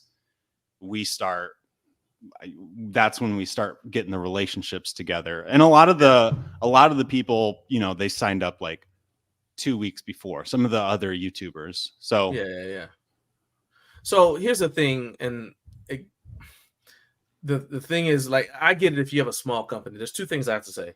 And if you're a small company and the bigger brands want to leave, then that's a competitive advantage, because now you stay behind. If we're still there, well, you get there early. Now you get more of our attention, and you don't have, I don't know, and this is not a knock on them at all, but now you don't have ATX sucking all the energy, the air out of the room from you, because they've just like showed up and like, boom, like now they're doing the Sam Cassell all of our HomeGymCon with their stuff, and you're like, dang it, I don't have anybody, whatever. So there's that. The other thing about it too is that some, like, Rep does a great job with this. So they have Adam who will talk to you, right? But when I've been on the media list for something like the Arnold, they have multiple people. So they'll say, we'll arrange for you to come at whatever time it is, right? You get there and they'll say, okay, I need you. There's like 6 people there. You're talking to this person and showing the product. And they may have somebody else also showing the product, and they've worked out in a way to do it so that they don't interfere with the 2 videos going on at the same time. It takes some planning, but we're still in the early phases. You know what I'm saying? Of this. So it's kind of like every year you learn something that helps you become better. Does that make sense, Mike? Oh yeah, absolutely. I mean, I thought I was going to be ready to go for year 2 from the learnings I had in year 1. And I still got hit by a ton of bricks and wasn't ready, but I'm learning more even now going into year 3, and that's a mix of, what I think people like from the content that I've shared. I think that people really like the interviews that I did at the last dinner. So I want to kind of double down on those and maybe not try to do everything. That was the biggest learning for me, is I was trying to do a lot of things. I was trying to capture B-roll, answer questions from people who had DM'd me knowing that I was going. I was trying to maintain relationships. I was trying to do interviews. And then I had my own little content ideas that I was trying to do, like the rapid interviews that I was doing. So I'm going to probably narrow up my list of things that I want to do going into year 3. so that it doesn't feel so overwhelming. I think that's what do they say? Like, instead of trying to do a lot of things like good, I want to do like just a few things really great. So that's what I'm going to be doing in year 3. Nice. So Carp says a third day would be nice, even if it's just for media or premium tickets. Let's talk about crowd size since you're here, Jake. Because there I was quoting you, right? But now you can say it yourself. It's like because you don't want random traffic, but we do want it to grow. But talk about your reasons for not doing like the random advertising, because I know we've had suggestions like, hey, well, go to the local gyms and put up a thing letting them know that that competition is happening. Talk about why you don't want walk-up traffic. Yeah. I think the biggest reason that we don't want walk-off, I want all of the conversations between like vendors and potential customers and current customers to be like real. I don't like, I want everything to be like, I want to make the most out of their time. I don't want them to have to waste any time. So that's number one. Number two, I want like the experience for anybody that goes to the event to be great. So like I think about my experiences at the Arnold, where like you're just walking through a crowd and it's not enjoyable. So I mean I think that's the number one thing. You just want quality over quantity is kind of the mindset that I have. So I'd rather have 500 to like if I'm a vendor, I'd rather have let's say I'm a vendor, I'd rather have 100 quality conversations over two days versus like talking to 500 18 to 22-year-olds who just like are there to see celebrities. They don't even have any money. Supplements. They don't have any money, and they're not going to remember. They don't own their home. Yeah. Like, why am I talking to you? No. Yeah. So I think, I mean, that's the mindset. And then I would say like if we like, well, we can certainly cap it, and then also like if it gets to the point where it's like middle of the year, well, I'll raise prices. Like we'll just raise prices higher so that it eliminates that type of crowd. Nice. Okay. So what about buy your you, tickets early? What do you have? What are your thoughts about the crowd sizes, Mike? I agree with Jake. I support his philosophy on quality over quantity. I think that at least for me, I already experienced a change from year 1 to year 2. From where year 1, I felt like I had the time to capture content and have long drawn out conversations, and then even time to just kind of figure out what I wanted to do next and just wander around. I think that was probably a little too extreme in the other direction. And year 2, I just wasn't even ready for the freeway of traffic that it felt like for me. But I support Jake in wanting to keep it as small as he can while still growing the event. And I think that's the way to go. I think I've heard him and read him talking about that a lot of different times, even in defense of French Lick to the naysayers over the last couple of years, where he would say something along the lines of, I want it to be a little difficult for people to get there. That means that the people that show up really want to be there. And I think that's kind of like mission accomplished, because I genuinely don't think that I've talked about it at length on multiple podcasts. I don't think that the magic that we've experienced in year 1, in year 2 would have been captured if, the first year he launched the event, it was in like Vegas or something. And we would have had that kind of foot traffic and just thousands of people who were just showing up because it was something to do that day. And I think that it would have definitely changed the trajectory of the event. And again, the magic that we've captured these first couple of years. So fully support that thought process, Jake. I mean, 100%, dude. I'll let you undercut you off. But I remember one year at the Arnold, man, I was just like, the heck with it. So one year at the Arnold, I got so overwhelmed. My wife and I went and got in the car and we just took a nap. And then another time, we left because I decided I wanted a tattoo. So I went and got a tattoo. I left the Arnold, says the heck with it. I went and got a tattoo. And like that's like the double-edged sword. So if you had it somewhere like Vegas, you're gonna have people who want to go do other things that are ancillary to HomeGymCon and don't even have anything to do with it. They're like, oh, it's easy to go off on a tangent. At French Lick, you're kind of gonna be there, unless you want to go horseback riding or play golf or something like that. But you're pretty much gonna be there. Before let's see, so shout out to Carlos in the Seal Fast warehouse. Apparently everybody at this warehouse is checking out this show. So hey, shout out to you guys. Thanks for watching. Hey, I appreciate you guys watching, man. Shout out to y'all. And y'all have a good day at work, man. That's actually the purpose of the show. I want to be like with you. I want to ride through at least your morning with you and make your morning get your Friday started off well. So thanks for being here. Now what were you gonna say, Jake? Yeah, I was just going to chime in and just say that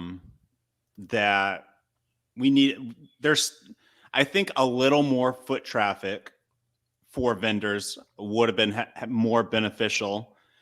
Plus, we're going to have more vendors next year, so I don't think it's like we definitely want more people that were there compared to the last couple years. So it's and also just like vendor ROI is a very big concern. So you want to make sure that they're getting their money's worth year after year after year so that they come back year after year. Because eventually you can't just like go and spend money and not get anything in return. So that's also like on the top of my mind as well. So finding the right balance but like in general, my mindset is like this event is for this community. So I want this community to have the best show out of any other communities. So that's like where my mindset is. So if you bring in just a bunch of random people that don't necessarily care about the home gym culture or community or like appreciate the vendors that come, then like, you know, they're only going to detract from the event. 100%. So you guys see right there, you guys can go to @HomeGymCon on Instagram, and the link is in the bio for you guys to be able to grab those tickets. They are discounted, so you want to take advantage of that now. And that's also, you need to be following that link so that you can keep up with what's going on, like any updates and things like that. So make sure you check out @HomeGymCon on Instagram. And I've got that, like I said, I'll put the link in the description, but go to HomeGymCon on Instagram, and then the link is in their bio to grab tickets for next year, or for 2025. Now, something that that's actually a solid strategy. So that's similar, Eric. That's similar to what I did at the Arnold, and I actually did it at HomeGymCon too, because I bought a plate hanger from Microgains, and I went to him. Nice. I said, "Hey, I'm gonna come and I'm gonna buy this plate hanger from you." So we kind of arrange stuff ahead of time anyway. But what you do is you go buy all the stuff, take it to your room, and now you can just walk around. All the stuff that you want to get. Instead of walking around, oh, stop, maybe I'll get this or whatever. Now you're lugging garbage around. I'm not doing all that. Just go down, grab it, put it in your room, come back down, relax, enjoy the event. So I think that's a solid plan. I want to talk about this. This is something that came up earlier, Jake. I think you hadn't been on yet, but we can just catch you up to speed just over the back and forth between me and Mike. And this matters because of an exchange you and I had, Jake, maybe a couple weeks ago. So, Mike, you saw the video about Major Fitness and Kepi Fitness and what they're doing on Reddit. Are you familiar with that, Jake? Okay. Yeah, I was watching this morning. Yeah. Oh, okay, cool. All right. There we go. So let's skip ahead. All right. So for anybody who just joined, you can basically rewind and see what the video is with me and Joe Graves, like near the very beginning. It's my Recliner of Rage episode segment, because it really does irritate me. And so I had some comments in there. Matthew Porter, he's talking about that. He says, yeah, it's really frustrating to me. They're basically faking word of mouth. And Michael Vaudrey says bringing the issue out into the open sooner rather than later is effective, and I agree with both of those things. For me, it's the reason why I said it's applicable to you, Jake, is because you are trying to make sure that there's quality vendors at our event, like, and I remember they asked me, and they're like, hey, can you connect us to this community? And I'm like, yeah, sure. So, pass email addresses to you and everything like that for Major Fitness. And now I find out that they're doing this thing, and I'm like, maybe I shouldn't have this feeling, but I'm like, my name is associated with you because I've got videos on my channel for at least one product. I got another video coming out on Monday, supposedly. Depends on what happens if they see this video. But I got a video coming out on Monday, for one of their products. And it's like, to me, I take it like, I feel like almost like I would be in a way co-signing their behavior on Reddit in our home gym if I don't say anything, because I don't like that. You know what I mean? So we can go around. We'll start with you, Michael. What are your feelings about it? They're not too strong in the way that you were sharing that you don't like it that much. I understand the perspective. I understand that they're doing and leveraging tactics that are pretty widely successful in larger industry, right?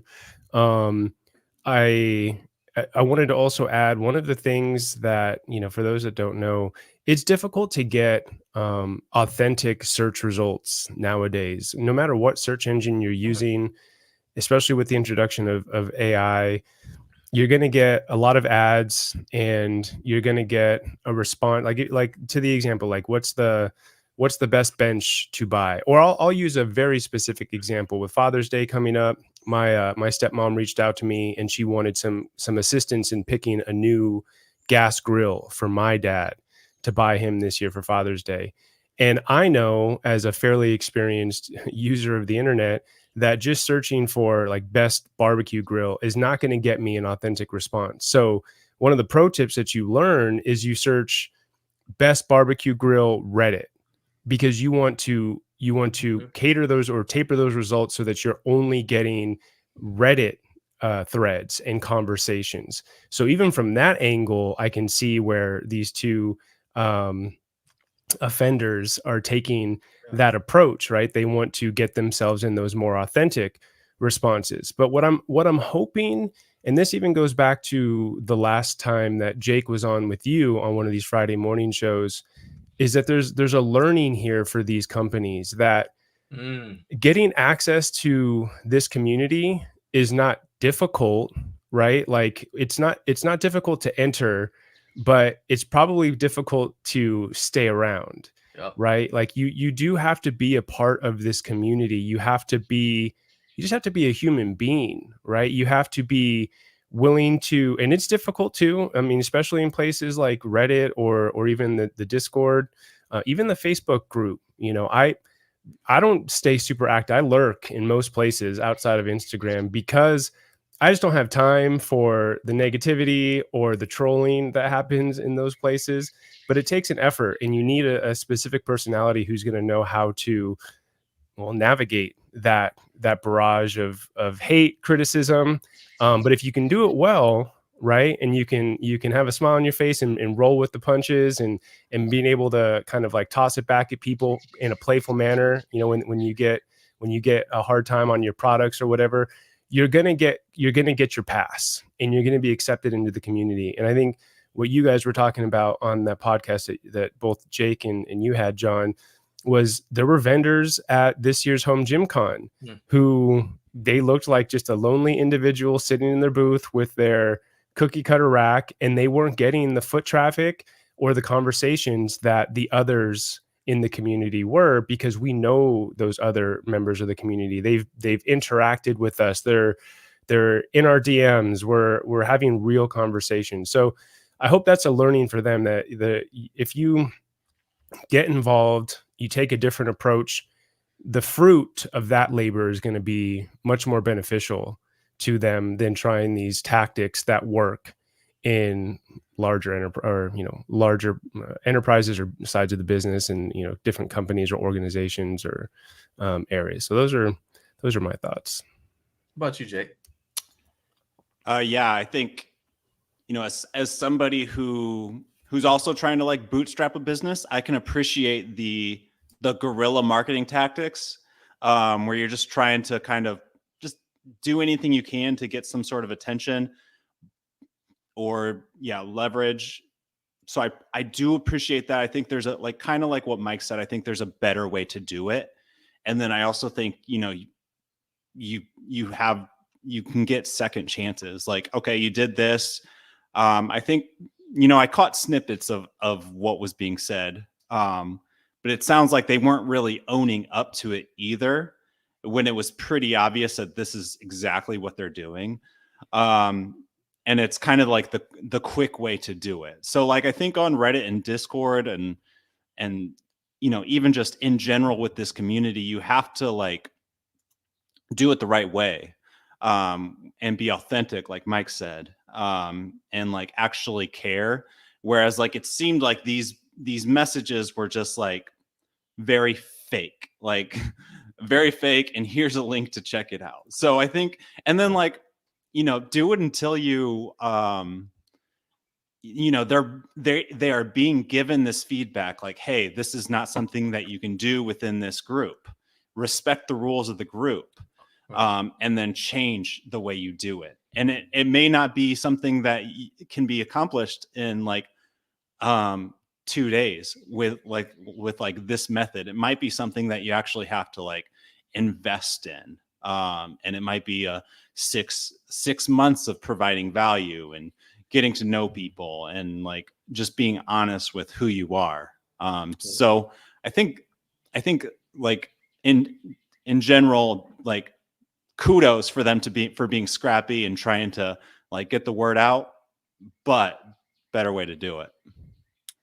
100%. And to the time thing, look, you can pay somebody, I mean, it's not like you're supporting putting them through their kids through college, but you can pay somebody to spend a few hours and say, okay, look, I need you to dedicate a few hours each week, and you're going to be our guy. Like for Rep Fitness, my impression is that Adam is one of their guys that is interacting on social media, so that when you see him in person, like he's already familiar with you because he's been interacting with you there. And Rep in general does a really good job. And Joe said that the president of Rep Fitness actually has gone on and done, I believe he's gone on and done AMAs as well. So it's not like I say I don't have time to go on there, but I refuse to believe that Major Fitness and Kepi doesn't have more than one employee. Garage Gym Life has me, and then my wife when she has time, right? And we're both juggling full-time jobs plus this. Same situation with you, Mike. You and Jake, you're basically, it's like a single operation, right? With assistance here and there. But we're talking about brands that have people they can hire. And this actually goes back to something that James Hobson from Spider Chalk was saying when he was on earlier. He's like, you just find an 18-year-old who's got time. He's in college. This is his world anyway. This is her world anyway. You can pay her, to work remotely and do this for you because they understand these platforms. They've got time to jump in there and give you an authentic presence. And especially, I think, though, it's important to, because I have contractors who do stuff for me, and you're not necessarily going to know when you say, hey, can you promote? So like we did a documentary called The Waaay Project, and it's, a few years ago, and it's about why do you train at home and what causes you to stay motivated. All right. Well, I wanted to get the word out. I didn't know where to, this thing is on YouTube. How do I get the word out? So I hired somebody to help me with the PR and the promotions. They wrote press releases and stuff like that for me. But I was like, hey, this needs to be authentic white hat stuff. I don't want to do nothing shady, right? You can emphasize in the job description what you want them to do. And they'll do it because otherwise they don't get paid, right? So I think something that I learned in the military is like you inspect what you expect. So that's the other thing. I make my expectation clear. Then I go back and I spot check it to make sure that what's happening is what I expect to have happen. And that's how you preserve your reputation, because you do too much of this stuff. Now you got, I don't want to say influencers, but content creators like me, like Mike. Now we're like, I don't know if I want to do business with you, because that's going to affect my standing in the community. Why would you guys trust me if I'm just like, they're fine, you know? I just ignore what they're doing like it doesn't matter, when it obviously does, because they're victimizing people. Yeah, I think you highlighted something that I was thinking too, which is they need to hire somebody to do this, right? And they need to be based out of the States, if I'm being honest, because they need to be able to understand the culture of how these conversations go, the way that the jokes flow, how the trolling happens, and they need to kind of be familiar with what it looks like to kind of traverse the internet in that way. And you know, it kind of brings up the point, or when I was looking at some of those comments that you and Joe were highlighting, they were very obviously translated. They were very old school markety. And for those who spend any time in those forums or in those spaces, it's blatantly obvious what's going on there. So there needs to be something that's very genuine. It needs to be an individual. I also will say, you were talking about Rep. It's not Adam, it's Ryan. It's one of their co-owners who's very active in the Home Gym Discord. I see that he's very active in the Facebook group. So you're getting direct access to one of the top 2 guys at Rep. And he's very comfortable navigating the hate, accepting the praise, and kind of taking the L sometimes when Rep has stumbled on a product or two, or a delivery or two. I think another idea too for these companies is you can work with smaller. It doesn't even have to be a content creator. You can identify people who are very active in these channels and look to work with them. Send them some complimentary products. You may not even have to pay them. You could just send them some free stuff, and you might earn yourself an advocate, an evangelist who's going to promote your products because they've actually used them and they like them, right? So I feel like that's a smaller investment for them, right? Is to just give away some stuff. I can speak for myself personally, you know, like I think I talked about it on my podcast, or the one I did with Jake, where Fringe and Bells of Steel at HomeGymCon this year, they were giving away great stuff, you know, belts and t-shirts and mag pins, and to anybody. And what they're doing is they're building a rabid fan base, because they're getting to take those products home, they're getting to use them in their space, and they've just gained themselves a very genuine evangelist for the company and for their product. And I think that these companies that we're referring to that aren't doing it the right way can really take some notes on how these companies are approaching it from a better angle. One thing that you didn't get to see, Jake, because we didn't get to that far into the video. And again, you guys put in the comments if I'll wait, and if there's enough interest in it, then I will post that video that I did with Joe as a separate video here on YouTube for you guys. I have no objection to doing that. I don't like posting stuff nobody wants to see. I don't like yelling to empty rooms. But to go back to it, so what he said is, because I asked him, I said, it seems like they would reach out to somebody like Kyle, right? Because sometimes when you post the things that, hey, I see sometimes on LinkedIn, it's like, hey, we're looking for a social media person or whatever, right? And it's a fitness company. Well, I see that because my LinkedIn is based around fitness. But if somebody is, let's say they work at a bank, and their LinkedIn is based around that, they may have a home gym and they'd be perfectly willing to do this on the side, and they have an interest in it and they've got the skills to do it, but they'll never see it because their LinkedIn isn't set up for that. They're going to see like Financial Times stuff and Wall Street Journal stuff. They're not going to see anything that's related to this. And the other obstacle that Joe mentioned is, he said people have even reached out to him, but he said the thing is, they're not willing to let him work remotely. And to me, like, that's crazy, because if you let people work remotely, then they can get the work done. I mean, it's essentially what we do when we create content, right? It's like, I'm working remotely for whatever company. So let us work remotely, and now you get to take advantage of our expertise, and now you don't have to, like, if you make me move, you're gonna have to pay my moving expenses, all the stuff associated. I'm not paying the moving company a thing. You are, just for example. So, but if you let me work remotely, now you get to take advantage of my expertise. And if I do it enough, I mean, I might even make enough to be full-time at it, between that and being a content creator. So I think that they're shooting themselves in the foot by kind of going with the, let's just say it's a short-term view, if that makes sense. Does that make sense, Jake? Yeah. And I think it's unnecessary because maybe it's not a product that for you or I, but there's definitely a market for it. Like, it's the cheaper, versatile, like I see comments about it all the time online. People want to know if it's legit. So yeah, I think it's just an unnecessary kind of like a greedy mindset. Like, yeah. People already interested in it. You don't have to trick them. Right. Because there is now you're going to have a segment so our home gym, for anybody, again, who's not on there, there's a cross section of people who are very experienced and very knowledgeable. And then you've got people who are newer and who may have just done a Google search. Then our home gym Reddit comments pop up. So they click on it. That's how they get into the community. So you may have people who say, nah, you shouldn't get this because it's 14 gauge steel or whatever, right?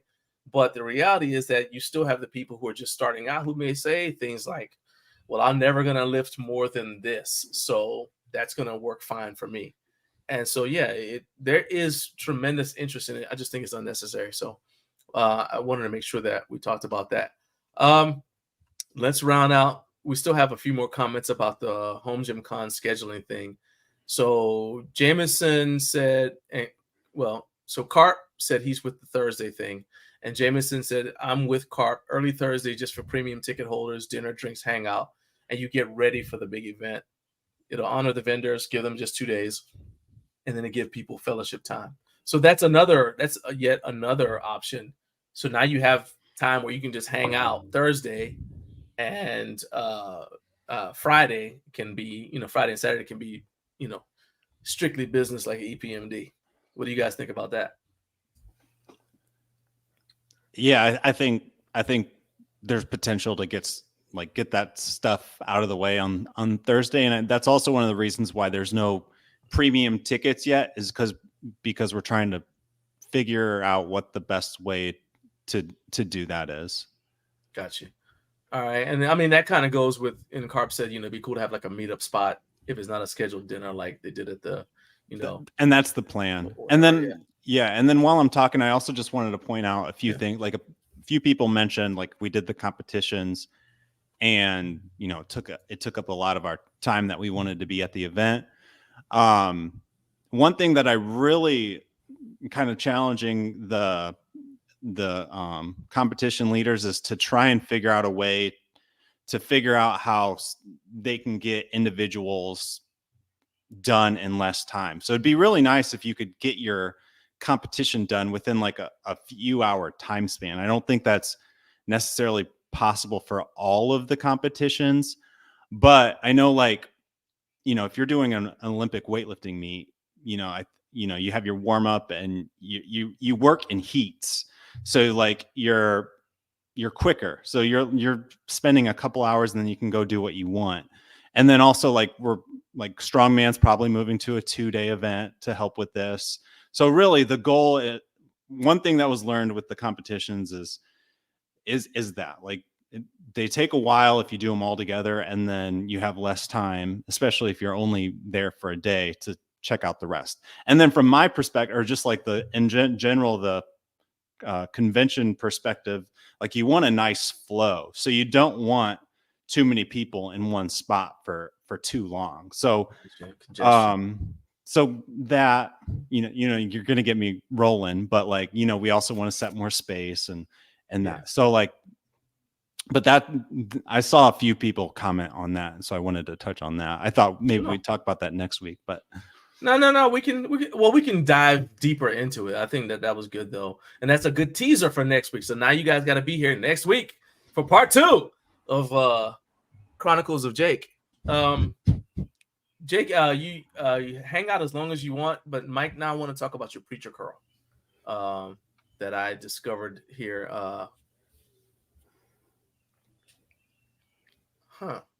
Before we do that, I don't understand this question. You guys, Jeff, I need you to clarify what you mean by that. Did they wake up the sleeping giant rogue? I don't understand that. So if you can clarify that, I'm happy to address that before we close for the day.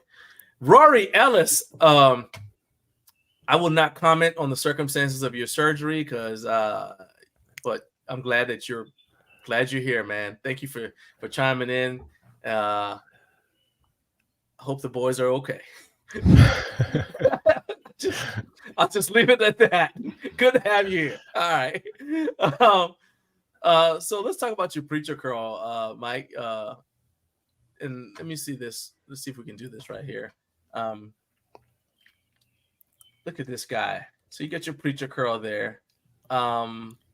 Is this something that you want to bring to market? Is this something you just never really thought about selling? You just I'm just gonna kind of play around with it in my home gym.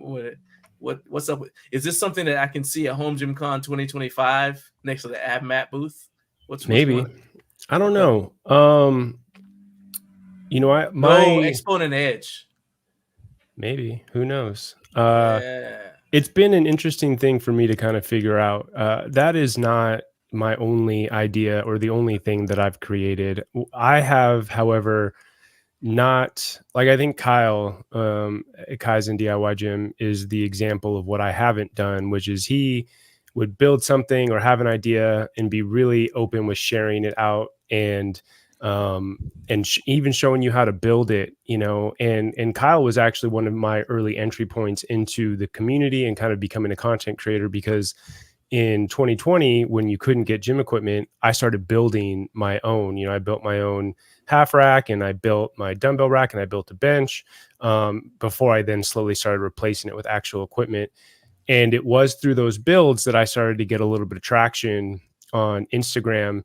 And so what that opened up was just something that I didn't even know existed in me, which was kind of the desire to create and to build things. And it brings me a lot of joy. And I love doing it. I don't love so much the process of trying to document the build and show other people how to build it, which is very much become kind of the expectation. When I do show something, people want to know, how can I recreate that?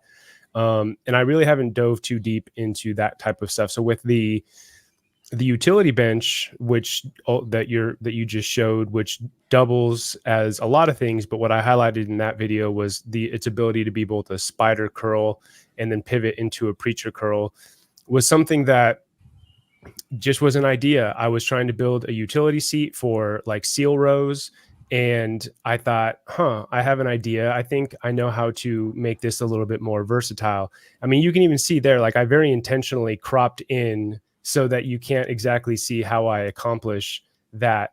And I think that's just me not knowing exactly how to go forward with it. I don't want to risk, because we talked about some of these smaller Chinese manufacturers. They follow people like me. And Kyle and Darko in the space, because they potentially want to steal your ideas and bring them to market. Okay. And so that's why I don't show those types of things.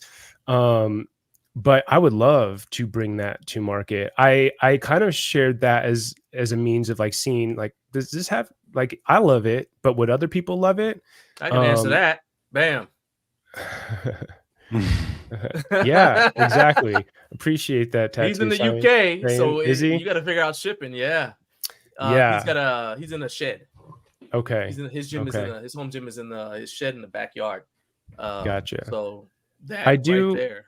I do have some ideas. I know what it would take. There's even some other components of it. I think I could build a small little ecosystem around that utility seat, where it can do more than be what you've seen it as, which is just a spider and a preacher curl. I use it for seal rows as well, but there's a couple of other ideas that I have that would allow it to be even more versatile. And that comes out of necessity, right? I have a small space too. I'm working with about 170 square feet of space. So I have to think about products that can do more than one thing. And I just have to build them a lot of times. Yeah, Darko could maybe do it. I think if I'm being honest, the most difficult part of that is how heavy duty would it need to be, right? Like I know what I use it for, and it's built out of lumber, so it can withstand the type of weight that I put on it. Yeah, see, Matthew's had them stolen, right? Because he shared his ideas. So I've just got to figure out how I would address the weight component, like the structural integrity of it. What are people going to be doing with it? I know that, like with, for instance, like Reps utility bench, it's heavy, and Roses too. They're like very ungodly heavy, and because they want people to be able to do like box jumps onto them and things like that. And I don't have that. I don't use that in my training, so I didn't think about that. But yeah, I would love to either partner with somebody or attempt to do it myself. I'm not sure. I probably don't have time at this point in my life to do it myself, so I might need to partner with somebody. But I do know exactly what I want to do with it. So we'll see. To answer your question, like, do I plan to bring it to market? I would love to. So we'll see. You've got even smaller space than I do. Yeah, that's tough. It's tough. Okay. So we'll see. But I appreciate the feedback. I like that people like the idea. What do you think, Jake? Yeah, I like what you just mentioned, like the idea of a utility bench but lighter. So maybe not quite as versatile, but you can maybe do like a little bit different type of stuff, and then also some of the other basic stuff at a lighter weight, maybe cheaper. Yeah, I mean, I think there's something there.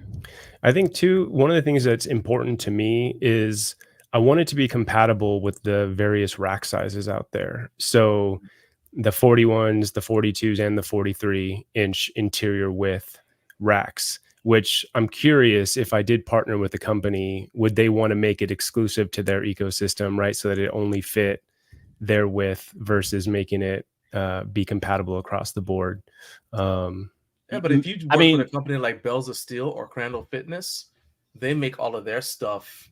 Well, not all of their stuff. Crandall Fitness definitely makes all of their stuff to be compatible with everybody else. But the difference with them is they only use the they got that little bitty hole spacing instead of the 1-inch holes. So then, in fact, I ran into that with their monolift arms. So I had to get Kyle's his Kaizen spacers so I can make it work with my rack that has 1-inch holes. So anyway, it just depends on the company, Right.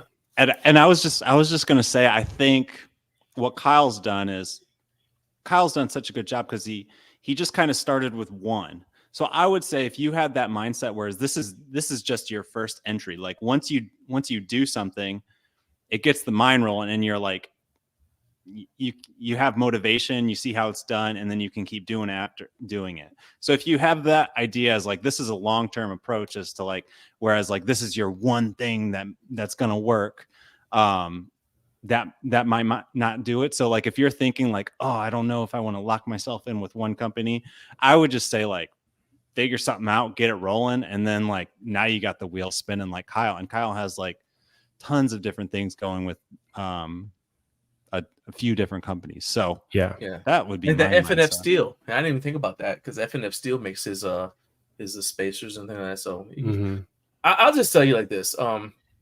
And so Jameson said he's ready to pre-order right now. Now we got you a sale. This is ridiculous. Oh, we're getting some momentum now. So I'll tell you this. So I had an idea for a cup holder, right? And because from like 02 to 2017, I couldn't find. I was like, there's got to be something. I'm assuming there is somewhere. I'm looking at Elite FTS. I'm like, somebody's got a cup holder. I don't want to put the stuff because my home gym was even smaller. So I don't want to put my shaker cup on the floor or whatever. This before the steel shaker bottles is like little plastic, whatever. I was like, I don't want to put it on the floor. Could never find one. So finally I said, all right, I went to the local steel place and I said, make me a cup holder. They're like, for what? So now I got to describe it. It took 5 trips back and forth. I said, look, it's like a J hook, but make this into a cup holder. And it just kept, back and forth. And then I said, all right, well, let me try. Maybe it's because they are just a general steel place. Let me try. They made a prototype and it was like $200 for one. I said, okay, well, we're not going to be ordering in bulk from you. And so then I started reaching out to smaller creators. Like fabricators, right? And I was being careful because I was like, I don't want anybody to steal my idea because this thing is nowhere on the market. Well, that took so long that I was out in California. I was doing a job out there doing color commentary for USPA Nationals. And one of the vendors who I had reached out to, one of the fabricators I reached out to, who hadn't even gotten around to being able to create my product yet, said, hey, I just saw a cup holder on the internet. Is it yours? Like, because he thought I had said the heck with him and moved on to somebody else, right? No, it was Massonomics. It was the drink spotter. Now, let me be clear. They did not steal my idea. My cup holder looks nothing like theirs. I did come up with I had the same idea for the name, but I'm fine with that. I don't think they stole that either. They didn't even know I existed. So you can't steal something when you don't know that the person who's thinking about it also exists. But I'm saying that's the danger. You know what I mean? It's kind of like when an idea makes a lot of sense, eventually it's going to occur to multiple people. And so that's the danger of holding onto it for too long. And I think that I think that this is something that you can probably go at. Yeah, Matthew, that's the thing. I don't have that skill. I went to David Dennis's place one day and we did a field test, and I've successfully demonstrated that I got no business welding or using a grinder. All right. I'm not that guy. I'm a wordsmith. And I'll just stick to that. All right. So we're pretty much done because you said with all the questions that I have for you. Do you guys have any final stuff that you want to say? Because I want you to be able to talk about your podcast a little bit, let people know where they can find it, because you've got your own YouTube channel, plus you got the podcast that you do with Kyle and Jake. I want you to talk about one thing I love about Garage Gym Radio is that you're giving space to other people to come on and make content, something I try to do here as well. But so you guys go ahead and before we close, I want y'all to finish up with that. Talk about the podcast and the channel and how it all works together. You can start, Mike. Sure. I think, first of all, this is a great opportunity to underscore what you just said there, John. Jake makes space for everybody. And so I have to and will always continue to shower Jake with tons of love and appreciation because it was, huh? I said no Diddy. No Diddy, yeah. None of that. None of that. None of that. But I've personally benefited from Jake's approach to all of this, which is to make space for everybody. He early on shared a lot of my different builds and my ideas and my gym. He invited me on the podcast as a guest, and through that eventually invited me to co-host the podcast with Kyle. So that is the Do You Even Lift Bro podcast, which is something that I co-host with Kyle at Kaizen DIY Gym. That is under Jake's umbrella, the Garage Gym Radio family of podcasts. So another big shout out to Jake. And then you can find me on Instagram at Nice Like Mike. And then I'm also on YouTube and TikTok. And you can find me in all those places. I would say that my primary place that I spend time is Instagram. So you're more than welcome to check me out. I'm very active in the DMs. I do not leave any unread or unresponded to. So that's where you can find more of me. All right. So you guys make sure you're checking out that link tree. You can actually just go to Linktree and Nice Like Mike if you want. You'll see all the stuff, including his affiliate links. He's very sensitive. He wants to know which affiliate link you used if you buy something. He revealed that on an episode of the podcast. I was just trying to bring up, interesting topics to talk about. You guys definitely follow Mike on Instagram, though. And check out his link tree. Got some good stuff in there. Jake, go ahead. Talk about Garage Gym Radio. What do you guys have coming up on Garage Gym Radio? Yeah, I would just say Garage Gym Radio is still kind of a work in progress. It's the idea is to get as many voices underneath the Garage Gym Radio umbrella. It's really a product for the most passionate within the community. So we have, the Do You Even Lift Bro podcast, Home Gym History with Rob, my podcast with Adam. So we have 3. It's been at that number for a while, but I would love to eventually have, something for everybody to listen to, for their home gym workouts almost every day. So, I mean, that would be the ultimate goal. I think it's, there's definitely some sort of a long-term business strategy aspect, but, it's just something that's also fun. Like podcasting is fun. It's not like, it's not necessarily profitable. But you have the ability to chat with what we're doing right now. We're chatting about things for over an hour long, which would be really hard to do outside of normal life. It'd be hard to just have a conversation on the phone for this. So, and then I think it's just the people that listen actually really care, and they get to know you. And I think that, I don't know exactly where I'm going with that, but I love the podcast aspect of this. So yeah. Cool. All right, so everybody go ahead, check out Garage Gym Radio. I'll put the link for that in the description for this video, and also links to both of these guys here. Jake is going to be on with me next week at 8 a.m. Eastern time. Well, 8:05 a.m. Eastern time, and we're going to continue this conversation. So what I want you guys to do, if you're watching this right now, whether you're watching a replay or whether you're watching live, is start thinking of the questions you have, even if they're a response to what we talked about today, ideas that you have for HomeGymCon, because the more ideas he has, the more he can see what the community wants, and then kind of collate them down to stuff that makes the most sense and works for everybody. So be back here bright and early, 6 a.m. next week, because I'm going to be up. I'll be up before you, okay? You're not getting up before me, but I'll be up ready to go. I'm excited every time I talk to you guys. Shout out to Freedom Fitness Equipment, because Ashton is he's our only podcast sponsor right now, and I really appreciate that dude for everything he does to help make this possible. So hit him up.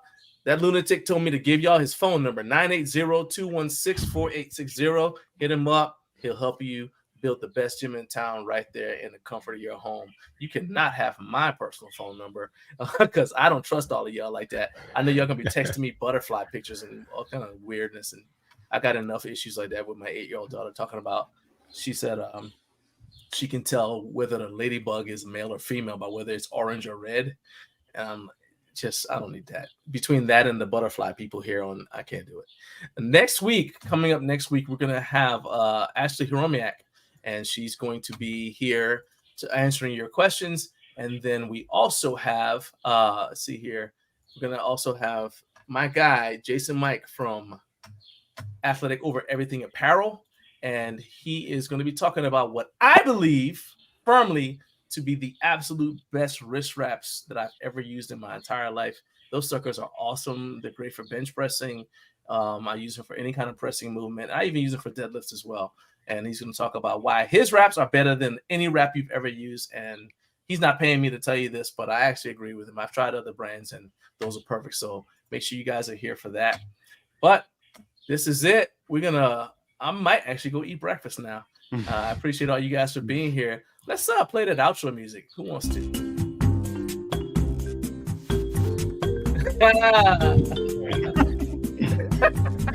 You weren't ready for that, Mike. You weren't ready. I wasn't Everybody, ready. thanks for being here. Thanks, John.